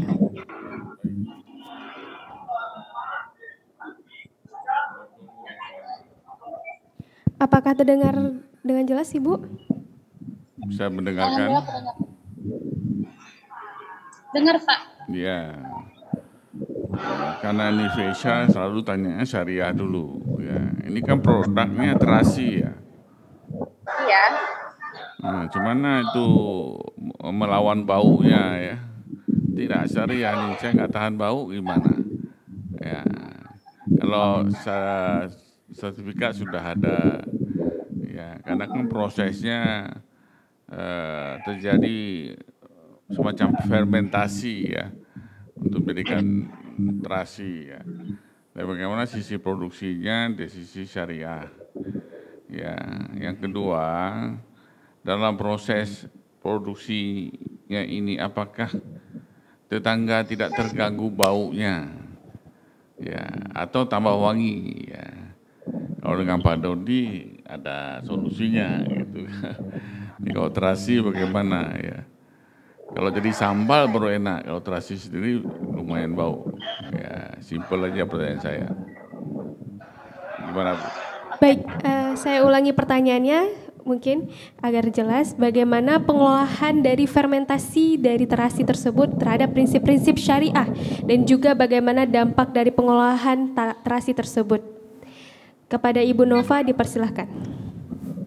Baik, untuk pengolahan terasi sendiri kami bahan baku itu langsung dari TPI Simpang He yang kami ambil dari nelayan, dan di situ kami melakukan proses fermentasi.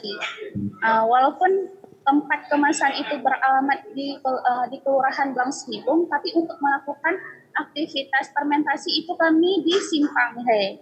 Artinya itu memang tempat khusus sentra terasi, jadi tidak mengganggu lingkungan sekitar karena di situ memang tempat sentralnya terasi. Untuk proses pengolahan sendiri, itu pertama kami setelah cek bahan baku, maka melakukan pencucian secara syara, artinya dengan air yang mengalir, hingga bersih, lalu kami jemur untuk melakukan presentasi itu dengan ukuran meja yang tinggi, artinya tidak akan terkena najis, baik dari najis ayam atau lembu yang ada di sekitar.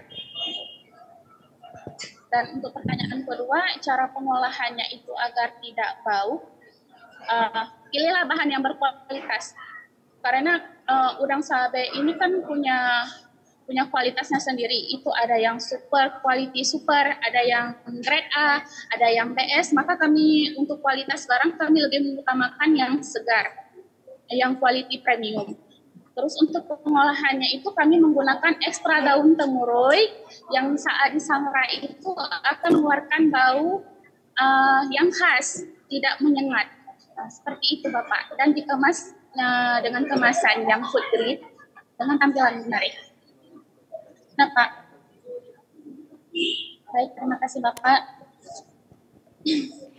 Baik, kita langsung ke pertanyaan Dewan Juri kita selanjutnya dari Bapak Ustadz Tuba Jazil. Kepada Bapak Ustadz Tuba dipersilahkan. Baik, terima kasih atas kesempatannya. Bismillahirrahmanirrahim. Kepada Kak Nova ya, yang sudah berkontribusi pada bisnis CKR ini di pengolahan pada terasi. Ada dua pertanyaan yang ingin saya sampaikan. Pertama terkait tentang aspek sustainability, keberlangsungannya dari hulu ke hilir dalam produksi ya. Pertanyaannya adalah untuk seleksi kepada para nelayan. Kira-kira kemitraan apa yang sudah dijalin dengan para nelayan? Atau ketika mendapatkan produk itu gimana cara mendapatkannya? Jadi untuk menyeleksi tadi kan disebutkan bahwasanya kita harus menyeleksi bahan baku dengan bagus. Kemitraan dengan nelayan seperti apa? Itu yang pertama, biar kita lihat sustainability-nya. Terus yang kedua terkait tentang produksi. Pada produksi tadi saya tidak melihat atau kami tidak melihat secara utuh karyawan itu SOP-nya seperti apa yang harus mereka lakukan ketika pengolahan itu dilaksanakan. Sejauh mana SOP dilaksanakan pada aspek produksi yang dilakukan pada CKR ini. Oke, kurang lebih seperti itu, silahkan. Baik. Untuk mendapatkan bahan baku itu kami bekerja sama dengan para nelayan, artinya kami di sini memiliki surat kerja sama dengan nelayan. Dan udang bahan baku itu seperti udang sabe itu yang kami dapatkan dari para nelayan itu dengan cara membelinya ke tengkulak. Maksudnya dari para nelayan itu memiliki toke atau bos, dan kami membelinya dari situ dengan pengumpulan di PT. Sedangkan untuk shopnya itu proses itu akan berjalan dengan syarat karyawan yang melakukan proses pengolahan itu menggunakan sarung tangan, baju khusus, sepatu khusus, dan juga peralatan yang digunakan itu bersih dari najis. Seperti untuk penjemuran terasi kami tidak di atas jalan. Gitu. Kami menggunakan meja atau yang disebut ancak tinggi agar terhindar dari najis.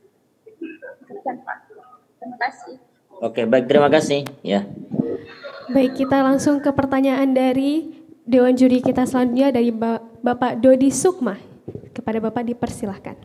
Baik, terima kasih kepada Kak Nova Maulia. Tadi pertanyaan terkait dengan syariah sudah diajukan sama Pak Is, produksi sama Ustadz Tuba. Saya lebih melihat dari sisi bisnisnya. Tadi menarik bahwasanya ada statement di situ yang mengatakan CKR Food ini tidak menggunakan endorse karena tidak ingin sama dengan yang lain atau kurang memperhatikan sisi digitalnya. Bagaimana unsur sustainability-nya ataupun bersaingnya di saat ini yang sudah sangat lazim dengan dunia media sosial, sementara Anda tidak melakukan hal itu. Mungkin ada penjelasan khusus supaya apa, karena apa gitu. Oke, terima kasih. Untuk promosi sendiri bukan CKR tidak melakukan secara online, tapi tidak menggunakan jasa celebrity endorse. Artinya kami lebih mengutamakan testimoni atau testimoni dari ibu-ibu yang memakai atau yang menggunakan produk CKR sendiri. Demikian.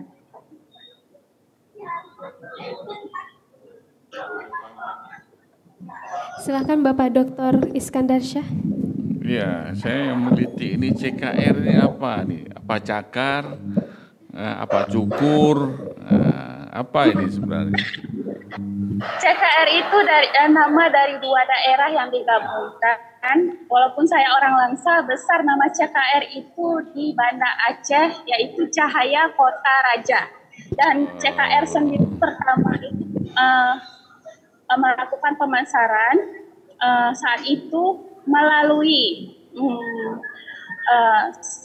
pesantren Babul Maghfirah, yaitu terletak di Cekul masa itu, untuk melakukan penjajakan promosi pasar menggunakan masih kendaraan guru hidayah situ, Pak. Jadi merek yang merek yang terdaftar itu Cahayanya atau cuma singkatan CKR?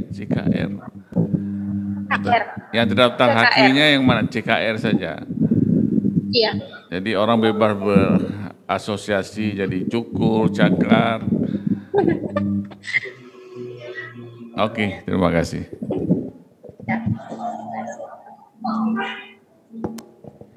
Baik, terima kasih kami ucapkan kepada Ibu Nova Mulyana yang telah mempresentasikan dan juga telah menjawab dengan baik pertanyaan-pertanyaan dari Dewan Juri dari CKR Food Nusaraya.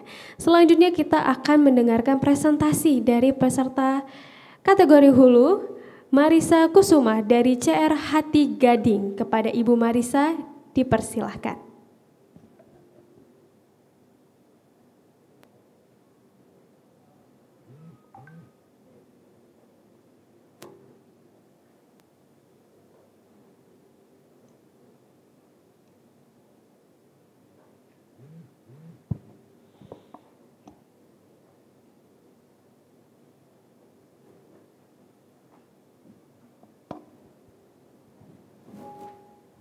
Bismillahirrahmanirrahim. Assalamualaikum warahmatullahi wabarakatuh.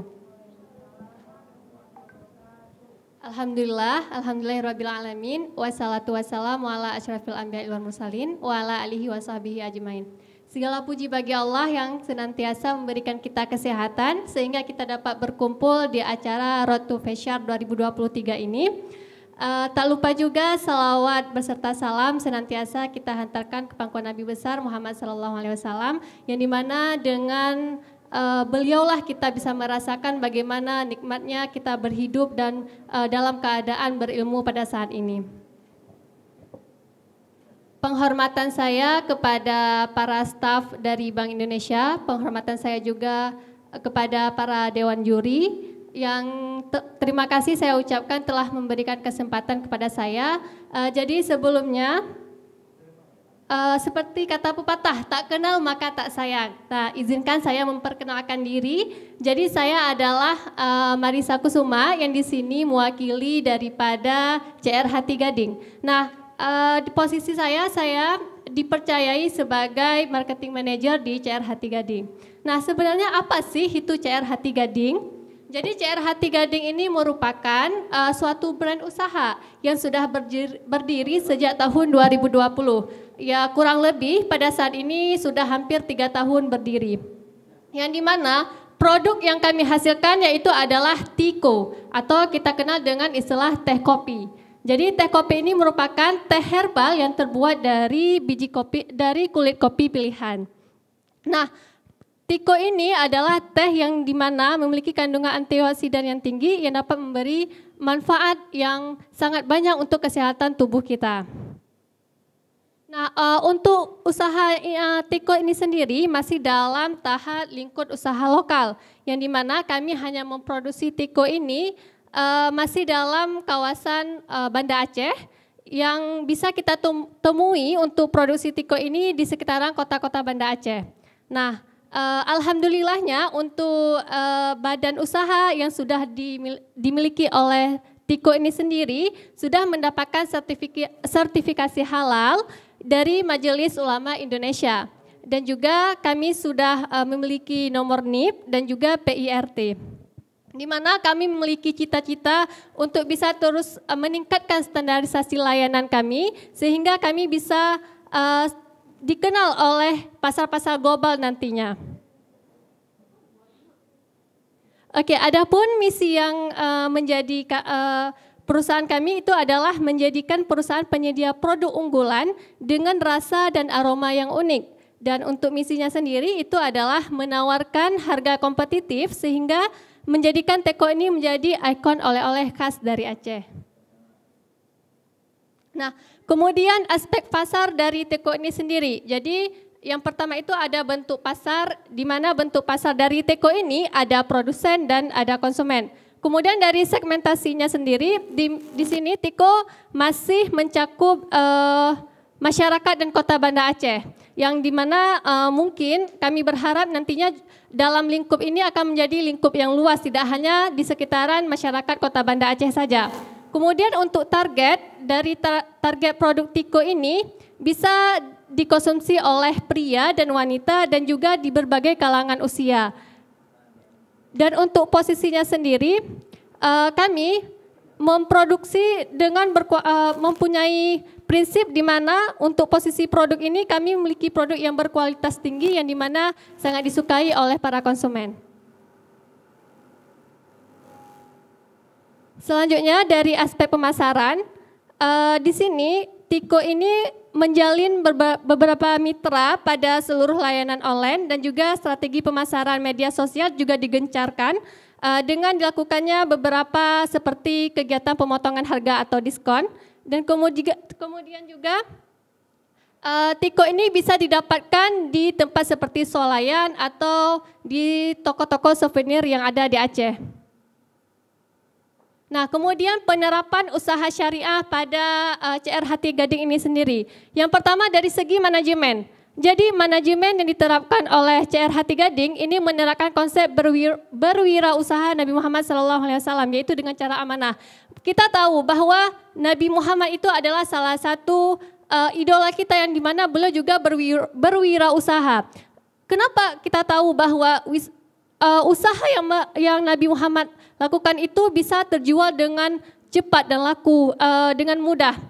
Karena beliau menerapkan sistem amanah. Nah, oleh karena itu CR Hati Gading juga menerapkan manajemen yang amanah.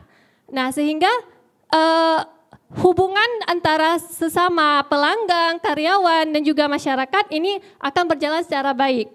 Kemudian dari segi ziswafnya,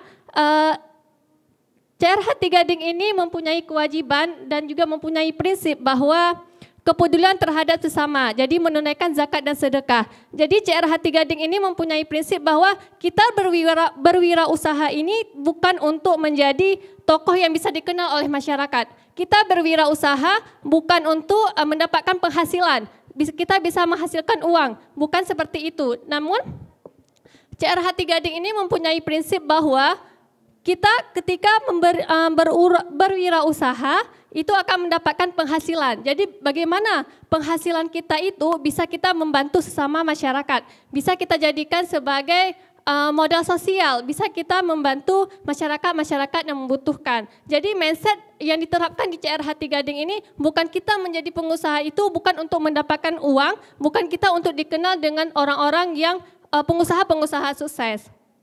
Kemudian dari segi transaksi yang dilakukan oleh CR Hati Gading ini, saat ini kami menggunakan layanan bank syariah dengan akad transaksi, yaitu baik dari penghimpunan dana maupun dari segi penyaluran dana.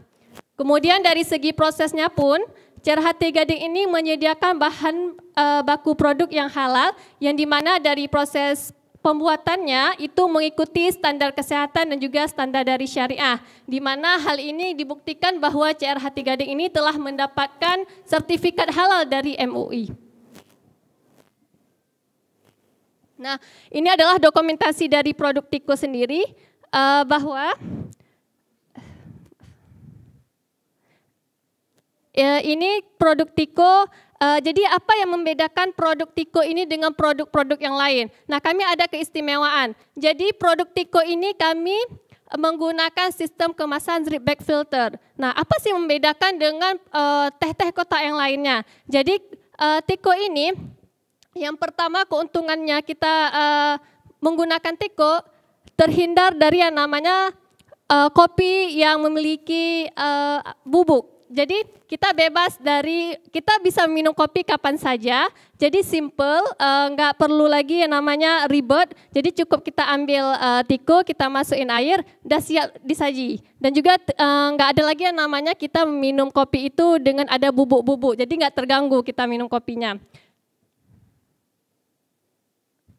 Nah ini contoh dari teko yang dilengkapi dengan drip bag filter, dan ini adalah salah satu testimoni yang dimana salah satu konsumen kami telah mencoba untuk meminum teko. Nah, terkait struktur organisasi ini bisa dilihat bahwa pada saat ini kami masih masih untuk struktur organisasinya masih 4 orang. Namun kami akan terus melakukan pembenahan sehingga nantinya teko ini bisa menjadi salah satu produk yang unggul yang bisa insya Allah nantinya akan menjadi go internasional. Nah, adapun slogan kami itu adalah teko boleh minuman tradisional, tapi khasiatnya itu internasional. Sekian dari saya, selanjutnya saya serahkan kepada moderator. Baik, terima kasih kepada Ibu Marisa atas paparannya. Kita lanjutkan dengan sesi Q&A bersama dengan Dewan Juri. Yang pertama kami mempersilahkan Bapak Dr. Iskandar Syah Majid untuk bertanya. Silakan Bapak. Assalamualaikum warahmatullahi wabarakatuh. Waalaikumsalam warahmatullahi wabarakatuh. Memang anak milenial suka kali singkat-singkat. Tadi CKR, sekarang apa namanya? CR Bapak. Apa itu CR? Ya. CR itu sebenarnya nama singkatan dari Cut Raziah, nama pemilik dari usaha teko itu sendiri, Bapak. Tapi bukan Anda ya? Bukan, Bapak. Baik. Jadi saya nggak meragukan sertifikat halal MPU, tapi prosesnya sebenarnya jelas. Karena ini kan kopi ya, kulit kopi ya. Nah, namanya Tiko. Tiko ya, bukan betul. merek itu ya, bukan. Nama produk. Berarti kan sudah nggak jujur, karena nama sebenarnya produk itu adalah Kaskara, kulit kopi. Ya, mungkin ya penamaannya. Yang kedua itu prosesnya untuk dapat halal itu biasanya beli pada produsen yang sudah ada sertifikat halal. Karena kopi ini kadang-kadang dijemur di jalan, ya, sehingga tidak halal karena dilalui oleh binatang-binatang yang membuat tidak halal. Nah, kopinya dari mana datangnya, ya, untuk menghasilkan. Nah, proses transaksinya apakah dibeli pada satu pemasok yang sudah punya sertifikat halal atau umum. Karena dia kopi itu diproses baru mendapatkan kulit kopi yang dibuang. Ya, bukan tanpa proses. Beda proses, honey, natural itu beda rasanya. Jadi yang mana dari sisi proses. Ya. Kemudian bagaimana strategi Anda meningkatkan omset? Kalau pada saja nggak cukup bayar gaji nanti, ya untuk sendiri aja nggak cukup ya. Itu saja saya pikir. Terima kasih. Oke, baik Bapak, terima kasih atas pertanyaan. Jadi untuk pertanyaan pertama dari segi proses.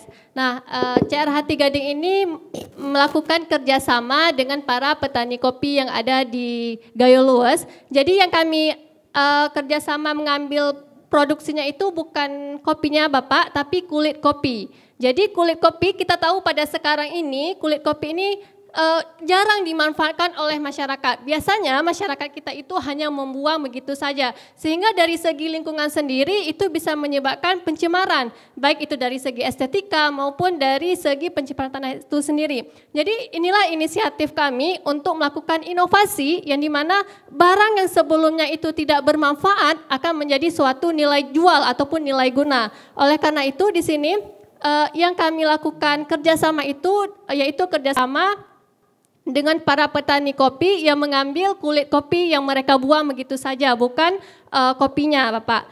Kemudian untuk proses pembuatannya itu sendiri, kami juga bekerja sama dengan Sekolah SMTI Banda Aceh, yang dimana kami juga melakukan setiap proses yang kami lakukan, kami juga mengikuti standarisasi dari SNI. Jadi setiap apapun prosesnya kami melakukan uji laboratorium. Nah, jadi dari segi kualitas produk, insya Allah produk itu adalah produk yang memiliki nilai yang berkualitas, tidak sembarangan. Jadi untuk pemanasan itu sendiri kami tidak menjemur, tapi kami lakukan pengovenan, Bapak, untuk pengeringannya. Kemudian untuk pertanyaan kedua, itu terkait omset. Nah, mungkin CR Hati Gading ini masih dalam lingkup UMKM rumahan.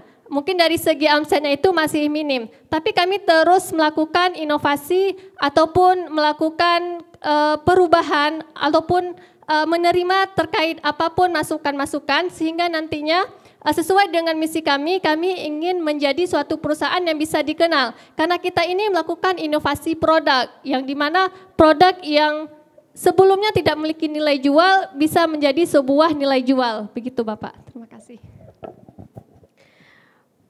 Baik, kita lanjutkan ke pertanyaan dari Dewan Juri, Bapak Dodi Sukma untuk memberikan pertanyaan kepada peserta.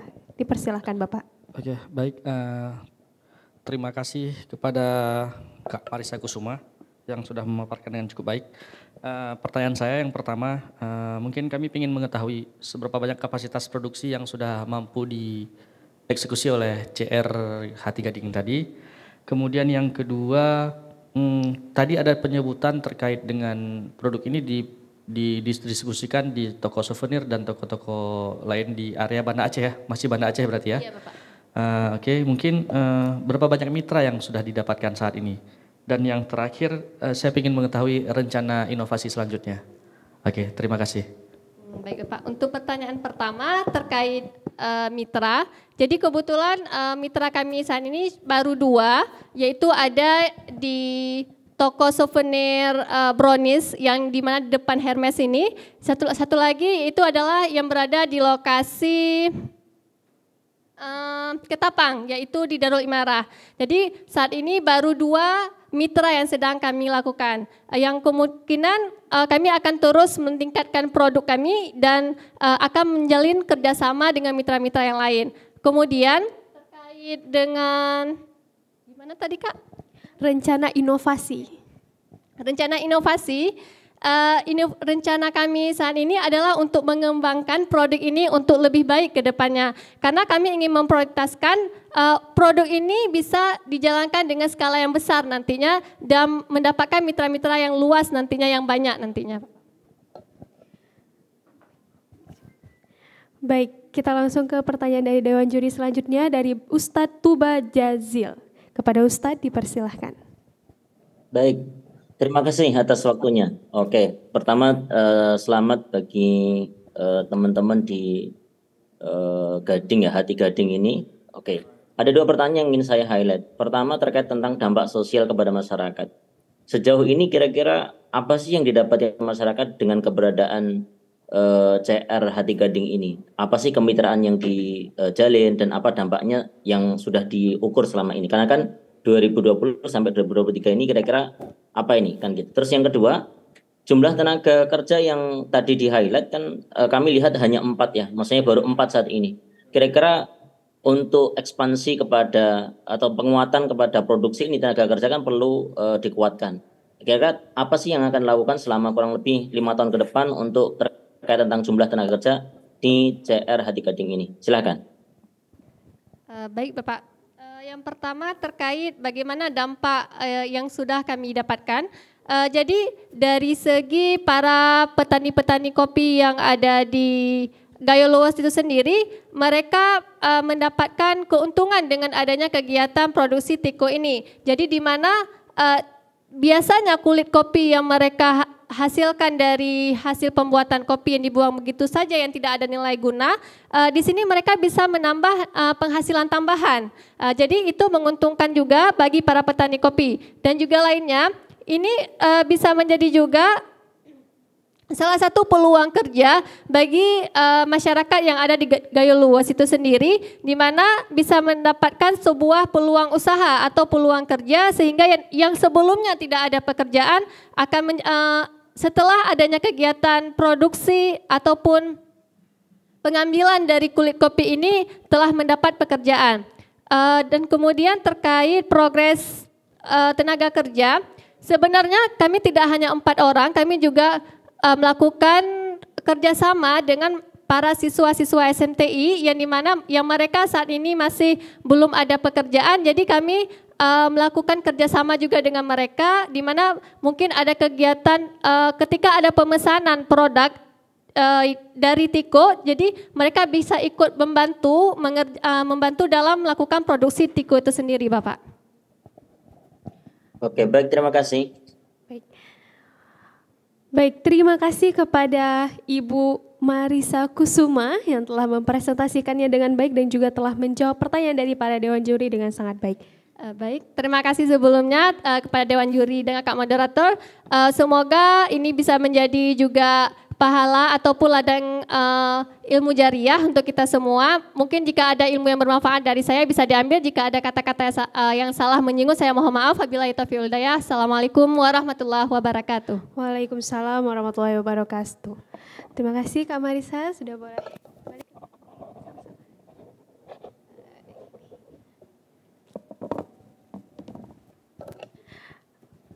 Baik, kita langsung saja melanjutkan penampilan dari peserta dari kategori hilir yang akan disampaikan pertama oleh Intan Maulida dari IMKO Aceh. Kepada Ibu Intan dipersilahkan.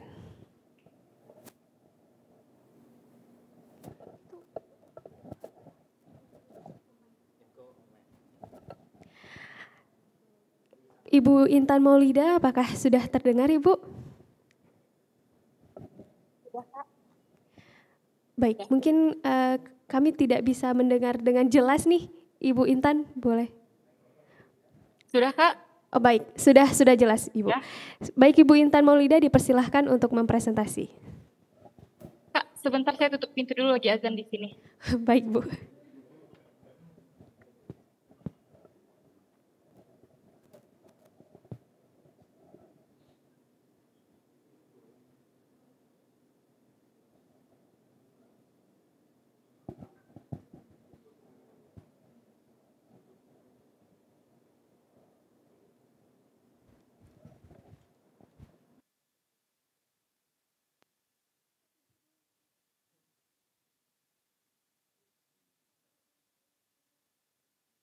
Bismillahirrahmanirrahim. Assalamualaikum warahmatullahi wabarakatuh.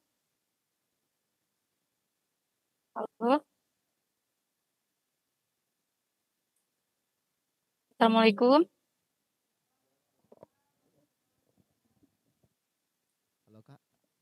Waalaikumsalam warahmatullahi wabarakatuh. Silahkan, terdengar dengan baik ya.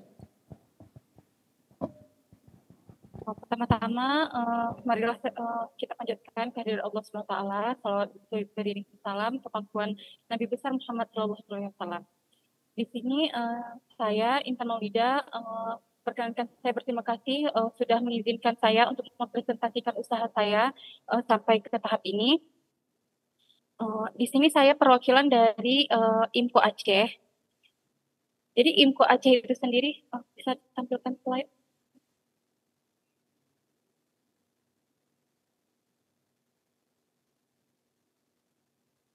Jadi IMKO Aceh sendiri ini kita mengambil slogannya itu dazzling in ethnic. Jadi kita di sini IMKO Aceh ini merupakan self manufacture, di mana kita di sini saya ide pertamanya latar belakangnya itu menciptakan produk ini yaitu karena saya sendiri dari keluarga yang keturunan penjahit. Jadi dari kakek nenek dulu juga semuanya penjahit. Dan di sini saya juga sadar bahwa bisnis fashion ini yang di sini merupakan khususnya pakaian merupakan bisa dibilang adalah bisnis yang tidak akan pernah mati, mengingat pakaian ini sendiri merupakan kebutuhan primer manusia. Yang akan mati justru adalah adat istiadat kita, seni budaya seperti kain wastra, kain motif Aceh dan sebagainya. Jadi di sini makanya saya muncul ketertarikan saya untuk menciptakan pakaian-pakaian dengan motif khas Aceh yang tidak terlalu monoton sehingga bisa disukai oleh berbagai kalangan, baik itu tua, muda dan anak-anak. Tapi tetap dalam balutan syar'i, elegan dan kekinian. Next. Kemudian visi misi di sini sendiri visi kami itu menjadi brand fashion muslim dengan motif khas Aceh yang populer dan diminati oleh semua kalangan. Sedangkan misinya adalah menumbuhkan rasa percaya diri berfashion muslim dalam balutan modis fashion etnik di kalangan masyarakat. Memperkenalkan seni motif tradisional khas Aceh kepada masyarakat luas baik di dalam maupun di luar daerah serta di mancanegara. Melestarikan motif khas Aceh yang mulai pudar di kalangan masyarakat akibat perkembangan dan pengaruh budaya luar, menumbuhkan minat yang tinggi terhadap pakaian motif khas Aceh bagi semua kalangan yang melihat serta memakai produk IMCO Aceh.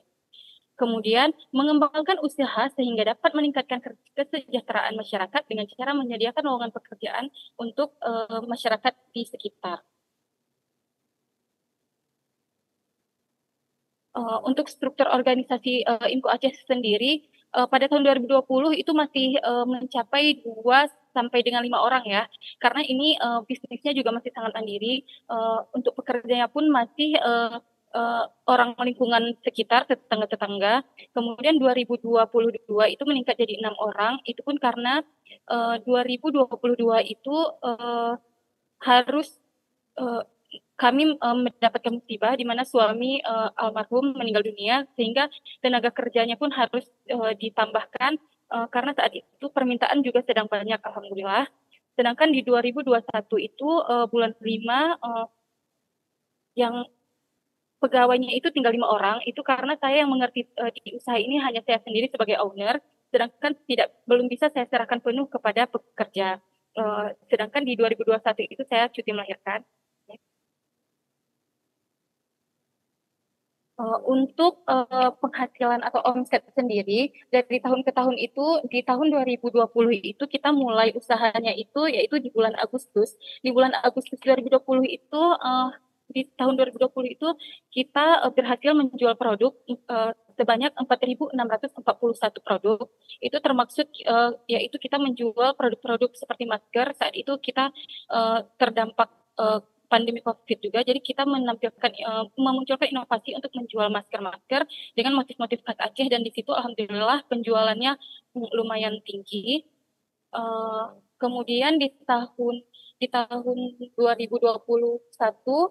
kita ada sedikit penurunan, yaitu kita berhasil menjual yaitu 1.340 produk saja, dan di tahun 2022 di situ karena saya sempat berhenti sejenak karena cuti melahirkan, jadi hanya menjual sebanyak 110 produk saja dan itu semua adalah pakaian. Sedangkan untuk omset sendiri di tahun pertama itu 2020 kita mendapatkan omset dari Agustus itu yaitu sebanyak 94.170.000. Itu sudah dari penjualan masker, pakaian, jilbab dan lainnya. Sedangkan di tahun 2021 itu kita berhasil mendapatkan omset sebanyak 102.420.000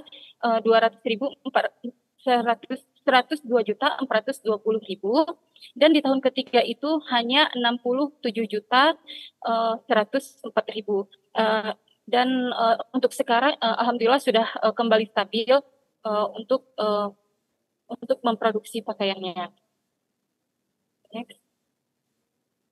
Untuk mitra usaha sendiri, untuk produksinya itu, untuk bordir, kita bermitra dengan masyarakat sekitar, yaitu dalam memproduksi jasa bordir, baik itu bordir secara manual ataupun secara komputer, itu bordir komputer. Untuk yang manual sendiri seperti diketahui, karena saya berdomisili di Aceh Tengah, jadi warga Aceh Tengah itu sangat menjunjung tinggi motif-motif khas Gayo. Jadi saya bekerja sama dengan pengrajin-pengrajin kerawang Gayo untuk produk saya. Kemudian juga saya saya juga bekerja sama dengan pembordir dari Sigli, karena saya juga asli dari Sigli, yaitu Garut, yaitu daerah Garut juga mereka membordir khas Aceh juga.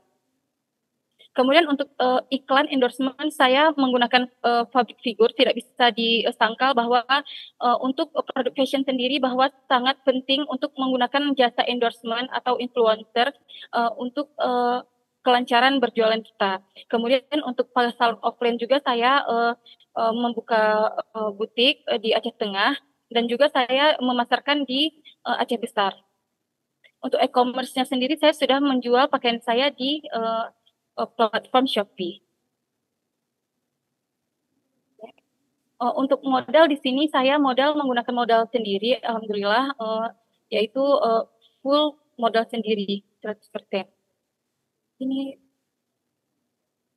dan untuk produk-produknya, foto produknya tadi, untuk mengelola SDM-nya itu di sini juga kita tentu menggunakan prinsip-prinsip yang himah, kafah dan amanah yang insya Allah kami bekerja sama secara kafah dengan mempekerjakan tenaga kerja yang kompeten di bidangnya masing-masing dan himah di mana para pegawai kami memiliki etos kerja yang tinggi serta prinsip-prinsip standar kerja yang mumpuni serta memproduksi dan menjual secara amanah insya Allah. Kemudian ini adalah beberapa produk kami, yaitu ada baju, masker, jilbab, dan saat ini juga kami sudah memproduksi tas dari Pelepah Pinang yang dipadukan dengan motif khas Aceh, di mana tas dari Pelepah Pinang ini juga sempat kami ikutkan perlombaan di acara Bank Indonesia sendiri dan mendapatkan juara 3 saat itu, dan saya promosikan di akun Instagram Info Aceh dan ternyata peminatnya sangat tinggi dan sekarang sudah mulai kita pasarkan. Sekian presentasi dari saya, terima kasih. Baik, terima kasih Bu Intan atas presentasinya. Kita langsung saja masuk ke sesi tanya jawab bersama Dewan Juri. Yang pertama dari Bapak Dr. Iskandar Syah Majid untuk bertanya kepada peserta kita, Pak. Dipersilahkan. Ya, baik, terima kasih. Assalamualaikum warahmatullahi wabarakatuh. Ya, menarik usahanya, ya, bidang kriya. Jadi kan menggunakan desain-desain yang sudah ada di masyarakat, dan desain-desain kerawang itu kebanyakan sudah didaftar haki oleh baik Dekeranas ataupun pribadi. Nah, penggunaan desain itu kira-kira ada minta izin tidak? Ya, atau memakai saja tanpa minta izin.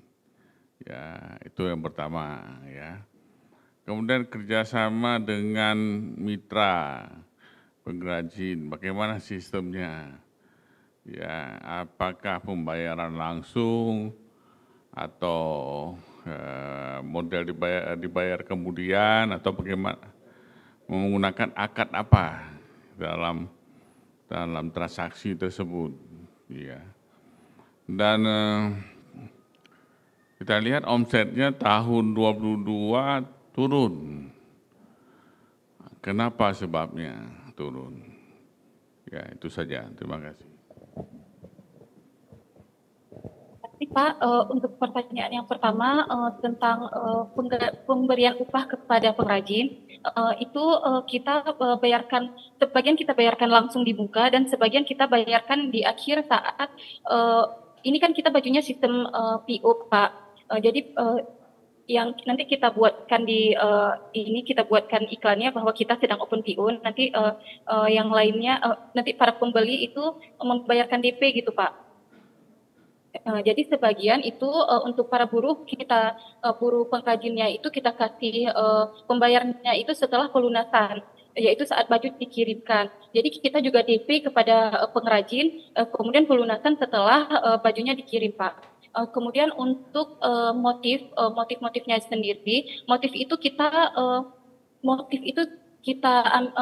adopsi dari buku-buku motif Aceh, Pak. Jadi motifnya itu tidak plek-ketiplek kita ambil dari motif itu, melainkan kita modifikasi sendiri Pak. Jadi kita punya motif sendiri yang khas Info Aceh, yang begitu kita lihat bahwa kita langsung tahu bahwa oh yang ini motifnya motif Info Aceh, berbeda dengan motif-motif lain yang milik dari Kranas dan lain-lain Pak.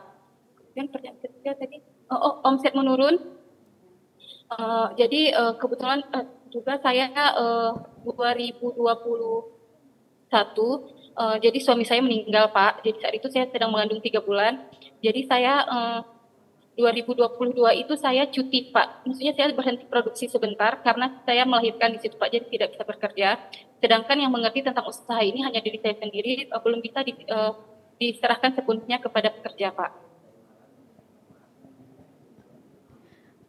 Baik, terima kasih Ibu Inta Maulida atas jawabannya. Selanjutnya kita masuk ke pertanyaan dari Dewan Juri selanjutnya dari Bapak Dodi Sukma untuk memberikan pertanyaan kepada peserta. Dipersilahkan Bapak. Baik, terima kasih kepada Kak Intan Maulida. Mantap Kak, luar biasa sekali. Saya suka dengan desain-desain bajunya, simple tapi elegan. Cuma saya ingin bertanya terkait aspek pemasaran ini.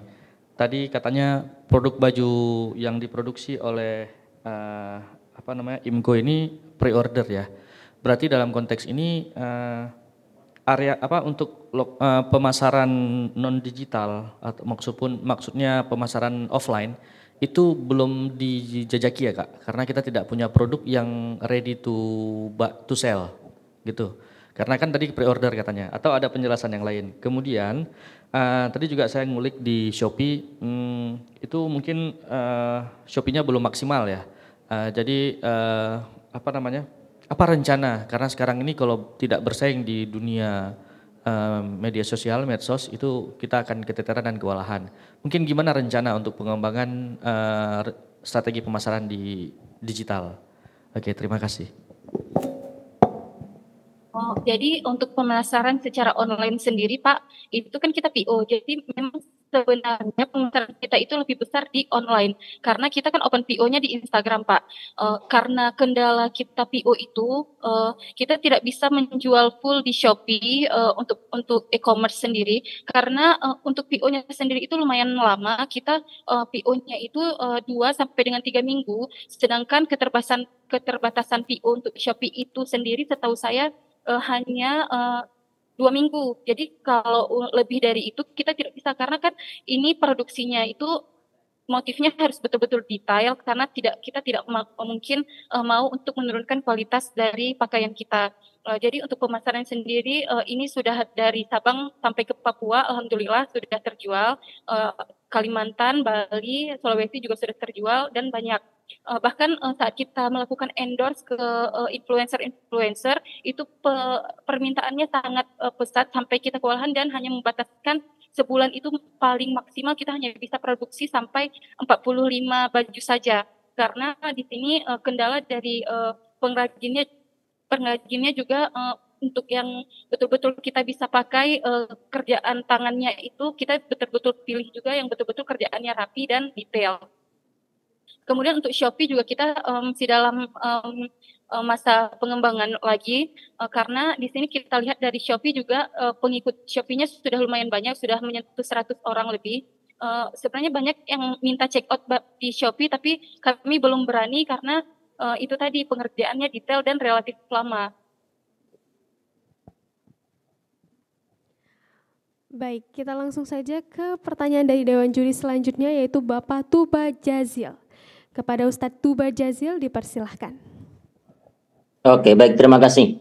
Oke, ini pertama selamat ya ke Kak Intan yang sudah presentasi. Ini menarik juga dari usaha yang dilaksanakannya. Semoga lancar dan bisa sustain. Oke, ada tiga hal yang ingin saya highlight ya. Pertama terkait tentang quality assurance, yaitu proses kualitas ini terjaga. Kira-kira dari IMCO Aceh ini apa yang dilakukan? Itu yang pertama. Jadi bagaimana kualitas dari bahan, jahitan, dan sebagainya dilakukan, itu pertama.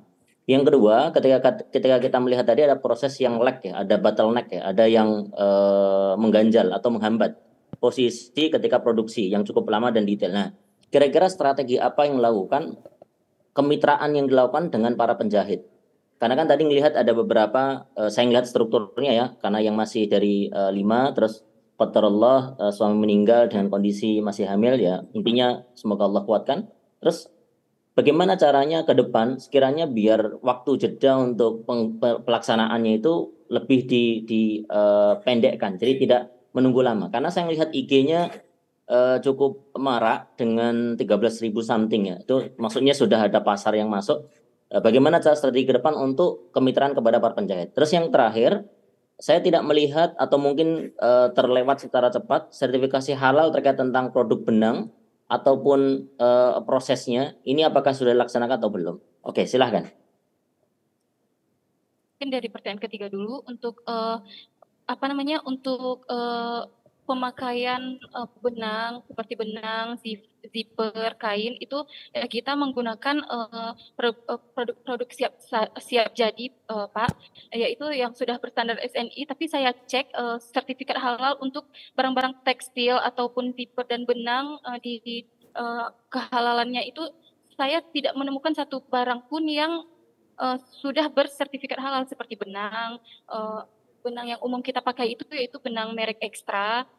Habis itu kain juga dari kain juga saya belum menemukan yang halal, tapi sudah berstandar nasional Indonesia, Pak. Kemudian pertanyaan. Baik, untuk pertanyaan yang pertama itu tentang quality assurance-nya, kemudian ada strategi kemitraan, dan ketiga itu tentang jeda dari masa tidak produktif ke masa yang produktifnya. Silahkan. Untuk untuk produksi itu juga kita terkendala lama itu strategi saya yaitu untuk memperbanyak lagi sebenarnya jumlah karyawan dan juga untuk mesinnya sendiri, mesin bordir komputernya itu sebenarnya lebih banyak baju saya itu memproduksi baju dengan bordir komputer. Karena mengingat untuk detailnya itu pengerjaannya itu lebih cepat kalau yang komputer daripada kerjaan handmade. Baik, tapi di izin Ibu Intan, sudah habis waktunya. Terima kasih Ibu. Silakan untuk di closing. Terima kasih untuk para panitia yang sudah memberikan saya kesempatan kepada Dewan Juri. Saya akhiri, wabillahi taufiq wal hidayah. Assalamualaikum warahmatullahi wabarakatuh. Waalaikumsalam warahmatullahi wabarakatuh. Terima kasih Ibu Intan Maulida yang telah mempresentasikan bisnis IMCO Aceh.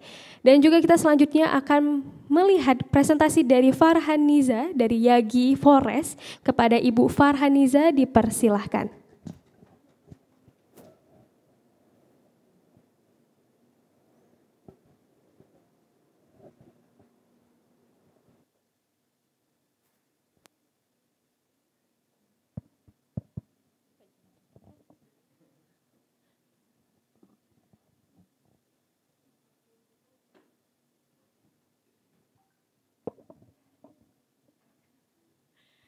Bismillahirrahmanirrahim. Assalamualaikum warahmatullahi wabarakatuh. Selamat siang semuanya. Perkenalkan, nama saya Farhaniza. Kok tiba-tiba saya nervous. Saya mewakili UMKM namanya Yagi dengan konsep Forest Skincare. Boleh dimulai slide-nya?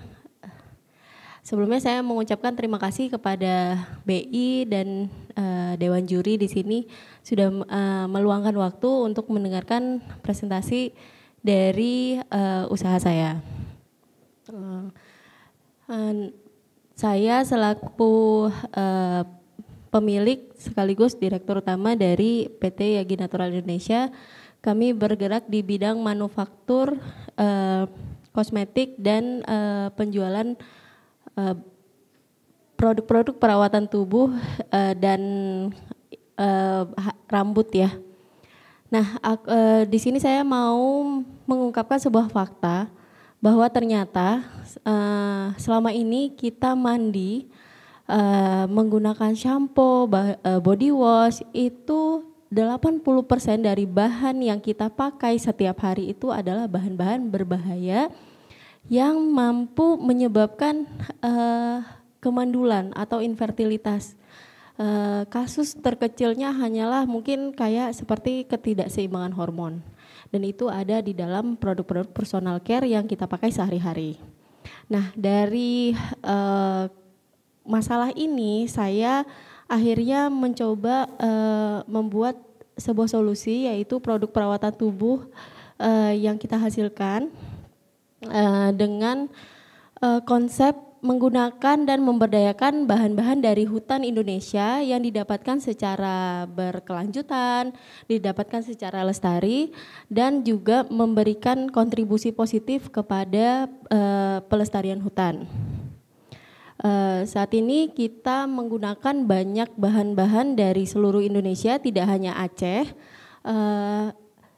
Hingga saat ini kita ada bahan dari Aceh, Sumatera, Jawa, Kalimantan hingga Maluku.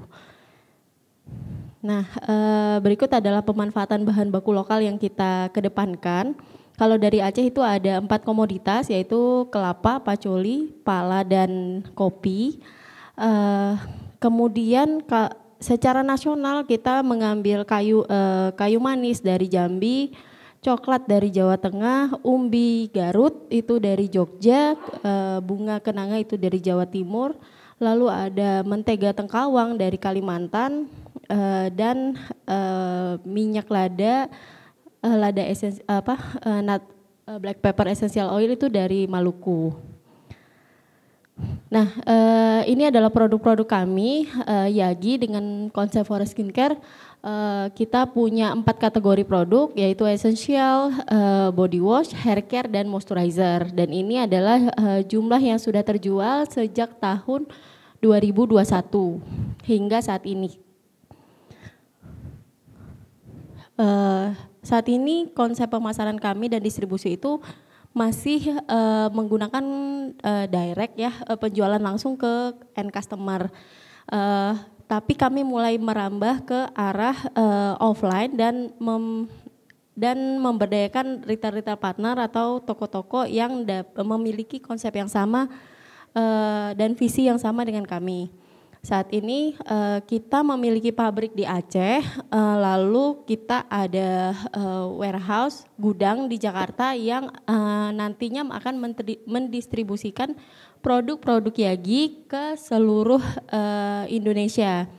Channel penjualan kami ada melalui online maupun offline. Online itu melalui marketplace yang kita gunakan ada Tokopedia, Shopee, dan TikTok. Lalu melalui offline itu ada retail partner di Jakarta ada beberapa, yaitu Natural Farm, Alun-Alun Indonesia, dan Sarina.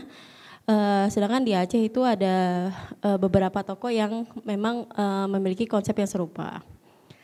Nah, ini adalah fasilitas produksi kami. Saat ini awalnya kami mulai memang dari rumahan, tapi setelah mendapatkan izin BPOM, kami udah melaksanakan proses produksi sesuai dengan standar dan standar hygiene yang diterapkan oleh BPOM. Lalu pemasaran kita ini adalah display-display kita di toko dan bagaimana kita memberitahukan tentang produk-produk yang kita jual itu di marketplace kita. Nah, di sini saya ingin menceritakan tentang sistem syariah yang kita terapkan di dalam PT Yagi Natural Indonesia itu sendiri. Pertama, di bagian SDM. Kita akan membaginya dalam 3 bagian, yaitu saat input, proses, dan output. Saat input kita melakukan pemilihan karyawan, tidak menggunakan sistem nepotisme. Jadi saat rekrutmen selalu membuat transparansi tentang job desk pekerjaan yang akan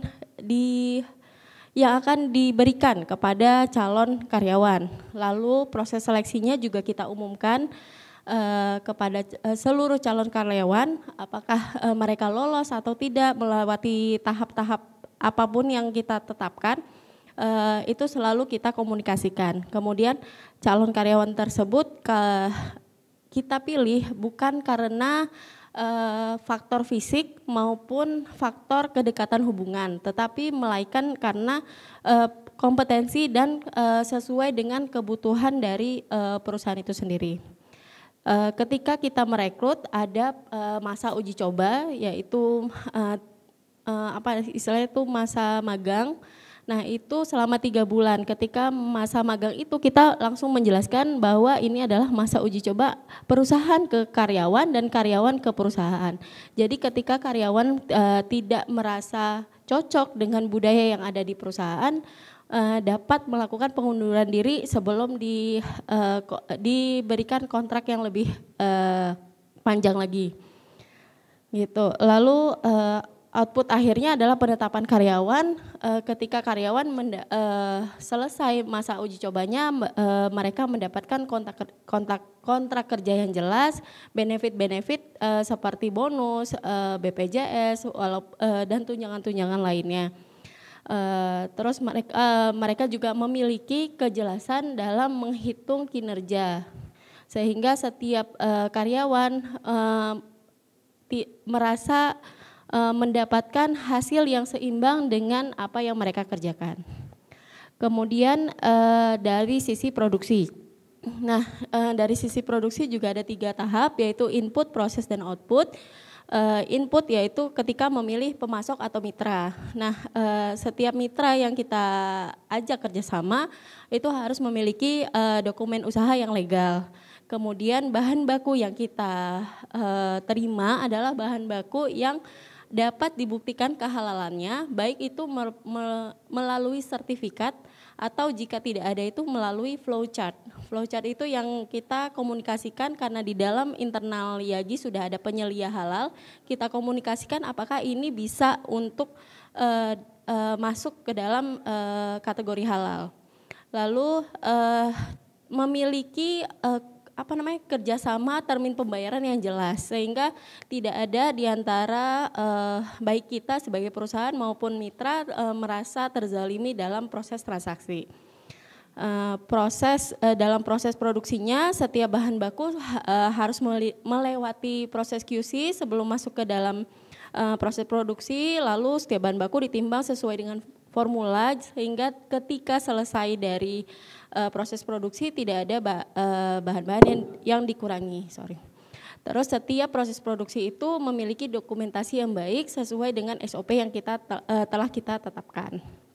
Nah, output dari produksi ini, ketika selesai dari produksi kita melakukan lagi proses QC. Sehingga kita memastikan tidak ada kecacatan di dalam produk yang dilakukan yang kita sengaja biarkan gitu. Setahu saya dalam hukum Islam kan tidak boleh menjual produk yang cacat tanpa persetujuan dari konsumen. Lalu setiap produk yang dengan kekurangan, yang memiliki kekurangan tertentu, misalnya secara label ada defect sedikit gitu. Nah hal-hal tersebut kami komunikasikan karena ada konsumen-konsumen yang mungkin tidak memerlukan fungsi estetik, hanya mungkin lebih memikirkan fungsi di dalamnya. Kita berikan kesempatan untuk mereka mendapatkan produk yang kualitasnya sudah kita jamin dengan harga yang lebih murah berdasarkan kekurangan yang timbul dari produk tersebut. Selanjutnya ini pemasaran. Pemasaran tadi kita sudah mulai bermitra dengan toko-toko. Nah, setiap toko-toko itu memiliki sistem kerjasama yang kita tanda tangani di awal sebelum kita masuk ke dalam toko-toko tersebut. Di dalam perjanjian kerjasama itu sangat jelas tertera tentang dasar pembagian dasar pembagian keuntungan, hak, kewajiban, jangka waktu kerjasama, sehingga benar-benar semuanya jelas sejak awal.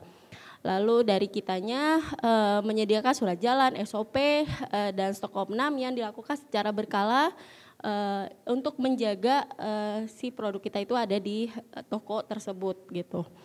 Nah, terus untuk informasi yang disampaikan kepada konsumen, di dalam Islam kita dilarang untuk memberikan informasi yang berlebihan, klaim yang berlebihan, dan itu yang kita terapkan ke konsumen YAGI, sehingga produk-produk YAGI tidak ada yang memiliki klaim yang sangat berlebihan. kita hanya memberikan bukti-bukti berdasarkan apa yang dirasakan oleh konsumen lain atau apa yang telah menjadi riset yang sudah dilakukan baik itu oleh prinsipal bahan baku maupun dilakukan oleh kita sendiri internal di dalam Yagi. Kemudian untuk produk cacat tadi juga sudah dijelaskan bahwa dipastikan produk yang diterima oleh konsumen seharusnya tidak memiliki kecacatan. Namun apabila ada suatu penemuan konsumen memiliki kecacatan, produk yang diterimanya pasti akan diganti langsung tanpa pertanyaan oleh Yagi.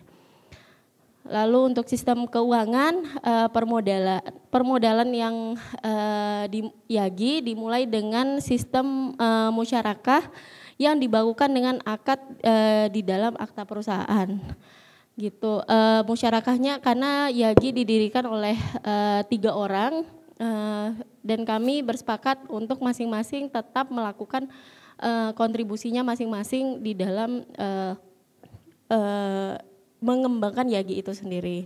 Lalu untuk perputaran uang dan penyimpanan dana sebenarnya saat ini kami belum menggunakan perbankan syariah, namun kita menggunakan rekening giro yang setahu saya tidak ada bunganya gitu. Selain itu yang terakhir sistem syariah yang mungkin ini yang menjadi pembeda kami dibandingkan dengan produsen kosmetik lainnya, yaitu kita memikirkan aspek lingkungan di dalam bisnis Yagi. Aspek lingkungannya itu adalah input, proses, dan output. Semua bahan baku yang Yagi gunakan itu berasal dari tumbuhan halal dan tidak merusak lingkungan. Kemudian secara proses dari produksi hingga produk terima, Yagi juga berusaha mengurangi jejak karbon dan sampah lingkungan. Lalu outputnya setelah selesai diproduksi, kami pastikan bahwa produk-produk yang dihasilkan oleh Yagi itu tidak mencemari lingkungan dan kemasan yang telah digunakan oleh Yagi oleh konsumen kita arahkan untuk lebih bertanggung jawab diserahkan kepada pengelolanya. Demikian presentasi dari saya hari ini. Terima kasih. Assalamualaikum warahmatullahi wabarakatuh. Baik, kita langsung saja ke sesi tanya jawab bersama dengan Dewan Juri dari Bapak Dr. Iskandar Syah Majid untuk bertanya kepada peserta. Dipersilahkan Bapak. Assalamualaikum Yagi. Waalaikumsalam. Namanya tetap Yagi, walaupun namanya bukan Yagi. Apa yang mau saya tanya ya? Sudah sangat well known ya. Tapi yang pertama, kenapa itu kan market share-nya lebih banyak di Jakarta ya. Kenapa produksinya tidak pindah ke Jakarta? Atau orientasi market share-nya ke lingkaran di Aceh karena produksinya di Aceh. Misalnya Sumatera, Kuala Lumpur atau Singapura ya. Yang kedua, tiba-tiba Yagi berubah jadi hijau. Apa nih? Apa tahun politik atau apa nih? Apa landasan menjadi forest ya? Di awal kemunculan di media sosial kita bingung ini jualan apa? Jualan hutan atau jualan hand body apa body shop ya. Jadi pertanyaan ya. Kemudian yang ketiga nggak disebutkan tadi ya, giro aja dibilang atau bank konvensional atau syariah. Ya, sekali riba tidak riba ya. Ya perlu dipikirkan ya. Jadi sekali bank syariah, serta bank syariah apapun produknya ya. Saya pikir itu sementara. Baik, terima kasih Pak Dr. Iskandar. Untuk yang pertama, kenapa kita tetap berproduksi di Aceh? Sebenarnya pada awalnya Yagi ini dimulai di Jakarta sebelum kami membangun pabrik. Lalu saya menyadari sebagai anak Aceh, saya harus kembali ke Aceh dan membangun ekonomi di Aceh. waktu saya kembali, Aceh itu belum memiliki sebuah industri kosmetik. Jadi Yagi adalah salah satu pionir ketika Aceh belum memiliki industri kosmetik, kamilah yang memulainya, gitu. Termasuk secara pengurusan BPOM dan segala macam. Kami melihat ini sebuah peluang untuk anak-anak bangsa, anak-anak yang ada di Aceh, supaya bisa melihat ada masa depan di dalam industri, bahwa kita bisa walaupun kita berasal dari daerah yang di ujung, begitu Pak, kira-kira. Namun untuk pengembangan ke depannya tentunya kami juga melihat pengembangan ke daerah-daerah yang terdekat seperti Singapura, Malaysia, dan Thailand, begitu Pak. Lalu untuk yang kedua tentang konsep forest skincare. Nah, forest skincare ini adalah penegasan dari produk natural. Kalau dilihat sekarang setiap hari ada minimal 60 brand skincare baru. Dan mungkin 50% diantaranya itu mengaku natural. Terlepas apakah yang mereka klaim itu benar atau tidak, kami harus mencari pangsa pasar yang lebih niche, yang lebih komunikasinya itu lebih langsung tepat sasaran. Yaitu produk Yagi itu memang adalah produk yang pasti natural dan ramah lingkungan. Maka diambillah konsep forest skincare itu sendiri. Begitu. Terus yang ketiga memang ini masih catatan di kami, yaitu belum menggunakan perbankan syariah. Saat ini kami sedang dalam proses untuk peralihan menuju perbankan syariah. Beberapa transaksi memang sudah menggunakan bank syariah yang ada di Aceh. Namun tidak tidak bisa dipungkiri bahwa kita memiliki track record yang cukup baik di bank yang konvensional tersebut, gitu, sehingga kadang-kadang itulah yang menjadi kredibilitas kami ketika kami mengajukan tempo pembayaran ke para supplier, begitu. Kira-kira semoga menjawab. Baik, kita langsung saja ke pertanyaan dari Dewan Juri selanjutnya dari Ustadz Tuba Jazil. Kepada Ustadz Tuba dipersilahkan. Baik, terima kasih. Oke, pertama ke Yagi ya. Ini pertama saya agak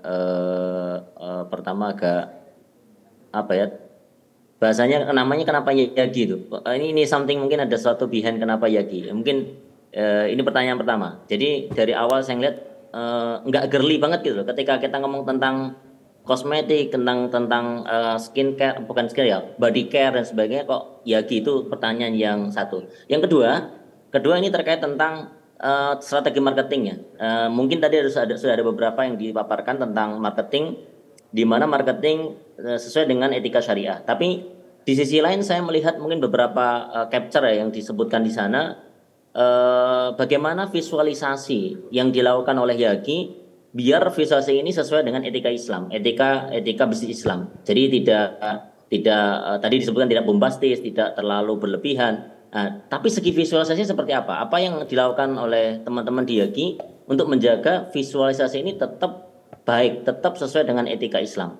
Itu mungkin yang perlu di-highlight ya. Silakan. Baik, terima kasih Pak Ustadz.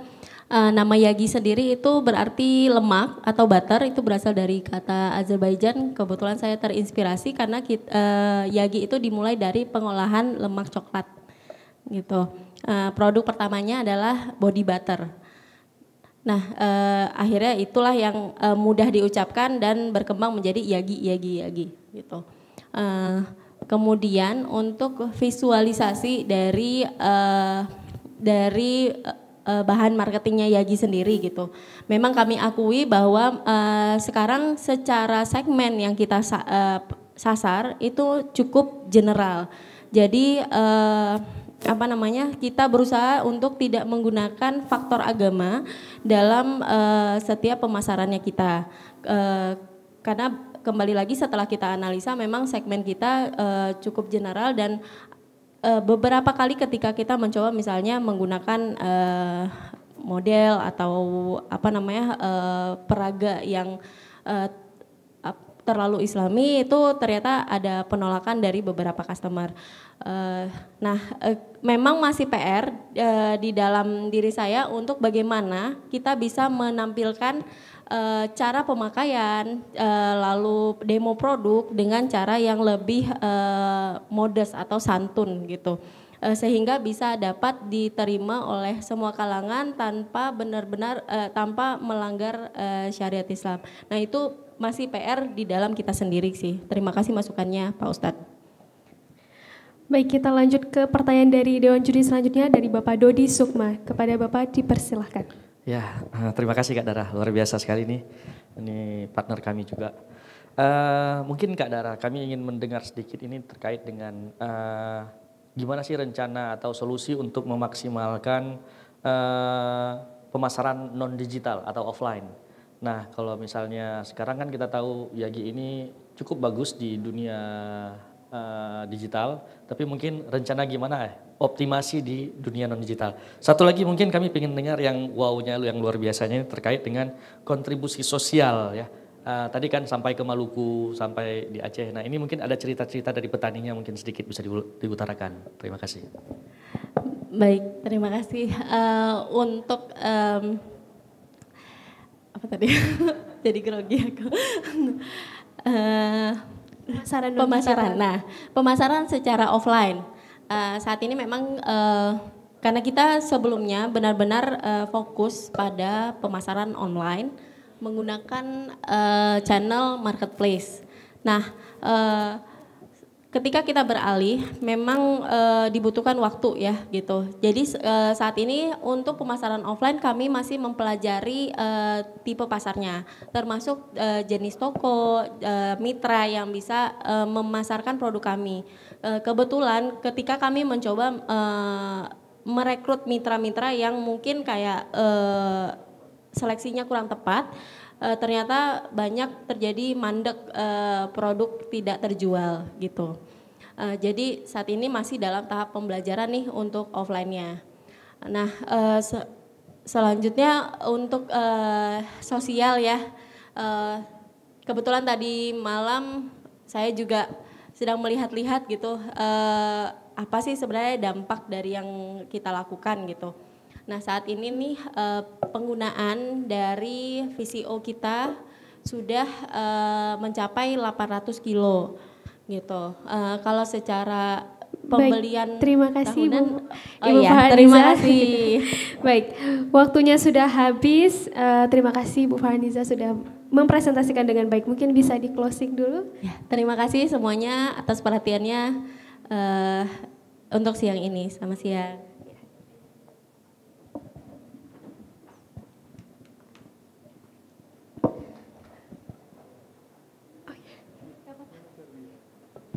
Baik, terima kasih untuk Ibu Fahaniza atas presentasinya yang luar biasa. Selanjutnya kita ke peserta terakhir dari kategori hilir yaitu Bapak Teguh Muhammad Roza yang bergabung bersama kita melalui via Zoom meeting. Assalamualaikum Bapak Roza.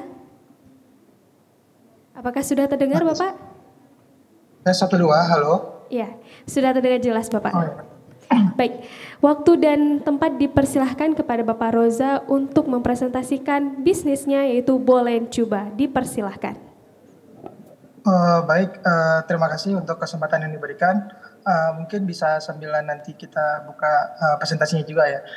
Baik, sebelumnya terima kasih untuk semua kesempatannya juga. Kebetulan saya di Lok Sumawe nggak bisa hadir di lokasi.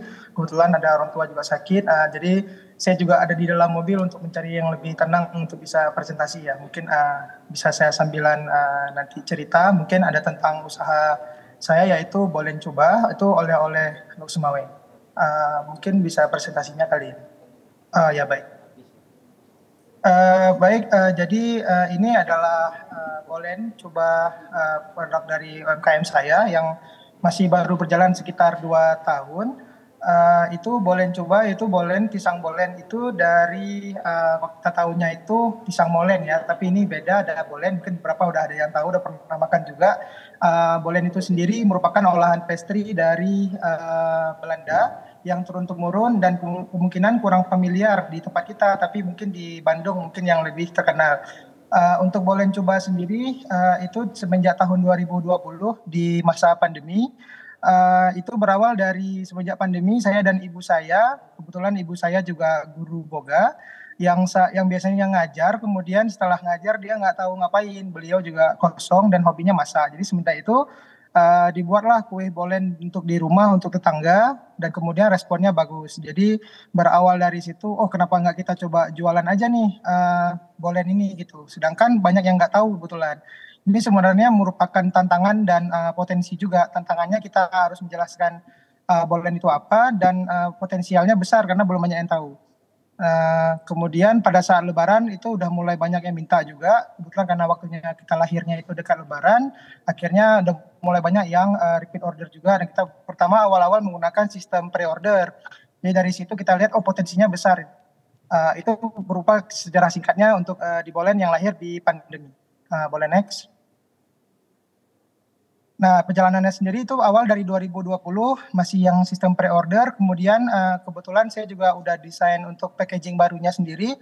Kemudian kita udah produksi dari packagingnya, kita mulai masuk ke toko offline yang tadinya cuman kita buka pre-order, kita buka sampai toko offline di mana orang-orang yang punya masalah dengan, kalau kemarin itu kan kita konsepnya pre-order, jadi orang nunggu dulu. Sekarang ketika tokonya udah offline, orang lebih mudah untuk datang beli produknya. Kemudian kami juga udah mulai urus sertifikat halal, NIB usaha dan lain-lain. Dan sekarang alhamdulillah Bolen Coba itu dengan tagline-nya oleh-oleh khas Luxmawe, yang tujuan saya sendiri itu berawal dari kurangnya oleh-oleh di Luxmawe sebenarnya. Jadi dari situ kemudian teman-teman saya juga pada nanya ini kayak oleh-oleh di Luxmawe itu apa gitu. Nggak ada yang bisa jawab. Kemudian kita juga nggak ada top of mind-nya sendiri untuk produk oleh-oleh untuk khususnya di Luxmawe. Dan alhamdulillah setelah 2 tahun berjalan, sekarang Bolen Coba ini udah sempat jadi oleh-oleh dan udah sebagian besar dibawa di tentengan untuk di bandara juga, kemudian di Medan udah pernah ada yang bawa juga dan lain-lain, dan paling jauh itu sampai ke Jakarta. Boleh next. Next lagi, keunggulan tentang produk. Produknya sendiri Bolen Pisang itu yang dari Belanda tadi. Nah, packagingnya kurang lebih seperti ini. Saya desain packaging dengan kotak, jadi dia lebih tahan. Dan kemudian saya pernah pelajari tentang oleh-oleh seperti bolu meranti dan bolu lembang dan lain-lain. Saya pernah pelajari. Kurang lebih saya mengikuti konsep dari guru mereka itu. Jadi bolen ini sendiri bisa tahan 3-4 hari.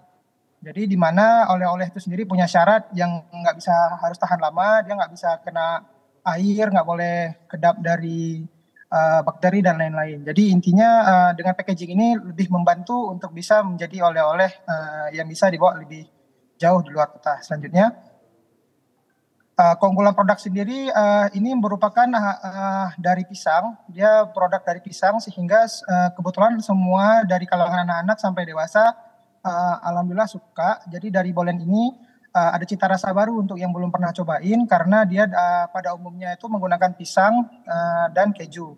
Nah, dan selanjutnya boleh next. Inovasi dari produk kami itu kami bikin satu-satunya bolen yang menggunakan ayam. Jadi produk keunggulan kami itu ada resep yang kami racik khusus, itu di Bandung nggak pernah ada, di tempat lain juga nggak ada. Kami menggunakan bolen isi ayam yang harusnya pisang, dan ini pisang kami ganti dengan ayam. Jadi ada rasa gurih yang diminta oleh masyarakat juga sebenarnya. Awalnya pada bilang kayak semuanya produk manis. Kenapa nggak ada produk yang asin? Jadi kami merespon itu dan kami memproduksi yang versi ayam juga. Kami juga ada rasa-rasa lain seperti matcha, ada seperti mocha juga, ada beberapa olahan rasa-rasa yang kita coba eksperimen di situ. Nah, untuk bahan baku sendiri itu tersedia di pasar, jadi untuk mudah untuk kami capai juga, mudah untuk kami cari, dan untuk kedepannya bahan baku juga nggak ada terlalu masalah. Kami juga sempat integrasi dengan 3 pengusaha pisang juga yang ada di kota kami. Jadi dia cuma abang-abang dari yang mulai dari sepeda tuh sempat kami datangin untuk tanyain berapa banyak pisang yang bisa kami supply ke toko kami. Selanjutnya. Boleh selanjutnya untuk struktur bisnisnya sendiri kami merupakan toko dari rumahan ya. Awalnya rumahan kemudian jadi toko. Alhamdulillah saat ini udah ada 7 karyawan di toko kami yang ada shift dari buka dari pagi sampai malam. Yang memproduksi itu ada sekitar 2-3 karyawan dan 1 orang di kasir. Jadi untuk saat ini strukturnya masih kecil dan diharapkan ke depannya bisa lebih banyak lagi. Selanjutnya. Nah, untuk lokasi toko sendiri kami udah buka di Lok Sumawe, itu lumayan perlu analisa kemarin juga untuk buka tokonya sendiri. Dan ini emang khusus untuk yang lahir sebenarnya dari masalah orang yang dulunya ke rumah dulu karena emang sistemnya order, jemput ke rumah.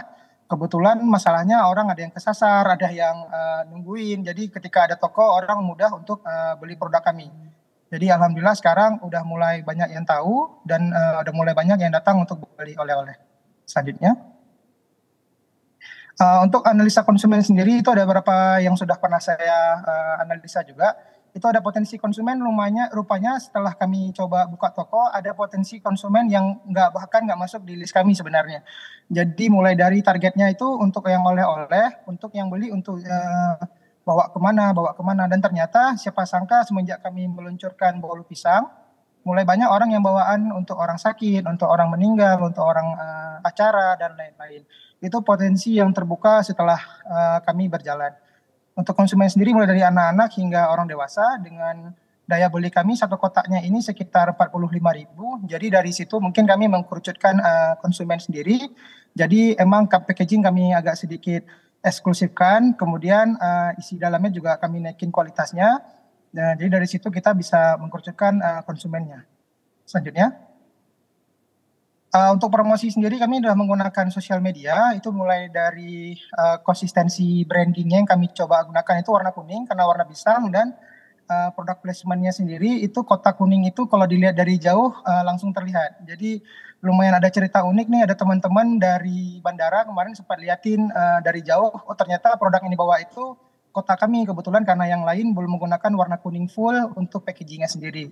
Dan untuk booth-nya sendiri kami ada coba masuk ke festival-festival, ada booth seperti ini yang nunjukin kalau kami dari jauh, oh ternyata ada nih kue oleh-oleh yang harusnya terlihat gitu.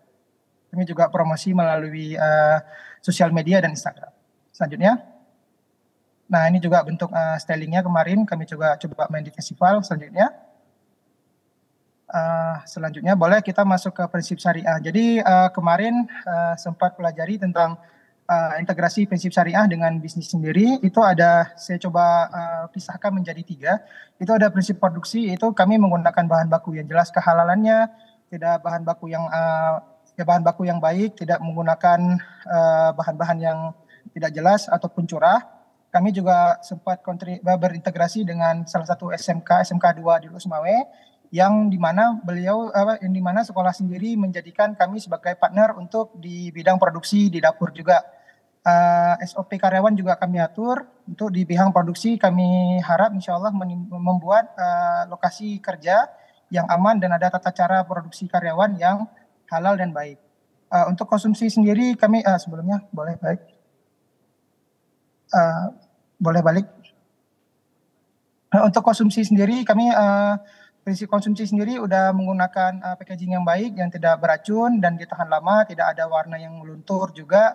Kemudian kami harap dari kami ke konsumen itu konsumen mendapat produk yang baik dan halal, yang bisa dibilang ketika pelanggan ambil produk kami itu ada experience yang dibawa pulang gitu dari packagingnya juga.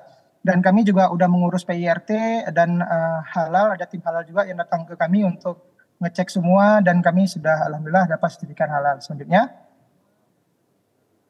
untuk prinsip sosial dan integrasi sendiri kami sudah kerjasama dengan SMK 2, itu ada sekitar 11 anak magang yang ada di tempat kami yang kami ajarin untuk ilmu-ilmu tentang bakery dan bikin kue. Untuk selanjutnya sendiri kami juga integrasi dengan kumpulan pelaku bisnis Aceh yang merupakan organisasi yang ada di Lok Sumawe dan kami sempat berintegrasi dengan ACT dulu untuk lembaga amal juga dan kami juga integrasi dengan Masjid Agus Selatan di tempat kami untuk sebagai lembaga donasi. Selanjutnya. Nah, kebetulan ada hal yang menarik kemarin yang saya dapat ketika ikuti kompetisi ini tentang halal tourism. Saya coba cari tahu sebenarnya udah pernah pelajari sedikit, cuman pengen gali lebih dalam, ada informasi tentang apa sih sebenarnya halal tourism yang integrasi dengan produk. ataupun usaha kita gitu kan. Jadi kemarin sempat cari informasi tentang ternyata ada nih berita-berita halal tourism potensialnya besar di kawasan industri wisata kita. Terus banyak banget ternyata orang-orang muslim yang datang ke Aceh untuk sekedar wisata, sekedar jalan-jalan dan lain-lain. Ternyata potensinya lumayan besar. Nah, setelah itu boleh next. Nah, jadi kemarin sempat cari juga, ternyata ada nih beberapa potensi sektor-sektor untuk di bidang halal. Kebetulan ada foto Bolen juga, yang ada beberapa foto yang udah pernah dibawa juga. Jadi ada beberapa sektor di sini, kebetulan halal food sektor itu masuk di dalam potensial halal sektor. Jadi intinya produk kami itu sebagai oleh-oleh ternyata bisa nih masuk ke dalam potensial halal sektor wisata di sini. Dan di mana diharapkan, itu juga menjadi sebuah masalah di mana ketika wisatawan datang, mereka itu selalu bawanya peci, bawanya kopi, bawanya produk-produk kering. Dan kebetulan ada sedikit masalah baru ketika, ternyata ada nih orang yang datang, dia ingin makan langsung kuenya di mobil, di kereta api, atau di mana. Kebetulan produk-produk itu yang belum ada. Jadi dikarenakan itu, insya Allah semoga Bolen Coba ini bisa menjadi produk yang bisa langsung disantap, langsung dimakan ketika berpergian untuk para wisatawan. Selanjutnya. Kemarin sempat dapat data ini juga untuk potensial sektor, ternyata paling banyak kita negara muslim juga, artinya potensinya sangat besar. Kemudian banyak ya kalau di Banda Aceh itu dari wisatawan Malaysia, Singapura, dari Brunei, dan dari mana-mana untuk melihat Masjid Raya. Nah itu sebenarnya potensi besar yang dimana udah ditangkap oleh mungkin yang produsen-produsen peci. Dan kebetulan gimana nih kami juga sebagai produsen kue Bolen ini, sebagai oleh-oleh wisata itu bisa nangkap pasar ini. Kebetulan yang paling besar ini paling banyak juga datang ke kami itu kemarin ada orang Malaysia juga, orang dari Jakarta dan mana-mana datang ke toko kami untuk nanyain ini berapa lama tahan, ini berapa lama tahannya. Dari berdasarkan itu kami dengan 4 hari untuk tahan kuenya sendiri bisa menjangkau pasar-pasar hingga sampai ke kota-kota pun negara yang durasinya 2 sampai 3 sampai 4 hari. Jadi bisa masuk ke Malaysia, Singapura, dan lain-lain. Dari sini kami nangkap, ternyata potensi untuk halal sektor di bidang food tadi juga lumayan besar. Selanjutnya,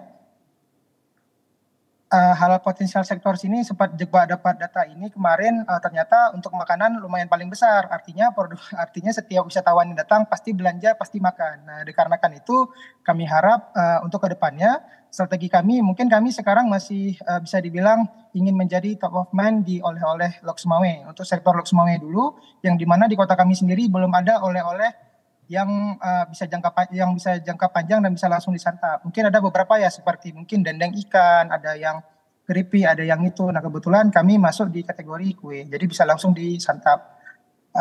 Selanjutnya. Nah begitu aja kurang lebih presentasinya. Jadi di mana halal tourism ini bisa menjadi halal lifestyle untuk kita juga melalui Bolen Coba sendiri, yang dimana nanti bisa disantap oleh wisatawan dari luar kota maupun dalam kota. Jadi targetnya sendiri masih di dalam kota Lok Sumawe dulu.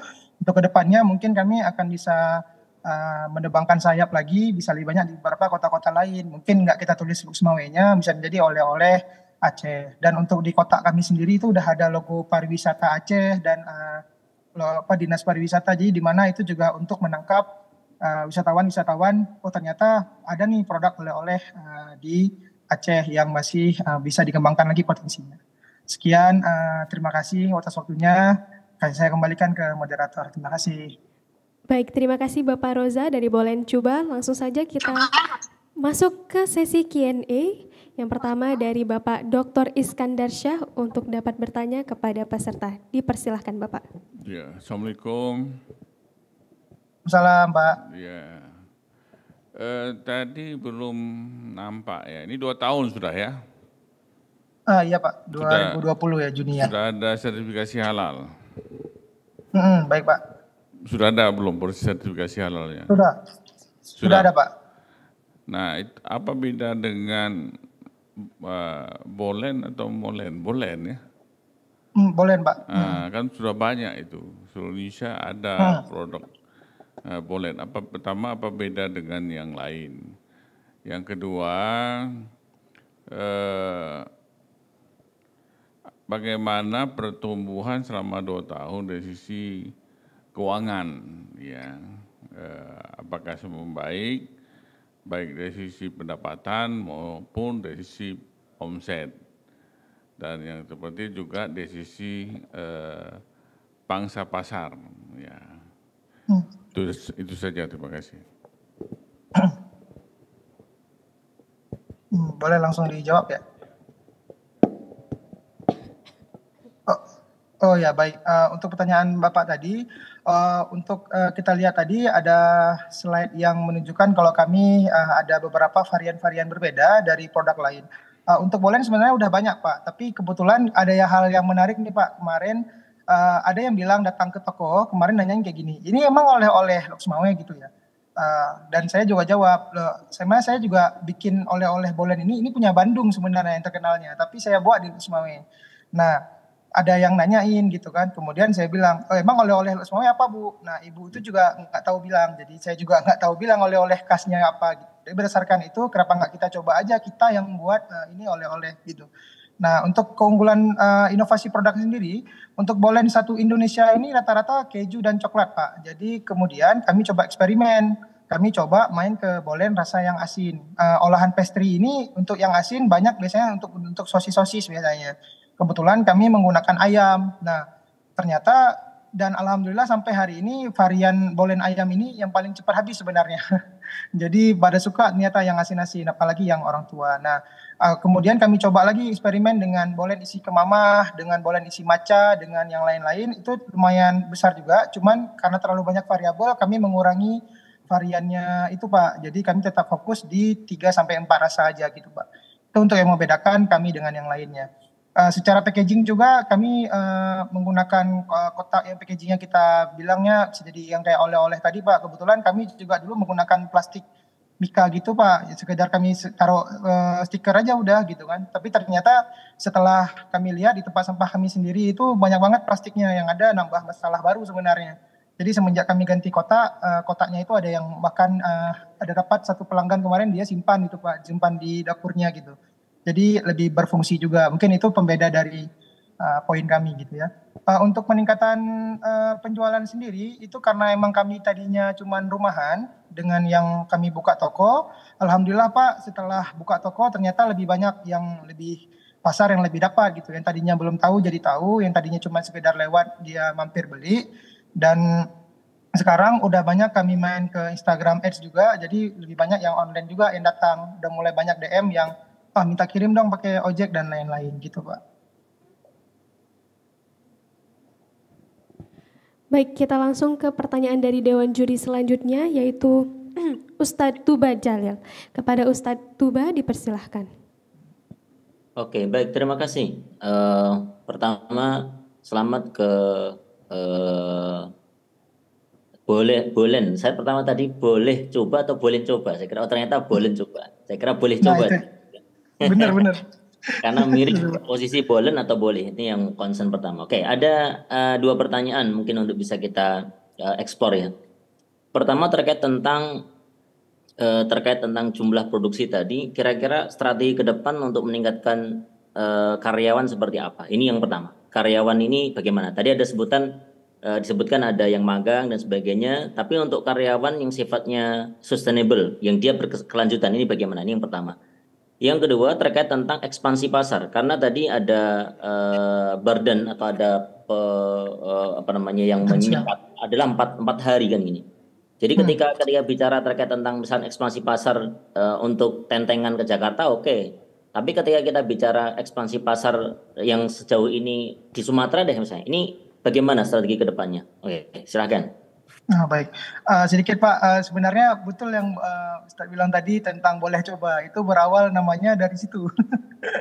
Jadi berawal dari ceplos-ceplos nih, kita boleh coba. Oh, bolen boleh coba gitu. Jadi maksudnya namanya dari situ, sejarah namanya. Kebetulan saya dan ibu saya yang bikin nama barang-barang cepat ceplos. Jadi untuk menjawab pertanyaan tadi, untuk yang pertama saya tadi ingat tentang durasi Pak ya. Jadi intinya kemarin sempat kami ingin meningkatkan produksi itu udah hampir buka cabang kedua Pak kemarin. Ya, jadi sedikit cerita, kami cabang kedua udah kami planning, dapat lokasinya, kemudian ada masalah baru sebenarnya untuk oleh-oleh sendiri, kami lokasinya agak masuk ke tengah kota, sedangkan jalan lintas itu potensial besar untuk yang jalan lintas Sumatera, untuk orang beli oleh-oleh sebenarnya.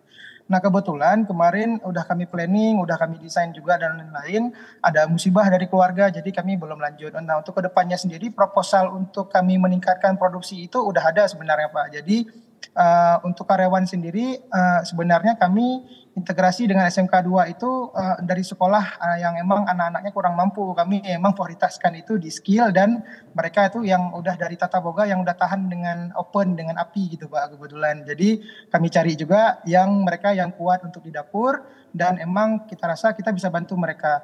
Nah untuk selanjutnya potensi untuk jangka jarak jauh itu kami udah buat produk brownies cuba. Kami juga ada kue brownies yang lebih tahan hingga 7 hari. Kebetulan kami sering meroker dan kami combine untuk produk kami ketika orang datang itu beli, Dek ini tahan nggak ya sampai 4 hari? Oh yang ini tahan Bu, tapi kalau emang Ibu dari Sulawesi ini 7 hari Bu. Nah kami prioritaskan ke produk yang satu lagi untuk yang lebih jauh lagi. Nah untuk produk yang kami 4 hari itu emang cuma bisa tahan di paling jauh ke Jakarta mungkin Pak ya, jadi Kalimantan juga. Jadi mungkin ada yang flagnya kayak ada teman saya kemarin beli ke Australia, dia emang langsung flag langsung, jadi masih bisa dikonsumsi gitu. Jadi mungkin ada trik yang harus disampaikan kepada pelanggan ketika mereka beli untuk jarak jauh. Terima kasih Pak. Oke, terima kasih. Ya. Baik, kita lanjutkan kepada Dewan Juri kita yang ketiga, yaitu Bapak Dodi Sukma untuk memberikan pertanyaan kepada peserta. Dipersilahkan Bapak. Ya, terima kasih Bang Reja, luar biasa produknya. Menarik ya mendengarkan ada salah satu produk oleh-oleh di tengah-tengah Aceh nih. Kalau misalnya orang turis datang ke Banda Aceh kan taunya dari Banda Aceh aja. Kalau dari Lok Sumawwe kan nggak tahu. Ternyata hari ini sudah ada boleh coba. Saya Bang tetap masih mencoba mengejar ini terkait dengan profitability. Saya mencoba mengejar, mungkin kami bisa mengetahui berapa kapasitas produksi yang mampu dilakukan oleh Bolen Cuba sampai hari ini selama 1 bulan itu berapa nilai jumlah produksinya. Kemudian yang kedua, berbicara mengenai oleh-oleh Lok Sumawwe ini butuh rencana branding yang cukup signifikan ya. Jadi nggak bisa asal-asalan. Mungkin bisa diceritakan rencana atau planningnya bagaimana membranding Bolen Cuba ini menjadi oleh-oleh khas Lok Sumawwe. Oke, terima kasih. Oke Pak, jadi yang pertama untuk kapasitas sehariannya kami berhubung emang karyawan cuma 7 orang dengan 2 shift itu, 1 shift itu masuk 3 orang. Untuk produksi sendiri dengan oven yang kami punya itu, oven tingkat itu sehari itu bisa sampai 100 sampai 200 pieces bolen Pak seharinya. Jadi selain itu kami juga ada produk-produk seperti brownies, juga ada bolu pisang yang kita bilang itu juga lumayan besar untuk potensinya juga Pak. Jadi bolen tetap yang paling utama, paling banyak kami produksinya.